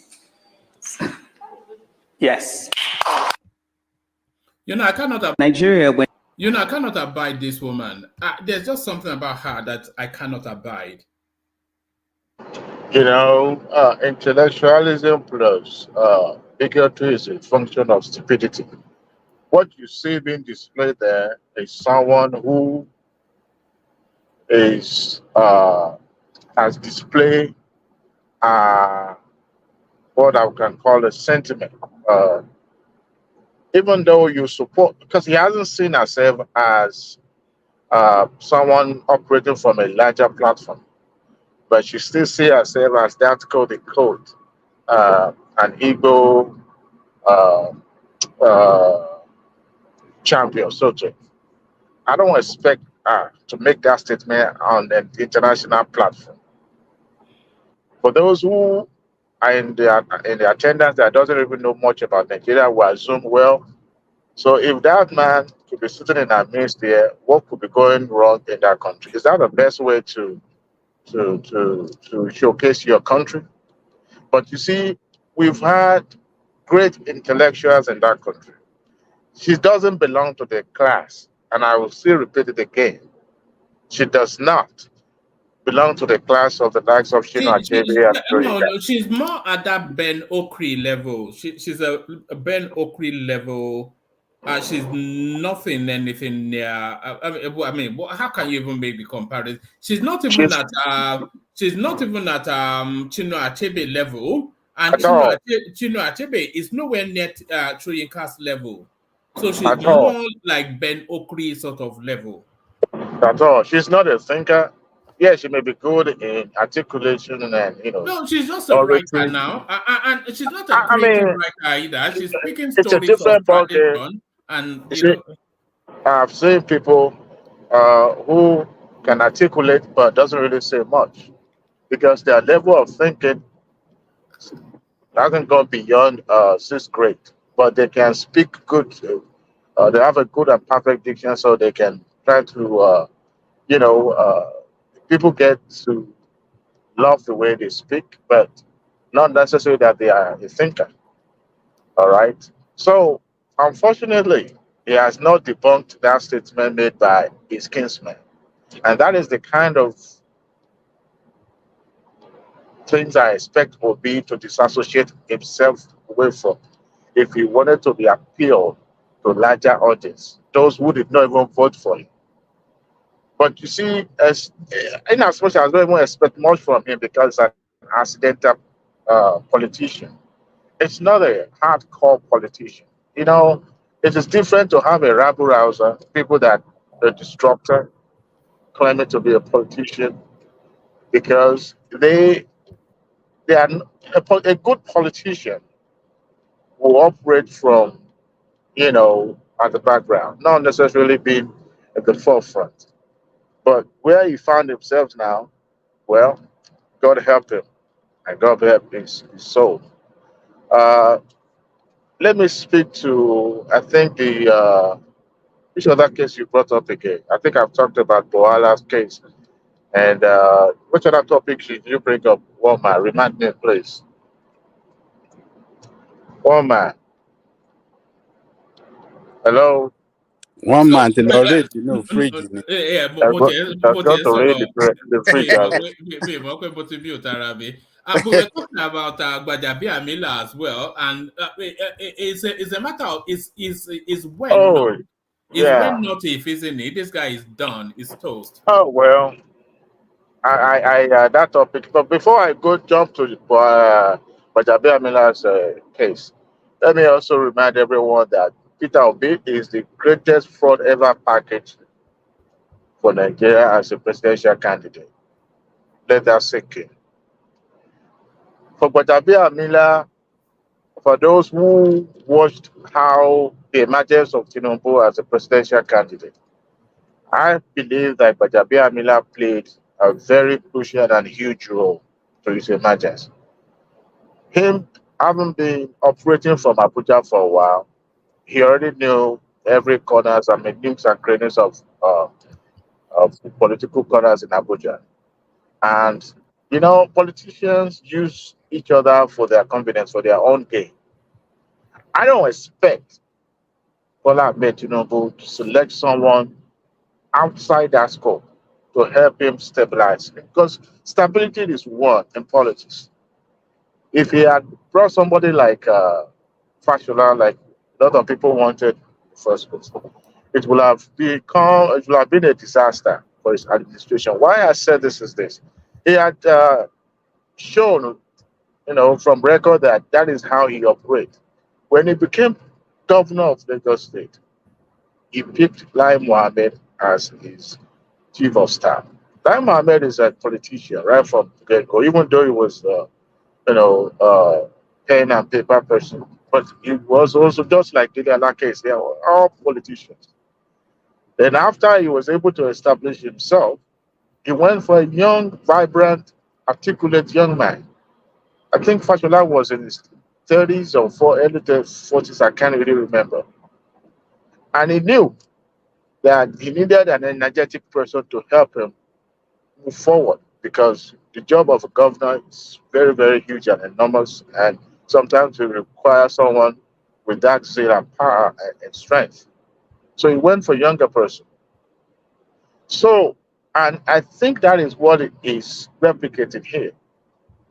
Once it gets stabilized politically, I'm hoping that he's going to go for somebody who is more younger, versatile, and the person that cuts across, just like Fashola. And Gbadabiamila knew, I believe him being a politician also will understand that the position of a chief of staff is not forever. He's going to move on to bigger things. I don't even see him as becoming the governor of Lagos State, because he hasn't operated in that area. But Tinubu needs him in Abuja for him to be able to, you know, reach across to other politicians that have chosen Abuja as their domain. And not just that, I mean, we all agree that Gbadabiamila is not in the same class with Fashola. He's not as articulate as Fashola. But in terms of politicking at the national level, he surpassed Fashola. And at this crucial stage, Tinubu need him more than they need Tinubu. As for buying of position, well, that cannot be far-fetched. I mean, we're talking about even a cleaner, a house assistant will print a business card and distribute it to people, you know, for monetary gain and all that. But I don't think where politics has gone to that Gbadabiamila will be selling a position. How much can he sell a position? Because the majority of people that are in the Tinubu's administration are not just being handpicked. They were seconded to his administration by the power blocks. And, you know, and perhaps in some places they will send two or three names. It will not be left for the incumbent to pick one. But it's still subject to the approval of the godfather that seconded them in the first place. So in that situation, Gbadabiamila had less authority in who is going to be picked. Yes, it may influence the presidency, but would not necessarily be the de facto person to say, you know what, this is the person we are going to go for. Yes, it's the chief of staff. But you also remember that every state or every stakeholder in Tinubu administration also have their people in the government. But of course, his days in Tinubu administrations are numbered. That's the way it is. I will be very surprised if Tinubu carried him over to the second term. I mean, if we finish with Tinubu this second term, I'll be very, very shocked because that would be, I don't know, that would be, Tinubu would be shortchanging himself it just doesn't strike me as anybody up to the task, you know, both in his demeanor and more to it in his performance. It doesn't strike me as as being up to that task by Amila. Like I said, I think he's playing that role, the role he was picked for being a stabilizer. I think he's played it well. Not that Tinubu doesn't know people much. I mean, he doesn't belong to the class of Tinubu. Tinubu was the class of 1999, even though he has been in the political landscape since then. You also understand that but Amila operates from Abuja, and Abuja is at the center. So you needed somebody, I mean, a former speaker. You needed somebody who cut across, who could reach across for you. He stood firmly when Tinubu almost kicked out. I mean, one way or the other, during the primary election. So he's playing his role, and at a point, you would need to bow out. Maybe they're going to find him a new role for him. I don't even see him as someone who could step into Tinubu's shoe when Tinubu finally leaves the state. I haven't seen him in that line. But he's playing the role, and I hope that he won't get on the banana peel, because it's always easy to, step on banana peel at the national level, because sometimes you have to sacrifice your own immediate inner carcass for some flimsy things. So, by and large, he's playing his role, and maybe before the end of first time, it will be edged out that somebody younger, who is not going to be Yoruba. I hope so, but I don't think so. It's going to happen, because Tinubu has shown that he needed somebody who is from his ethnicity that can understand him well, to work with him. So that's what I can say about Godwin. He's playing the role as a stabilizer, but he won't stay too long in Tinubu administration. Whether he sells position or not, it's just a matter of months. Let me put it that way. So there was a story you brought up earlier about Kate Henshaw, right? Yes. Yes. Let me line it up. So she has where is it? She has crossed carpet effectively to. She has crossed carpet effectively to APC and the Obidient. Yes, here it is. So yes, Nigerian tweets lambast Labour Party stalwart Kate Henshaw for heading APC's Governor Uzodinma's second term fundraiser. So Kate Henshaw, at the very heartbeat, almost second to Aisha Yesufu in the push for the Obi narrative, wailing and gnashing at the teeth all over the Nigerian space. And as soon as the numbers come in, very quickly she flips over to APC. So she's getting a flogging from the usual quarters, the Obidient quarters. But let me give you her response. She says, in an attempt to justify her actions, Henshaw said, "Someone called me this morning to check the X app. I was invited to host a fundraiser alongside my colleague. I accepted my prerogative. What is the noise about?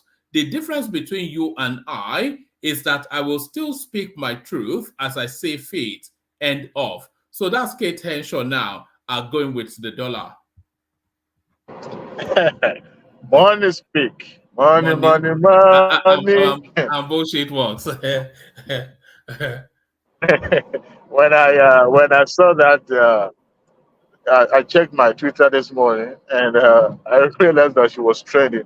So I said, let me check what's going on. And I saw the story. And I laughed. I laughed because actually I busted laughing because, you know, I don't know if it happens to you, Woma, or anybody on this platform.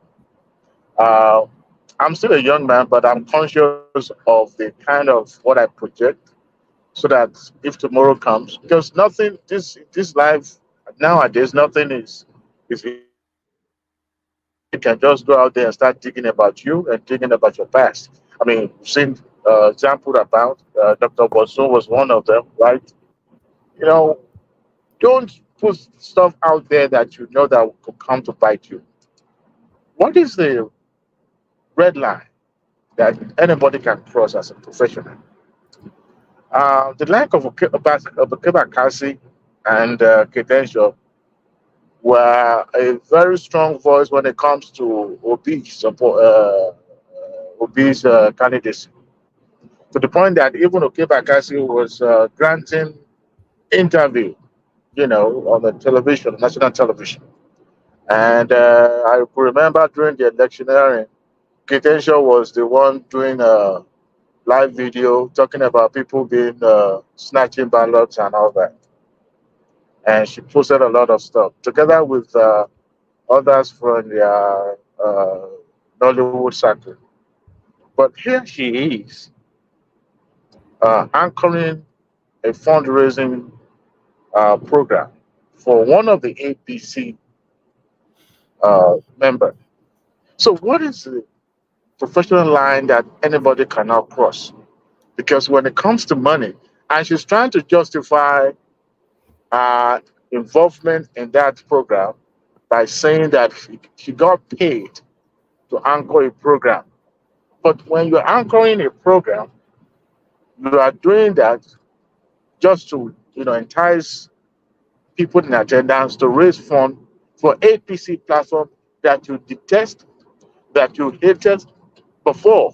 And here you are now saying that I'm working for my money, I'm a professional. However, I will still speak my truth. I don't support APC, but you're anchoring a show for them. So that is one way or the other. For her to fundraise, as somebody commented in the back and forth she's having on Twitter, for her to fundraise for Hope Uzodinma, she has to say glowing, complimentary, and flattering things about him. Absolutely. And if she does that, then that makes her a hypocrite. But then, of course, like you said, money, money, money. The video you just showed, probably you didn't pay too long. They were making fun, they were gesticulating, and they were, you know, having good time. Okay, money talk. Everybody have their own price. You just haven't negotiated well. You know, even the Pope will come down and tell you this is my own price, ego league, right? But I won't call them hypocrite. Okay, I won't use that word against them because they seem. I mean, this is where their bread is buttered, and Nigeria is hard, and they have to earn a living. Correct? They have family to feed, right? But where does that line of professionalism stop and personal conviction take over?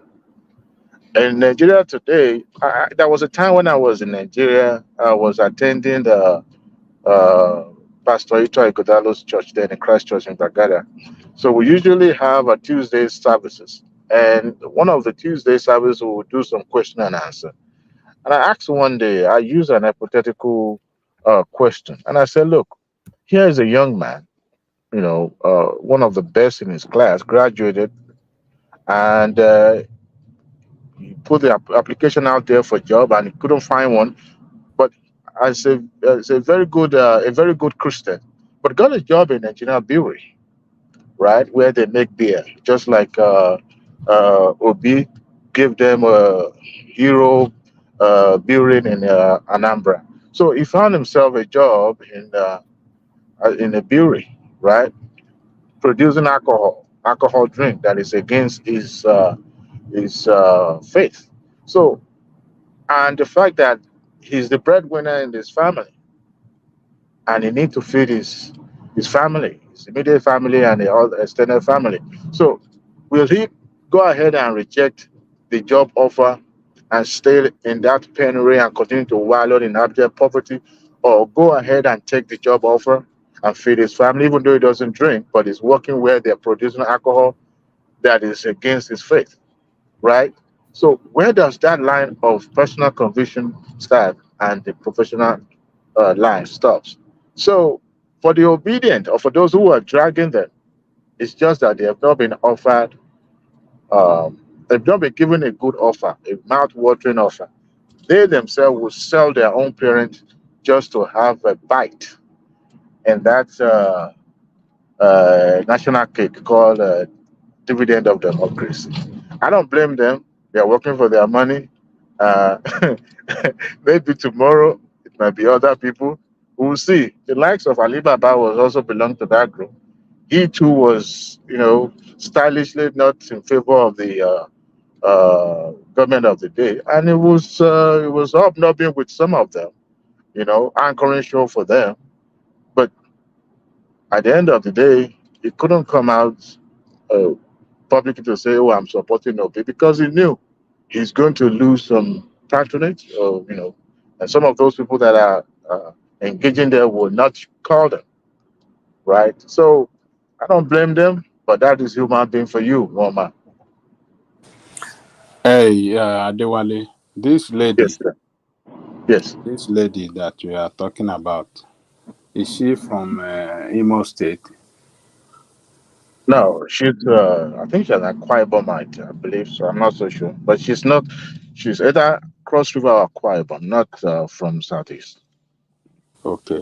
But you know that the Obidient uh, are not majorly Labour Party member. You know that? Oh, absolutely. Okay. So if she doesn't believe in Labour Party, but Obi, but now that the Obi's ambition has come to an end for now, so he has to go elsewhere. And like you said earlier, money, money, money. So if what do you call Hope Uzodinma believe that she can do the job for her and spread the news further than you know uh, to reach home and abroad. Yes, why not? He gave a good offer. He's not working against Obi. So working with Open Dozima is not working against Obi. It's a different ball game. So we Baba shouldn't. but it's not even, I'm not castigating him based on her support for Obi. The statement she tweeted out in the past about APC was where people are coming against her, Oh, where she posted okay, that APC, okay, it was about okay. Yeah, the thing towards said a lot APC, of not bad things against ABC, but now he's working for candidate of APC. yes, yes. That's the reason why they are dragging her. You see, Nigerians, they can fool themselves. Oh Lord, and that is why I always advise people here. Look, don't allow this politician to fool you. When they are playing the drum of foolishness, don't dance to it at all. Don't dance to it. You see, Nigerians, they cannot. They Nigerians are very, they can't stand by whatever they say. They can't stand by it. they say something in the morning and something in the evening. And they will now leave it for their supporter to begin to reconcile the two. And you begin to scratch your head. How do you start sorting salt and sugar, from each other? That is the way politicians operate. You know what she'll be telling her husband behind the closed door? Don't mind the we did for B. Is it not a labor loss? She If know, not, she know get husband. She's divorced her husband. okay. What she be telling her boy? The I the only one we did married. for Obi, the one we I did for only look Obi, only. the one we did for Yeah. Obi, is it not a labor-less? I beg, this is the way uh, God has chosen this guy to compensate me for what I I lost mean, following the and then mistakes. Ah, it's as simple as see. Honestly, I don't blame her. Look, human being has price. Everybody has that. It's just that we have not negotiated well. Once you negotiate and you get to that crescendo where you know the ceiling. Hey, all right. I think I will take your offer for it. Hey, the likes of even what is it? Attention is not even the okay black is who they went for. They in fact they went for that one just that straight up. But how could they have taken off a gig from people like Open Sodima of all people?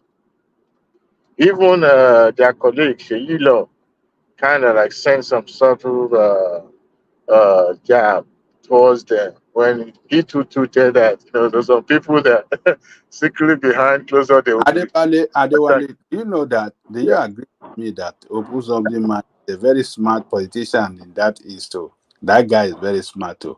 Could you believe But that? he doesn't look it though. He always looks like somebody that's been caught. You know when you catch a child, you say don't take any more sweets, and then you catch that child putting his hand in the cookie jar. He always look at that startled and bewildered look, always permanently on his face. That's Would what you they believe? continue with them with his with a Yamatanga look. You know, Tinubu's a way of his facial expression look like somebody like okay, this one is kind of watching. You know, there's a Yoruba name they call this Abadaleko.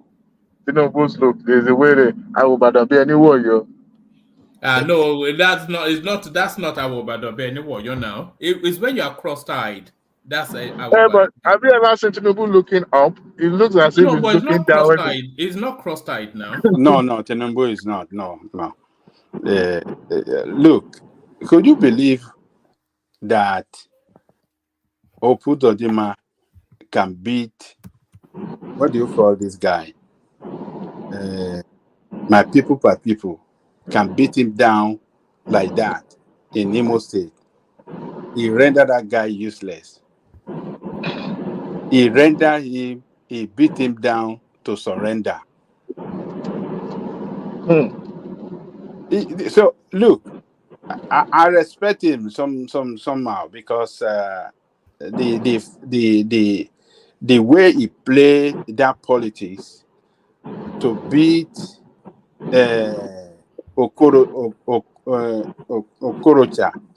Okorocha, he beat him down, and now Okorocha now supporting him, declare his support for him. It totally shows that he's a very calculative politician. He did everything to beat Okorocha down politically in that state because Okorocha is very, very strong, very strong politician and on the ground everywhere. But he beat him and his structure at every nook and cranny of that state. He beat them to surrender. And you know, if not that he's a politician, I mean, he's a governor, he will have gotten a position of minister from that state. That guy. So I'm not surprised that he can go all the way to Calabar to pick this guy to come and do some. He's smart, though. He looks innocent. You know, he doesn't talk too much, but yes, hope. You know, he doesn't talk too much, but let me tell you, he know how to do his groundwork very well. He will do it well, and he will achieve results. Who believe that he could be the governor of that state? Nobody ever thought so. Today they are still saying he's Supreme Court governor. Yes, he did. He actually won. He got all his paper, all his, what do you call it, booth by booth result sheet. He got everything. He couldn't get everything, but he got it from police. The police copy. He was able to react with all this. He got all the copies right from the police, and that was what he used at the court, at the tribunal to kick Ediowa, or what is the name of that one, to kick him out of Ediowa, to kick him out of power. So it's. What I found Rotimi Amechi very, very comical. No, that one, except run away from. If he run away from that state, who is paying to have him speak at their engagement? I still don't understand that. Who would invite somebody like that to come and speak at their occasion? For what is they? What is it that they're trying to pick his brain to understand what's going on in the current administration, or what would be the motivation to invite somebody like him? I don't know, man, because it's done with him politically in that River State. Wike has even nationally is done. Yeah, he doesn't have no appeal at the national as well. I don't know. He not quite long ago, his party member were hosted by opposition leader in Abuja, and the opposition party leader publicly declared that he would galvanize for president come 2027. Right? If there's one place that I'm in there to be, he's supposed to be in that gathering. But you see, because of the enmity between himself and Wiki, maybe I don't know who tells them how political movement is going to move. He seems to have miscalculated. He didn't even campaign for this man. He said he was not going to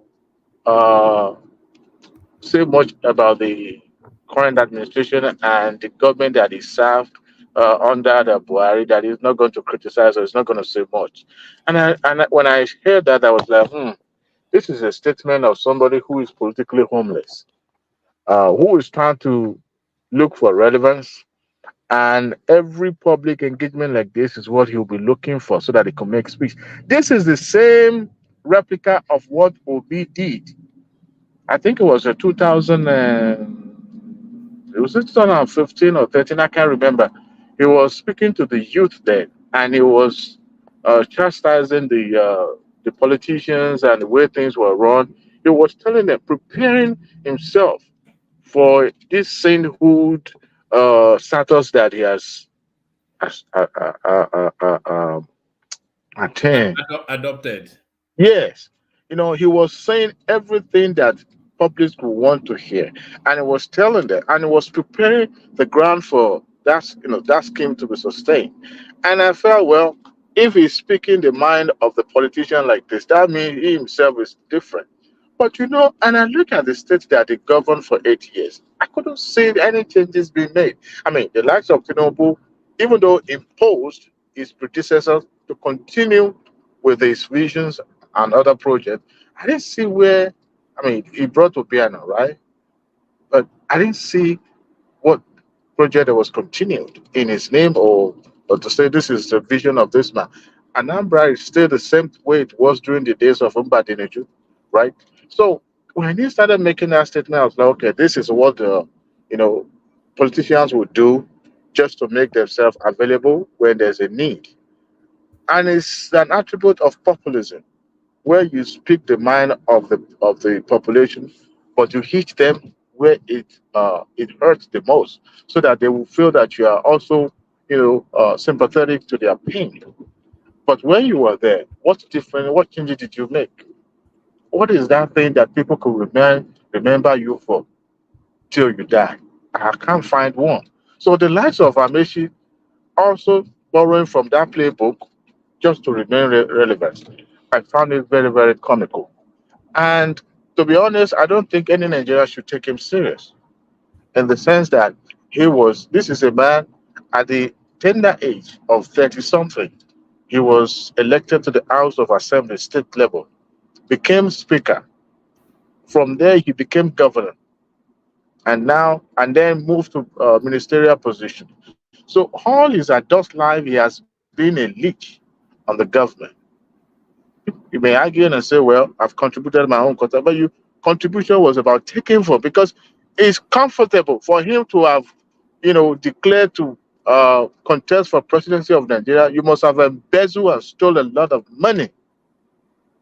A lot of money. As a minister of transportation, can you imagine the kickback that will come from buying all those coaches and being instrumental to the federal projects and all that? So he had gathered a lot of money for him to have said, you know what, just like the same Emefiele found himself so a freshly made soup. I said, let's bring a big spoon to scoop this soup. So the likes of Amechi now coming out to say, well, this is the same man that said the people should stone the politician, the same class that he belongs to, if not because he was playing on intelligence of people. It's unfortunate. Any serious-minded people shouldn't even take him serious for a bit, for 1 second, because he's a liar. Sorry? Hello? I don't know where that came from, but carry on. There might be the aliens listening, or look at that. They are coming to get us. They are coming. The little green men. The little green men. Amechi is a liar, and Nigeria should see him as who he is. That somebody who is trying to take the opportunity, just like Obidient did. And if people like them would not stay long in the political space, they will fizzle out. He found himself outside political spectrum now. I mean, he's politically homeless. His own adopted party, APC, would not take him. His PDP is not going back because Wike had occupied that position at the state level. Where else will he go? So he's homeless. Except if he jumps ship today and say, no, I'm going to Labour Party with Obi, well, that will be a political suicide for him, because they will finish him, because they have a dossier on him. So it's a for him. So I'm scratching my head to trying to understand what is his political relevance actually. Nothing. I think it's in the camp of those people that are losers. He is especially bitter about it. I'm not sure. He's lost on so many grounds. He's lost his state.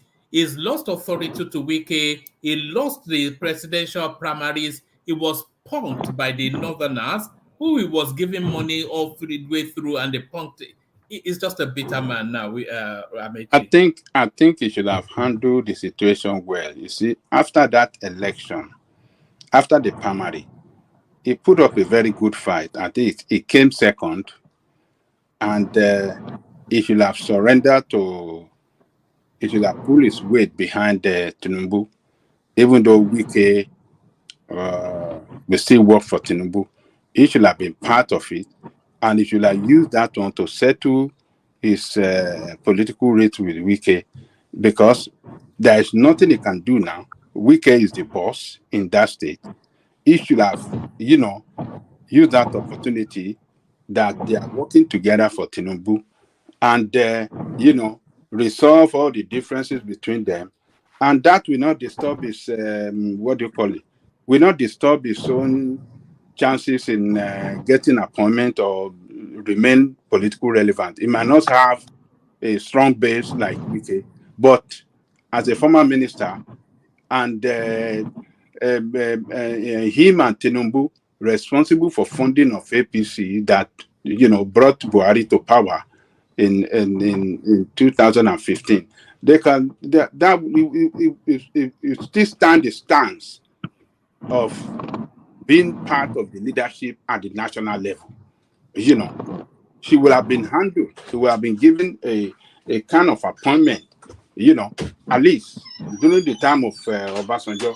Obasanjo gave 2 substantive positions for Yaradua. For substantive ministerial appointment to what do you call it?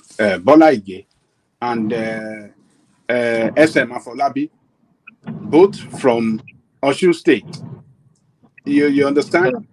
Minister of Affairs for SM Afolabi and Minister for Mines and Power, and what's the other situation? Super Minister for Bola Ige. So both of them will have been, Tinubu will have considered him too and he should have participated in the campaign and everything, get himself in the front as one of the leader campaigning, and he wants to operate on the same pedestal with Tinubu, just to show that he too has to wrestle power. Sometimes I think these politicians, they have a fish brain. Not quite long ago, 8 years ago, or should I say 16 years ago, your Kingsman from South was the president, right?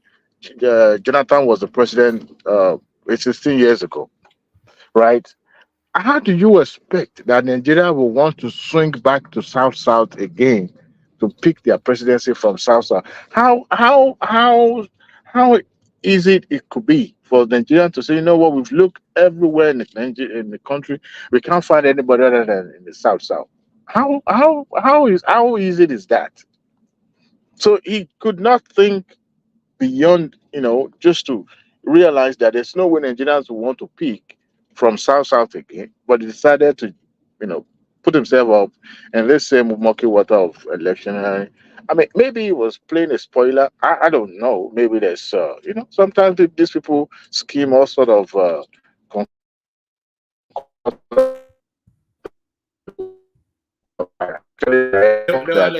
the people that were just, yeah. Am I back now? You're back. You're back, yeah. Okay. I heard that, Tinubu actually financed, brought a lot of people to the primary circle so that they could have much voice. So they could have, it won't be the lonely voice because it's almost submerged. So he needed the crowd. So he bought the form for other contestants during the primary. So maybe that was the role Amechi played. But then towards the primary election, after primary election, there was nowhere to be found. So that kind of fueled the rumor more that he's probably not a spoiler, but somebody who is just greedy and is looking for his own gain. But I mean, he met his match and he was relegated to the background. But someone who had put much into financially, actually contributed towards Buhari's victory. I'm not sure about this one. You should have stayed in that same circle but you know what they always do? They will always claim that they are doing it for the service to the country. That's a lie. The same country you'll be serving, by manning your own pocket since age 39 or so. So here you are still in your prime at 50 something, and you are still claiming that you are working for the country. I don't find that credible at all. I don't. Can you guys still hear me?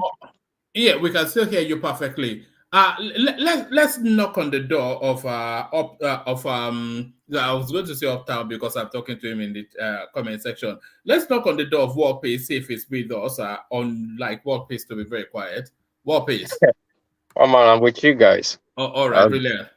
I was being with you when Sir Alexander Gomez were having a chat with you at the beginning of the session. One man How did you get what? Did you mention anything about Edo State? Yeah, so about did you say anything negative about? If you mention Edo State in a negative way, one face will come after you. He will come if he's sleeping. He will come from that place. I've never seen anything like that with anybody. I'm a proud Yoruba man. I take pride in coming from Oyo Alaafin. Even I appeal in. I've never seen anybody so If you say that the Oba Atokpe cannot walk on water, then will come for your head.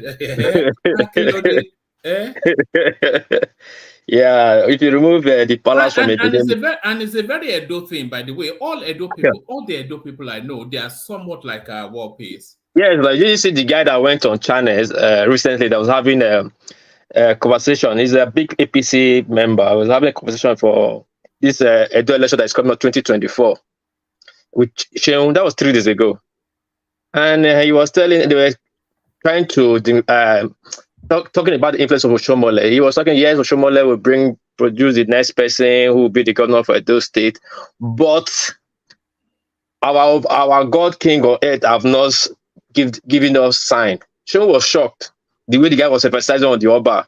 He said the Oba is the only supreme leader in that state. If the Oba gives sign, then we'll know where they will go. The rest of us will follow. And I was just laughing. Mama, can you hear me? No, we can hear you. I'm just wondering why the Oba holds so much power over that space. Yeah. If you remove the palace from Ebenima, what else is remaining? That's what we have. We are connected with the palace. The palace is connected with us. That's just the Benima for you. Is the palace. Without the palace, the Benin people are like a headless mob. So the palace guide us. We are direction. So you cannot separate both of us, one man. You understand? If you want Benin to be united, just say something about the palace. You see all of them, both the pastor and everybody. Hold on, one man. My wife is calling on my phone. Hello? Okay. Sushi, no, the Sushi hasn't come yet, yo. They will put Sushi on post. I'll check it. I'll call you back. One man, today is my wife, my daughter's 3 months festival celebration, a kind of activity when she will eat fish, raw fish and sushi.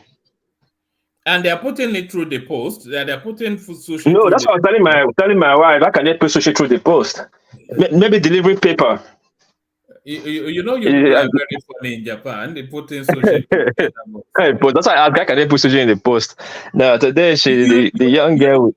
You know, I feel sorry for your wallet sometimes. So war peace. One man. It's always one thing or the other. Yes. Halloween just finished. Today is the last day of Halloween. I'll be spending after the birthday I just passed last week. Since this weekend now Halloween, I'll be spending. Today we are going to a festival. I bought costume. I've done all that. I've got costumes, or do you hire them? I thought they. No, we buy here. We buy here in Japan. No?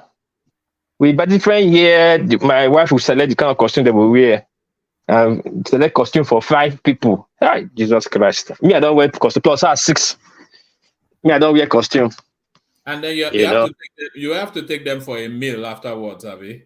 We are going to a festival now. They have Caribbean, American Caribbean Afro Festival. So we're gonna go there. Now we're gonna take everybody there. Then we're gonna eat. Be around black people, Abby. Yeah, there are DJs, artists. There are a lot of people. There are a lot of shops. There are things to buy. All from my wallet. We eat. Do this, do that. I've called the Mecca and Tributes to start paying that small. So I'll be collecting my money small before they turn 21. I'm tired. It's quite. Do you speak English to your wife? Is that what? Yeah, my wife we speak English purely. Me and my wife. That's what is affecting my Japanese self. Because even after 30 years in Japan, you still cannot. I cannot really speak. So there's a problem for me. Me and my wife speak English every day, day out, day in. So we just like that. Anyway, one man. Well, I agree to you. How you dey? What peace? I did finally you, as I tell you before, you're the father of the platform. Now only you look for me. When the rest of them are happy, you say, I'm gone. They don't know how the politics and emotion. Nobody, anybody, no ask for, the politics and emotion. When one man don't read the Wahala finish, hey, you go see fight.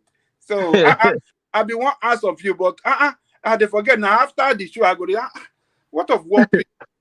So as it can't occur to me, why one man say as he wants to start the show, now he can't occur. I say I go ask one man today. Say before we start anything, where is One Piece? What did they happen now? Say you did something for your daughter and stuff like that. Say, yeah, you see my daughter piano that day. Now the day one just call, when mom was sending message, I was sending my mom one man said so. He said you they send that picture. Yeah. Say not easy for only one matter to bring topics now. So when I wake up my time, if I wake up my time like this, so I get ahead of everybody. So I'll quickly check the news, see the one way go catch a headline from one man to support them for to choose from, because talking point the many. That's a good spot for me to put the Instagram out. So carry on, One Piece. So like what One Piece was just saying, a lot of the conversations we have on this platform is essentially stories submitted by people, and what they usually do is to send it to me via Instagram. So that's my Instagram link right there. If you have anything you'd like us to discuss, just pop it to me on Instagram. Carry on, One Piece. Yeah. So I just sent one man. So even how far I did that day was my daughter. I was preparing for my daughter world piano class event.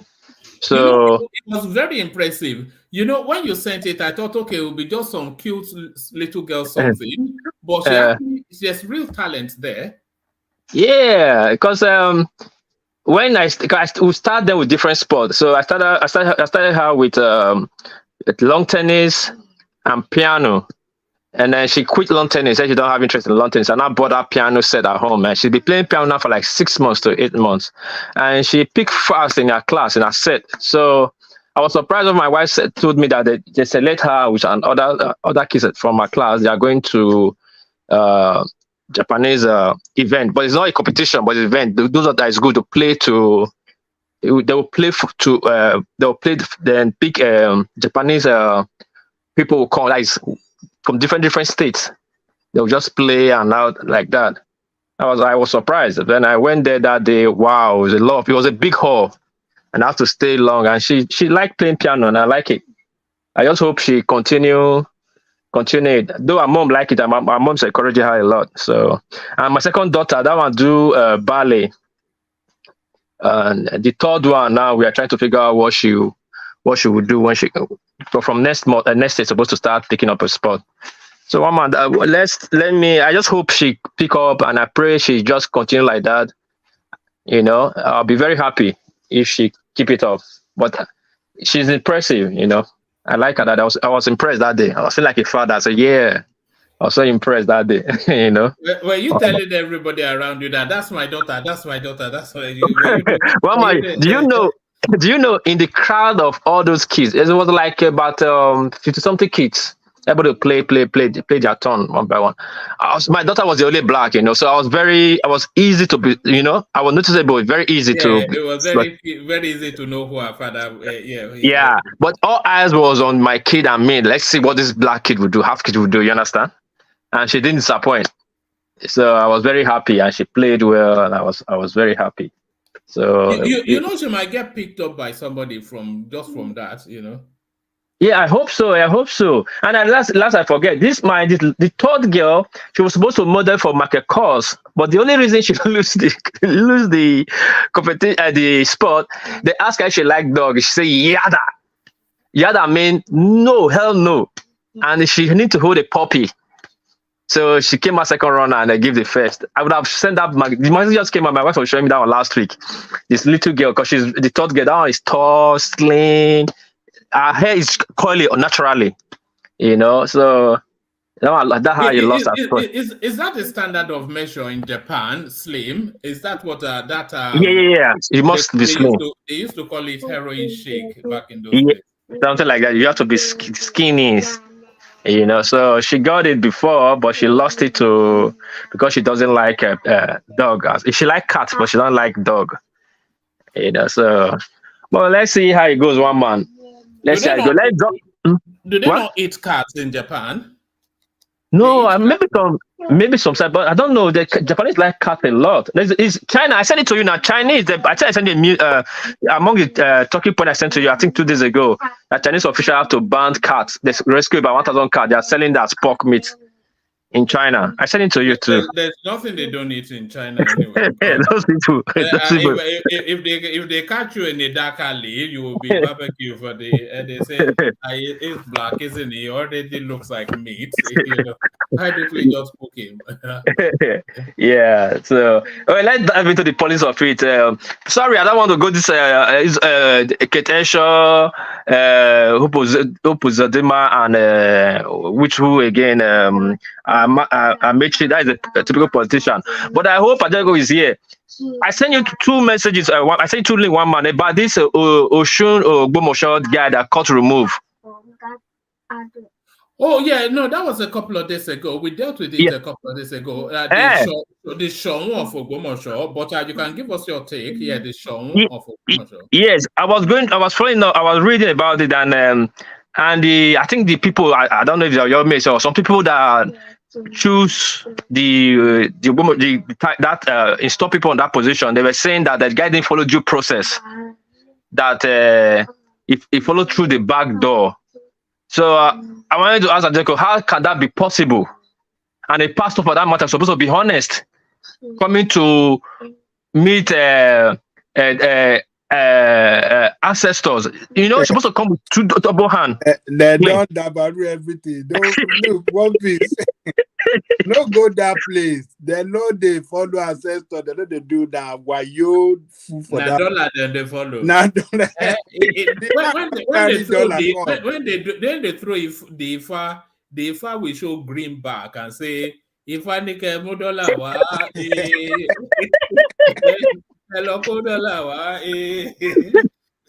my God. Nothing is sacred anymore in this world. You know, say that man, he don't live so far, bro. You know if he speak in Ogbomoso dialect too. Really? Is it Ghana? Is it Ghana? Is going to Ogbomoso to do Ghana? Because Yoruba is speak. Oh my God. But again, the court was so swift too. I didn't know that there was a tussle for it. It was very fast. That next I saw they took him to court and court have sacked him. I said, when did they install this guy that they're taking him to court? No. Court is sacking him right now too. You know, it's really funny, and I think it's hard time the your Messi or the Yoruba kings. No, that one is not handled by Yomesi. Or Yomedi is Oyo. It's Oyo is for the Alaf. That one is Ogo. But I still send something to you, but that Yomesi, they're taking they're accusing Mankind by delaying the Alaf installation because he wants his own candidate. Some people are warning him that if you play game, if you should go and I'm sure Makinde will not do that because he knows all your people, they have a way of doing their own thing. So he cannot, if he do some guru or some manipulation, they will fight, they will demonstrate, they won't accept it. So yeah, you should not get involved in it now. You should just leave it traditional rulers. Let them handle who they want, good or bad. You're gonna learn from it. What people don't understand, any decision the kingmakers take, it is for them to learn from it, good or bad. It's for the future. They might take a decision we think is bad now, but the gods have the way of doing things, so that next time they will make other decisions, so that same decision will not happen again next time. You understand? If you don't fix your fault or your mistake or realize your mistake, how will you know it's a mistake? We think everybody has been living before us, they all had a perfect decision. No, so at least from their mistakes they learn and they make amendment. So let the Oyomesi pick who they want to pick, but I'm very sure they'll not pick that guy that is saying you're going to change his name to Sultan of waiting Olowo Abi whatever. Oluwo. That one, that guy. the next time they will not pick anybody like that. That one, ganja. If you hear ganja. What is you see that they operate all those traditional institutions for Yoruba land? They don't turn things upside down. They don't turn them upside down. Now, all this thing is politicians. These politicians, they are destroying every fabric on which our culture, our tradition, our historical value, everything, they are destroying it. Everything. Just because of their own political interest. That's it. And it's very bad. It's very bad. Because that day me and Baba talking, I could see the pain. That was because whenever we were saying we talk for like 1 hour plus, we were thinking we were talking about who have time for that. We were talking about the things that's affecting our culture. I could see the pain in Oga Baba. You know, he makes some point. You know, how can you just wake up and pick somebody that don't even had no historical connection because you want modality or civility? It's not like that now. And when you appoint new, you create a new crown and just appoint that person, that means you are creating a big problem, because that person you give title to wants to write his own history. Then he has to erase somebody's history. You understand, Oga Jalikoko? So it's hard time. I agree with you. It's that time they really, really stop all this. In short, just what Atiku was reading from 1999 to now. This Southwest traditional ruler. They have make 5,000 obas. The Olobo of that guy. They are political king. Yes, I know, but it has effect. It has effect. Some of them don't have anything. I don't have to say. They don't have. I know when you appoint obas, you have. What is? Some of them now political talks. Look. Do you know how many those that we call Bale? No, they are just like they are like lesser king. They are not king, but they are head of community. Yes. You understand? Head of, but not king. Yeah. These politicians, they manipulated the system and installed them as king. Which is bad. They were not king. They were just head of their community, responsible to the higher king in that state. You understand? We had that in my own homestead. What we used to have is the Oluawo of Akimori, which was a Bale position, but it's now been elevated to an Obashi. They elevated them to king. It's not good. It's not good at all, because when you elevate that person, that means you have to give him a history. You have to give him land. That's why you see community crisis everywhere. People start rewriting history. No, they already have land now. They already have a dominion. They have land now. And at least if that title has created land for him. What are you saying? No, that land is created for him. It's not for him. It's for fraud. That is the fraud we are talking about. Everything is based on fraud, and it doesn't give the true picture, and true picture of what it really represents, because it's based on fraud. Vale, just the head of community, and they elevated them to king, and you will see all those ones terrorizing people, carrying they will give them this, and they will, because themselves, they know that they don't merit that position, but were political rewarded. You understand? So yes. What are they going to do? They'll be responsible. They turn to politicians. You see them following politicians. They like to carry their staff of office in their car. You know, they don't people. And the staff of office will be sticking out of the car. So that they will hang it They will hang it by the window. They will roll down the glass, and you will see something of something. They will be terrorized and they will be bullying people everywhere. It's not good at all. That is going to cause problems for the higher authorities. Something like this wanted to happen those states recently, and it's not the way the people resisted them.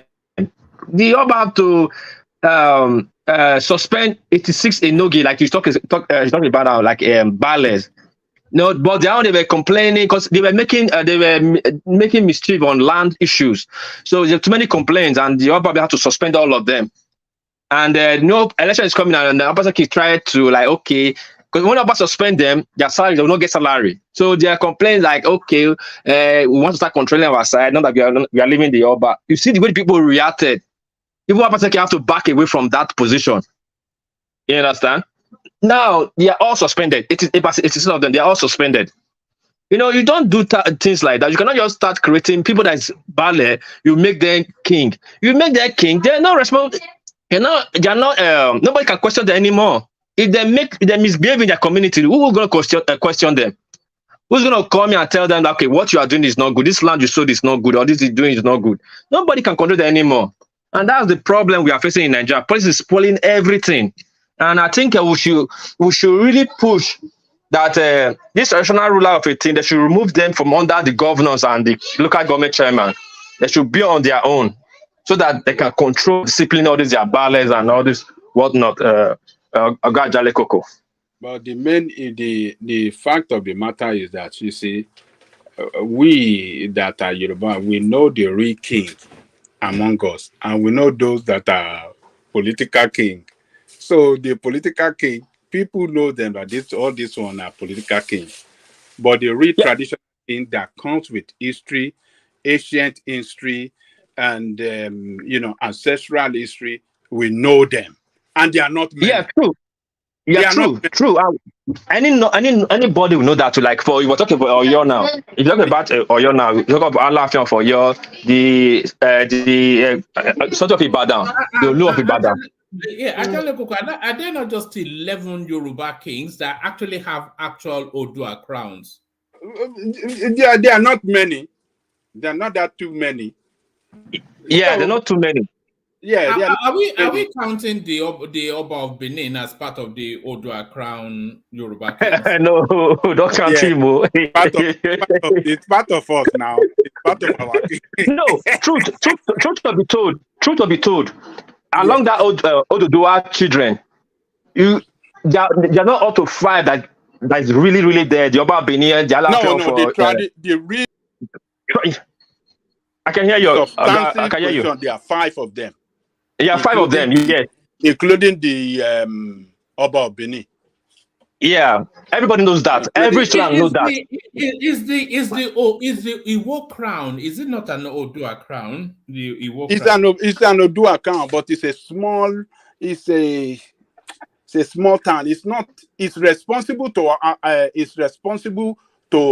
Alaafin. Okay, so it's a subsect of. It's a subset. It's responsible to. If Alaafin, where Alaafin is talking, Oluwo will never talk there. He will keep calm.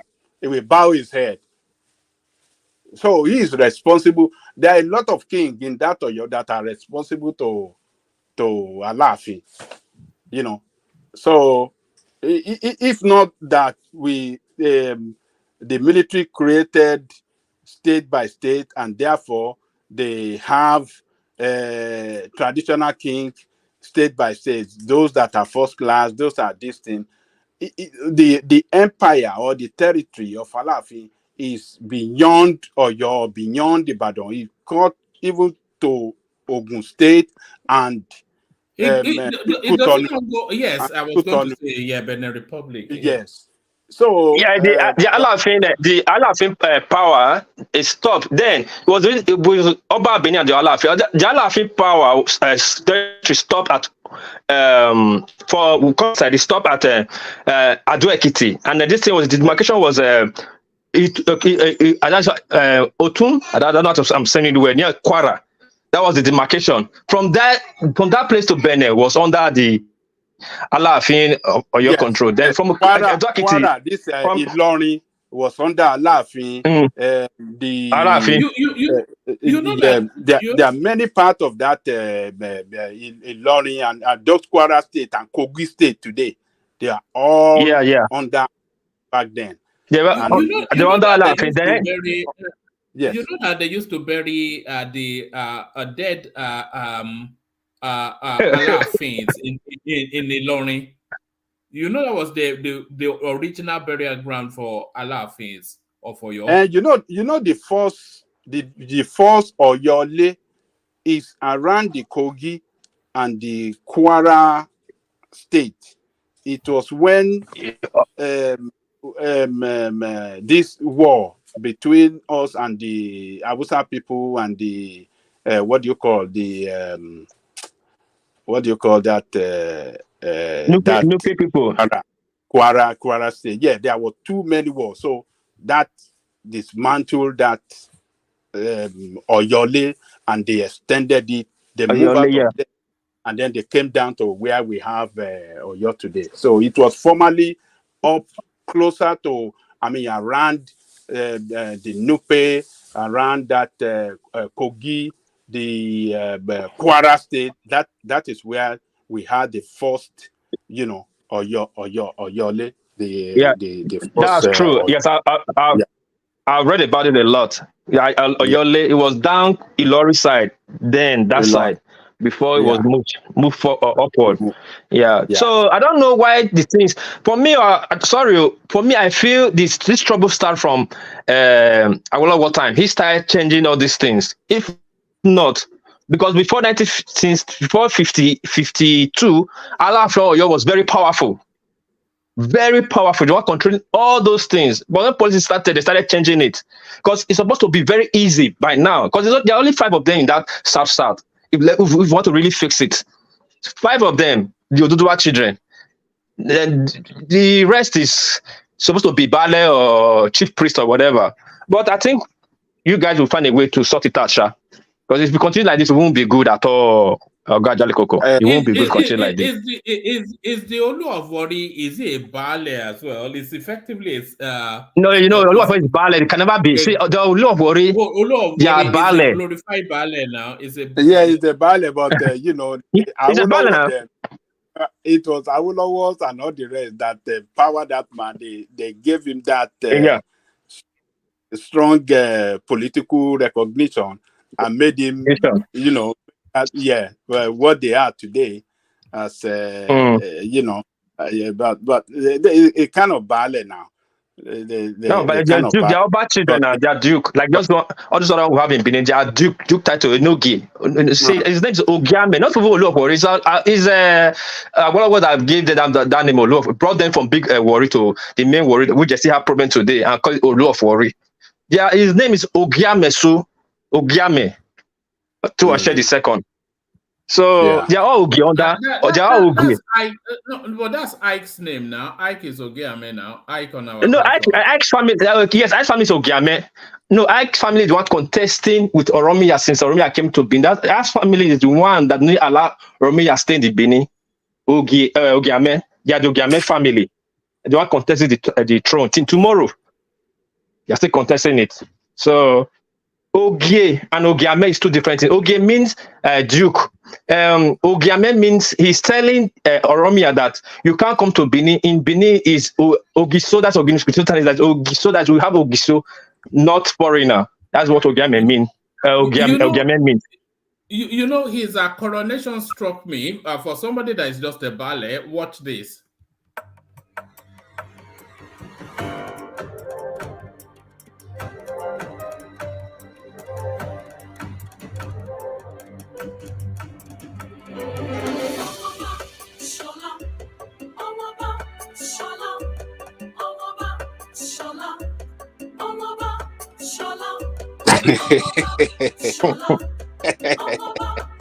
Yeah, but yeah.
So there it is.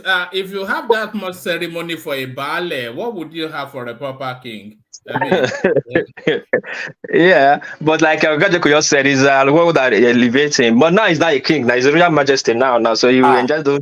If they don't empower him politically, he don't get that strong recognition now. Now, yeah. So you will get all those entitlement now. You will get all those things in. But those that in worry now, that's the problem. Not only him that is majesty, they have other majesties there, like almost like 20. Is he not the one marrying 3 sisters at the same time or something? No, it's our bow. My God. That man, they enjoy life. Oh. I enjoy it. Who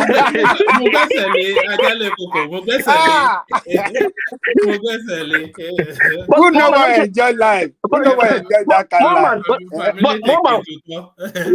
Nothing wrong. Nothing wrong there now. He did not marry his own cousins now. He did not marry his own. He married different persons. Like 2 sisters now. Yeah. Nothing wrong there now. Not somebody different 2 sisters that he married. So it's okay. Maybe they be virgin before when they marry. All wives are all virgin. They have to be. That man don't they enjoy heaven for this world. This earth where we dey now. Heaven they enjoy for Ajale Koko, did you hear this one about one of the wives of one of the late Alafio for you is now dating Portable. That one, Yeah, that guy. Yes. Yes, sir. Yes. Yes, sir. I watch what. In fact, I think they've had a child together. And he was still having matter. He was having matter to say that after king and another king. That's what he said in the interview at Portable. I don't want to talk about it. Like this is nonsense. All these kind of little things bring disrespect to the tradition. Normally in any tradition, any ex-king wife, nobody's supposed to go close to them. It's only the son, the new king. It's even the queens are meant to be inherited by the new king. Yes, the new king. Yeah, the new king. Yes, I'm saying it's the son, the new king that will not decide to give it to his own chief. Not even common on. The wife of the king is now with Zazu. Teloju. My God. It's funny. It's funny. In Benin, you cannot. But in the case of Alafin, there are some. I don't know. I think I listened to the interview of that Alafin himself. That most of them are not real. His wife. Yeah, they are not real wife that he bed with, but they are just, some of them he sponsored them, he financed their education, and they said they want to stay in the palace, and then he allowed them to hang around and every community, I think once in a year or every 2 years they bring wives to the Oba, and where are you getting that from? No, it's all those kings. They are doing it. Ike, they are doing it too. Come and defend your title. This is Ike. You should really be. This should be you, Ike. What happened? Look at that. In the comments, this should be you. Now America, they can't do chakara. I mean, he's intimidating them in Ghana. While this guy is sitting on your throne. Look at the guy sitting on your throne now. One man, you don't know the Alafin, they get gifts every day from cow to women. They bring for them. Yeah, that's true. That's true. They don't bring That's them true. women now. Who brings them? Oh yeah. Some people, It's not yes. Swaziland now. You know they do that in Swaziland, but I don't think they do that. No, they do it. They'll do it in Yoruba land. Mama, you don't know. We go and give their daughter to the king. To the king. Look, I surrender this to you. Let him live with you, marry, and yeah. So the king, I think I listened to one of his interviews. So he was saying that no, some of them, I mean, many of them that they see around him, it's not that bedding will have anything to do sexually, but just some of them will say, oh, they want to stay in the palace and they want to after and then you say okay, and then they all come around together when he's traveling. They want to follow him, and I said, well, who knows the truth? Only God knows. Maybe this lady that is just going with Portable, he wasn't having the. They didn't do that ritual. It was not really traditional and Do you remember the former wife of the Ooni of Ife, the one that is from Edo or Benin that ended up with some Italian guy? Is it Italian? Lebanese. I thought there was Magun. Is there no Magun? I thought there was Magun. I thought they put Magun on them. One man.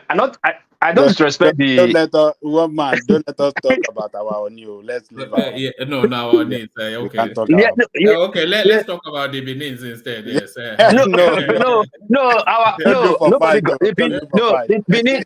The Benin king, when you don't even know them, you can't even see them. You can't. They don't dress. You don't dress fashion. No. Once a big queen, all you dress is like Benin traditional dress. Tie wrapper to chest. You can't even see her teeth. Where your wife touch you, your leg touch there, they'll cut that leg off now. It's very restricted. But that over they enjoy life, twins. Of course. Of course. Because there's a saying Benin that and it's not just na yellow pawpaw twins, na pawpaw na real pawpaw. I go chop if who want chop this pawpaw, you go say na me. But you know all these kings and but all these kings, you have to cut them slack, and it's not easy to stay in one place every day. They stay in one place. They'll be in the palace every day. They can't go out like we normal people go out now. You can't see them going to party. You can't see, So they have to give them everything they want in that palace. Enjoyment. If not me, I go enjoy myself well. I go enjoy myself well. Because I wouldn't mind being a prince, which I am on both sides of but I wouldn't want to be a king. Who wants to be a king? I mean, if you be a king, one man, you become very restricted. You have to carry, because you are the one that people are looking up to. And I don't like all those rituals as well. So I wouldn't. Yeah, the ritual is not the problem. It is the maintaining of the culture, because you are the symbol of authority of that state.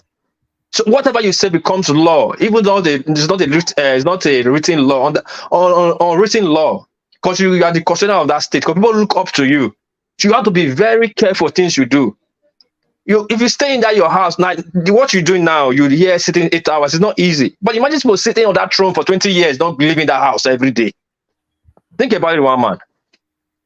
It's not easy for these people. So they have to enjoy themselves to the fullest of that palace. Although I wouldn't mind knowing, because there are certain secrets to life that they know that you don't know. I wouldn't mind knowing some of those secrets, those traditional secrets. True.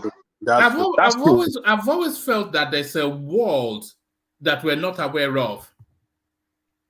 Because all this like our Oba or the other thing, they are head of every deity in that your land. And they're only the one that can question those deities. You go ask yourself why. Deities don't worry them. They are the one questioning the deity. They can stop the deity. I believe it happened in I believe it happened in Oyo too. The Alafi can say, go and lock that mass shrine up. Like in Benin, they'll go with some kind of chalk and this, they'll lock the shrine up. That deity will not be active.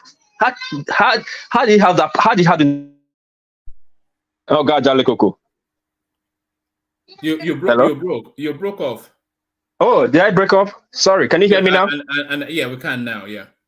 I said, like the Obas or the Alafin, they are head of deities in their community. How is that possible? And sometimes they can lock the deity shrine, like in Benin, the Obas.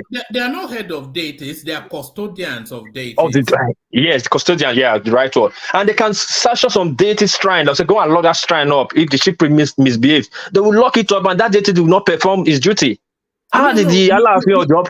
You know there are hierarchies in deities as well. I don't think anybody can lock up the shrine of Shango, but otherwise that person will. No, the Allah. If something happened, the chief priest misbehave. The Allah can say, okay, go lock that shrine up. Shango is still, they know that he left, but he cannot perform any duty till they sort out the problem. They have it. Go. Maybe I'm not going to close to them. They can do it. Like if you know, use something called Omo. Once they come, they'll log his shrine up. It's okay. This chief priest misbehaved.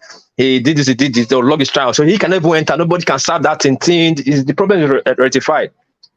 And then they will not worry the king or the Alaafin, and we will obey too. Because it's the respect. The deity will obey the law. How do they know that? How do they have that knowledge? You know, there's so many things that we don't know, but we thank God we're still keeping it, you know, one man. And let me a little bit digress and come into a little bit of politics. One man, you don't see this appointment our guy is doing now, because he's now our president, it's been confirmed. I don't see it's a little bit Lagos State mafia appointment. No, he has to go with what he knows now, does he not? Yeah, I understand you have to go with what he knows, but they are making head of service now. Like the farmer guy now that removed, he replaced it on that Lagos Mafia. Some new appointment he make is a Lagos Mafia. You cannot say in every other tribe now, 560 tribe, the other people are not there. You must not know everybody now. That's the only person really that was nationalistic in his appointment was probably Obasanjo. There's always been an ethnic leanings in governance in Nigeria apart from the Obasanjo administration. True, but it's not really helping us.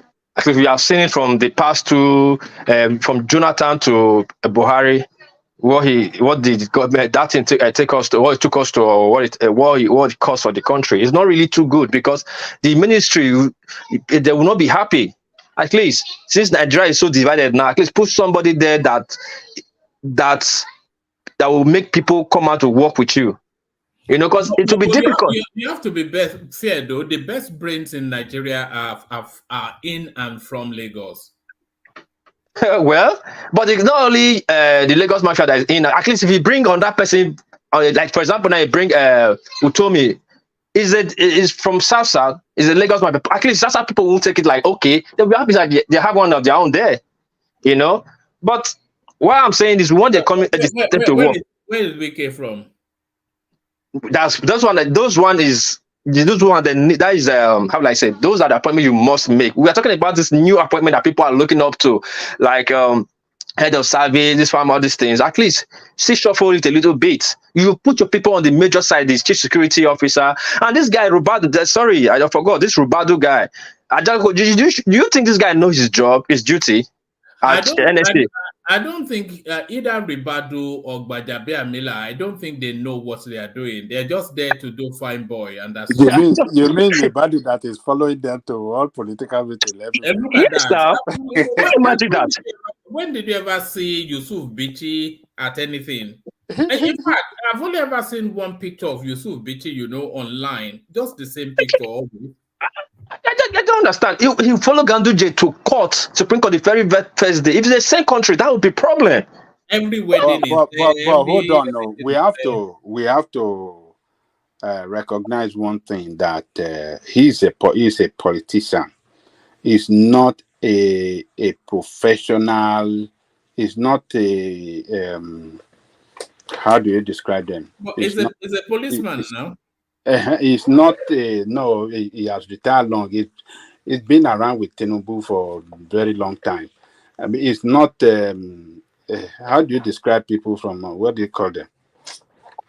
A serviceman. No, what do you call them? People that are not politicians that are giving what's the name they call it? Technocrat is not a man that is not an officer that just retired, that are just, I mean, based on his profession as a intelligent officer and given an appointment. So he's not a retired intelligent officer or retired. He's been in politics with them for how many years? For over 16 years. So a politician that have base, you understand? I believe he's nothing an ambition to be governor of his state. So yes, I agree with that. So you should accept him to play politics while holding that office as well. So that is what he's doing. He doesn't want to be in that what do you call that position they offer. He knows that one is 4 years. At the end of 4 years, first time of this office, first time of Tinubu, you will see him. He want to go and contest for governorship of Adamawa State. You know, true. But that position is not political position. NSA is not political position. He could be a politician, but the position is not a political position. He at least balance it. Yeah, but he has. I think that job is too big for him. He has professionals in key position in that institution running it. He just played an like oversight or just the boss there to to be there and represent the president interest, but to take him out of politics completely, not to be part of the game. No, he know his fellow politician. They can cut him off completely. If he focus, if he sit down there alone and doesn't want to participate in politics, oh, forget it. Forget it. They will destroy his political interest. So he's playing it smart. It's we from outside that doesn't understand the game he's playing. And we are looking at it, judging from the way that the past, his predecessor, operated. That's why we are looking at it. He should operate like that. No, he's not going to do it like that. He's a politician. The other guy was not a politician. So that one had no romance with politician at all before giving appointment. So he was just sitting down there doing his job and doesn't want anything except with the president. President is his own. Buhari back then was his own man. That's it. No other politician. He doesn't play around with politicians, but Buhari. But this one, he wants to hang around with the president and the chairman of the party, playing his politics, doing his own calculation, preparing grant, making friends, so that when it comes to the next 4 years to come out for his governorship, the grant he will have, prepare grant easy for him to secure that ticket. So look, he's a politician. No, just leave him, make they do him like that. Everybody is after their own selfish ambition. So that is it now. So that's the way I see it. All right. All right. So there is no Thomas. It looks as though the One Piece is gone. He has not. I think he's muted. He's attending to Children Matters. Children Matters. The president of Children Matters on One Man Way to Move. I have the expectation that we'll be celebrating yet another birth this time next year for our War Piece. What Piece doesn't play? He's dropping it one every year. One Piece does not play at all. My goodness me. Bakogbi. Bakogbi. One Piece, slow down. No, try and space them out a bit. Traditionally, you should have 3 years. Is it 3 years, the traditional Ajale Koko, in between children? No, I think it's It's 2 years and a half now. That's sufficient to that should be You mean for what piece or what are you saying? No. I'm saying traditionally because in my family, it should be 3 years. I mean, traditionally it's 3 years now. They space it out, 3 years after. But within the 2 and a bit years, are we 2 and a bit years or something? However long we've been running this platform, I think Bob Peace must have at least had 5 children. Bob Peace. Anything, oh God, One Piece. It's Babasale. Is trying to repopulate. They say the Japanese population. And by the way, there's this thing going on. All these Western populations, they're slowly dying out. They are not reproducing and they are aging out. That's why you see Germany going on an immigration drive. That's why you see a lot of them are going. Even Japan is now opening up to black people. Germany is crying seriously. The only people reproducing children are black people. So Germany is crying seriously. The people that are reproducing there are the immigrants from Syria, from all those countries that they took in during the time. There was a time they took about 1 million of them. Yes. And it's just for reproduction. That's why that woman is a very smart woman. Because Germans are not reproducing again. And they are fastly aging out. They so what are they going to do? And that's one thing that America have done smartly. America that invite taking immigrant and your country there that bring in immigrant all the time in their thousands. They know what they are doing about them. They bring them in and then complain about them. My goodness. So it's you see, like in America now, all this the Mexican and all the Spanish people that are trooping in through the border that are coming in. Oh man, those people are average. What are you going to do about that? They're really becoming a pandemic in that border wahala. The way they are trooping into that place. Look. But the only thing I don't like is the language that you use to refer to them. You almost like pest. They're almost trying to. They're almost locals. They are dehumanizing them, which always leads to disaster. You see what we are seeing is failure of their country that is responsible for them leaving their country and running down to America. And they are lucky that they have America close to them that they can run to, that can absorb them.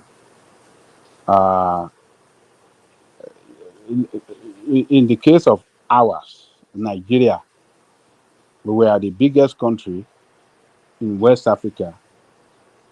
Where are we running to? Do we have any neighboring country we can run to that can absorb us or can make our economic well-being better? Where would we run to? Where can we run to? But because we are failing too, just as those people, their country used to be good, but bad leadership for a long period of time destroy that country and render them, not fit for our purpose. And that's why the people are running out in their millions. And some of the factors responsible for that too, America was behind it, because some of those countries, their leaders, some of the leaders that are not in good time with America, you see, like Hugo Chavez, they impose sanction on them, like some other country too, that they impose sanction and consequently they destroy their economy of their country, and the people have no other choice but to leave, because you have a situation where poverty is weaponized, gangsters all over the place, insecurity, just as we have in Nigeria. So people cannot live peacefully in their homeland due to insecurity. So they have to run. They have to run away. Good morning. Yes. Good morning, woman. Yes. Simba, good to see you. We were just about to start wrapping it up when you turned up. What you are just discussing, that was what even interests me. Yeah, let me say this. Baba Koko, I want to ask you a question about what you are saying about. Yeah, let me land this. Yeah. This is the reason why we have to stand up for that country we have as Nigeria. We don't have any other country. We have to stand up against these politicians because they don't care. We have to hold these people responsible. We have to speak up.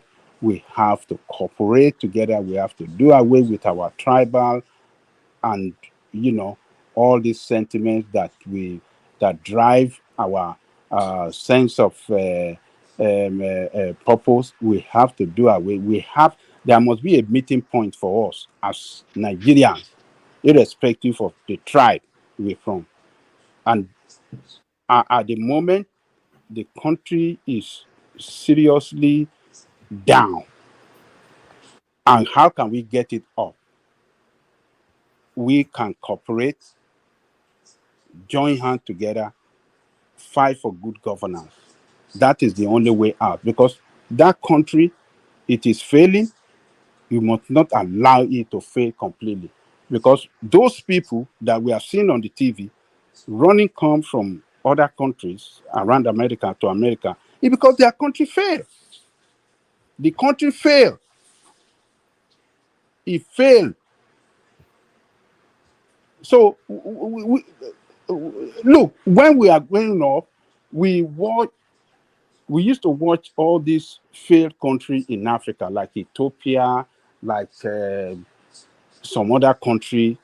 We watch them fighting war among each other. We watch series of things, and you pity them, and you think, we thought back then it cannot happen in Nigeria. But that is what is happening in Nigeria today. What we never envisaged, we never thought can happen in Nigeria is what we are seeing today in Nigeria. Because why? Because bad leadership and bad governance. So it's time for us to stand up as people. We have to, if there's a way we can connect all of us, even in other platforms, look, let us do away with this sentiment that we have been, driving all this while. Let us have a meeting point and let us fight for the sake, not only for our own sake now, but for the future of a generation coming behind us, so that they can come and meet a country that they can be proud of. Let me leave it there. I think Siba has a question for you. Yes. Okay,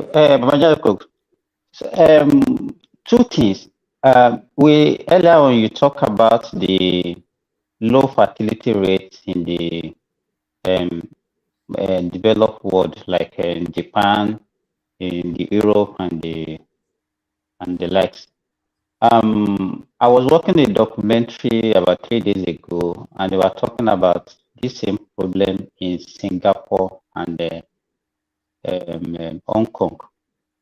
And they said as far back as 1960, the reproductive rate is about 35 children to 1,000 population. 35 to 1,000 population. Disaster, that's a big disaster. No, as far back as 1960, I'm just talking 1960. But now they say it's about 5 to 1,000 population. Yes, about 5. So what they are doing now, they are paying them for having children. They are paying a family before about $2,500 for having a child. Now they want to increase it to about $9,000. just to encourage them to reproduce, because the reproductive rate is 0.9, 0.9. Oh my God. And you know the So problem with them is that they don't want immigrants to come in.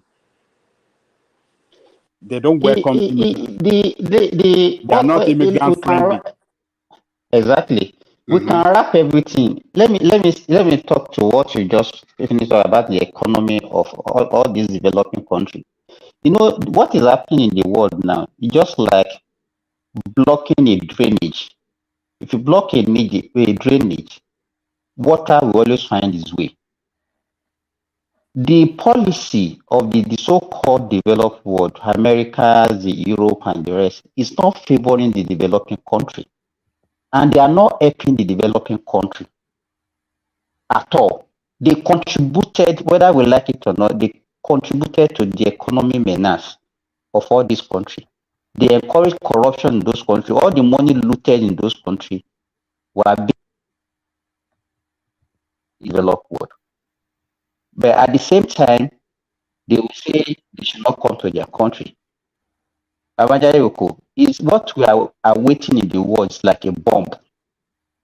Let me tell you, even if they are killing people, people will always find their way. Because when they are pushing the world, I agree with you. They will go to where you understand what I'm saying. So I think this is high time the United Nations or whatever, whoever is championing the world, have a rethink and make every other place conducive for people. But if they think that they can be in their enclave and have peace, where they are encouraging war and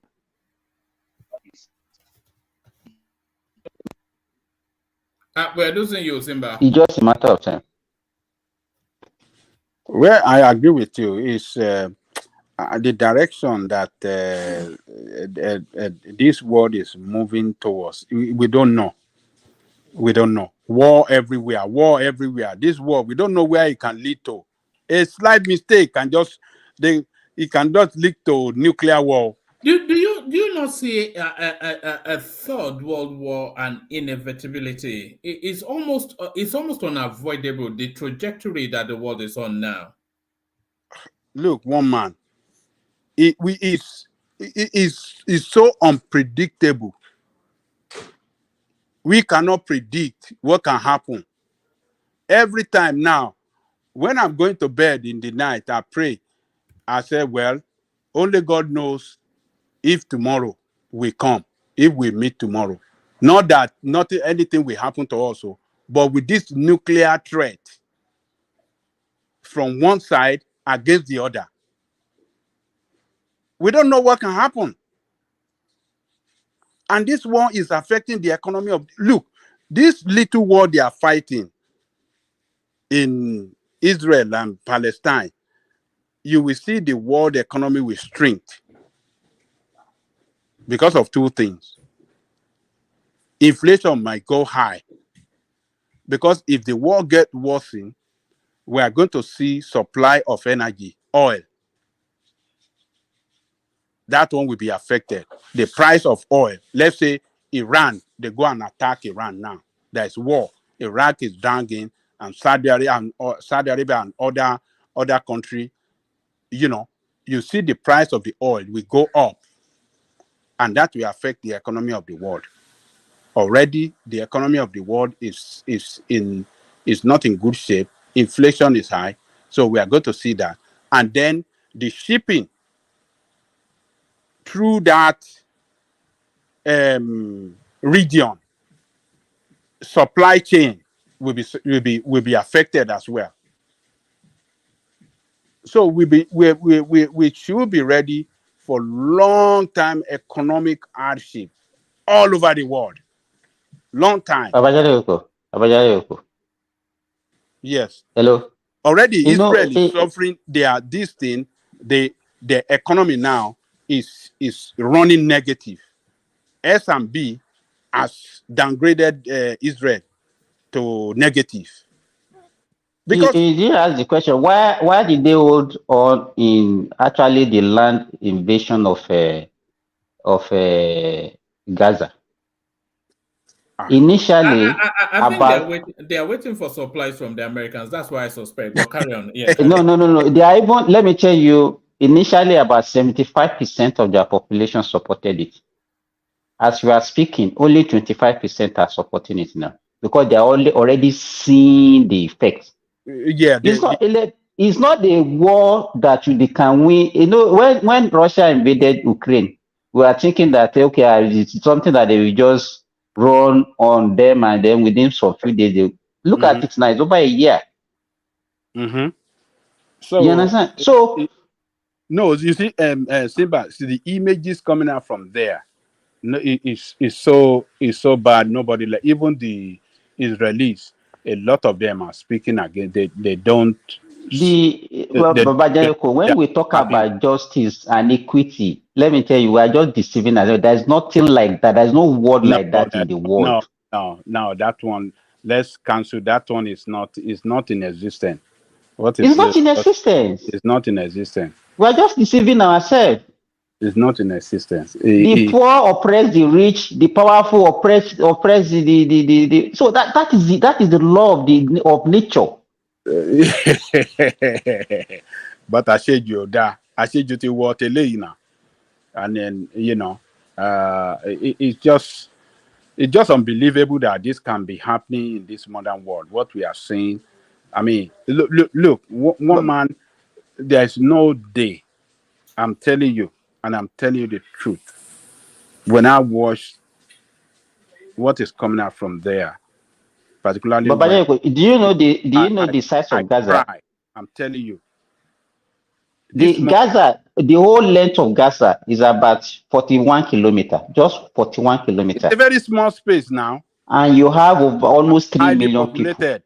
3 million people. You decide when to give them water. You decide what to give them electricity. You decide when to give them food. But you know what happened now? A prison. Simba, do you know the latest thing that is happening there? They are cut off the what do you call it? Telecommunication. Telecommunication. So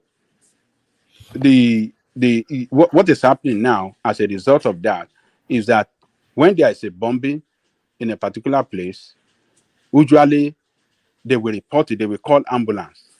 But with the cutoff of the communication, they can't reach out to ambulance or emergency. So there will be more morbidity and mortality. All right, gentlemen, I'm going to have to, because I feel sleep calling and Thomas disappearing. But stay steady. The conversation can still carry on. Not a lot of super chats, but certainly sufficient enough from the people who did super chat. That is Alexander Gomez setting the tone there. And of course, Ayo picking up the baton. So there is Ayo picking up the baton. And that's Ayo again. You know, he doesn't like to go once. He likes to go severally. Ike Ogeome, who takes time off from being a prince to throw at the poppers. And there he is doing it again. So there it is. So thank you to all three. Oba Atokweye. So thank you. So thank everyone. It's been a short and sweet session. I was trying to get somebody to come and hold the space. Even we didn't even see Ola. Ola is attending some Owambe. Thomas has gone to church. Mike unreachable, rational mind. I couldn't reach him as well. So and I have to go to bed. But we shut it down only to reconvene for tomorrow. Thank you, everyone. Keep it tuned in. Oh, I forgot to mention that. Are you joining Dupsy tomorrow, Adan Lekoko? By the grace of God. Yeah, so I forgot to mention Dupsy. So Dupsy is on tomorrow. She kicks it off is that showing on the screen? Yeah, so she kicks it off at 3:45 p.m. UK time, whatever that time is, your space.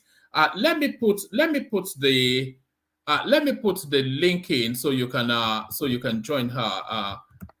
So bookmark this link that I'm about to send to the comment section now. So bookmark this link and put on your bell notifications and all that. So Dupsy was excellent next Sunday. and she's got a myriad of juicy storylines that she's wanting to present for your consideration tomorrow. So she'll kick it off with middle-aged parenting and all of the controversies of that space. And then she's got a few little bangers lined up to back that up. So there is the session. So so if you click on the link that I've just sent to the comment section now and put on the bell notification so you're not any chance of missing Dupsy. So she's on for tomorrow. So be there or be squared, as they used to say back in the day. I suspect they don't say that anymore. But thank you for joining. So we'll end it here, only to reconvene tomorrow. Thank you all. We'll see you tomorrow. Thank you, Ajanle Koko, especially Simba and of course Dewale. So it's been a cozy little session today. A cozy little session. Yeah. Okay. Yes, very enjoyable. I didn't even want to stop, but I'm struggling to keep my eyes open. Oh, Princess Rosie hops on. Okay, let's hear from Princess. Oh, so Princess, are you here to speak to us or just for the after show? Just for the after show. All right. But I'll be there tomorrow to support Dupsy baby. Dupsy Whoopsie. Yeah. Yes, Dupsy baby. Look at that. All right. Thank you, everyone. We'll see you tomorrow.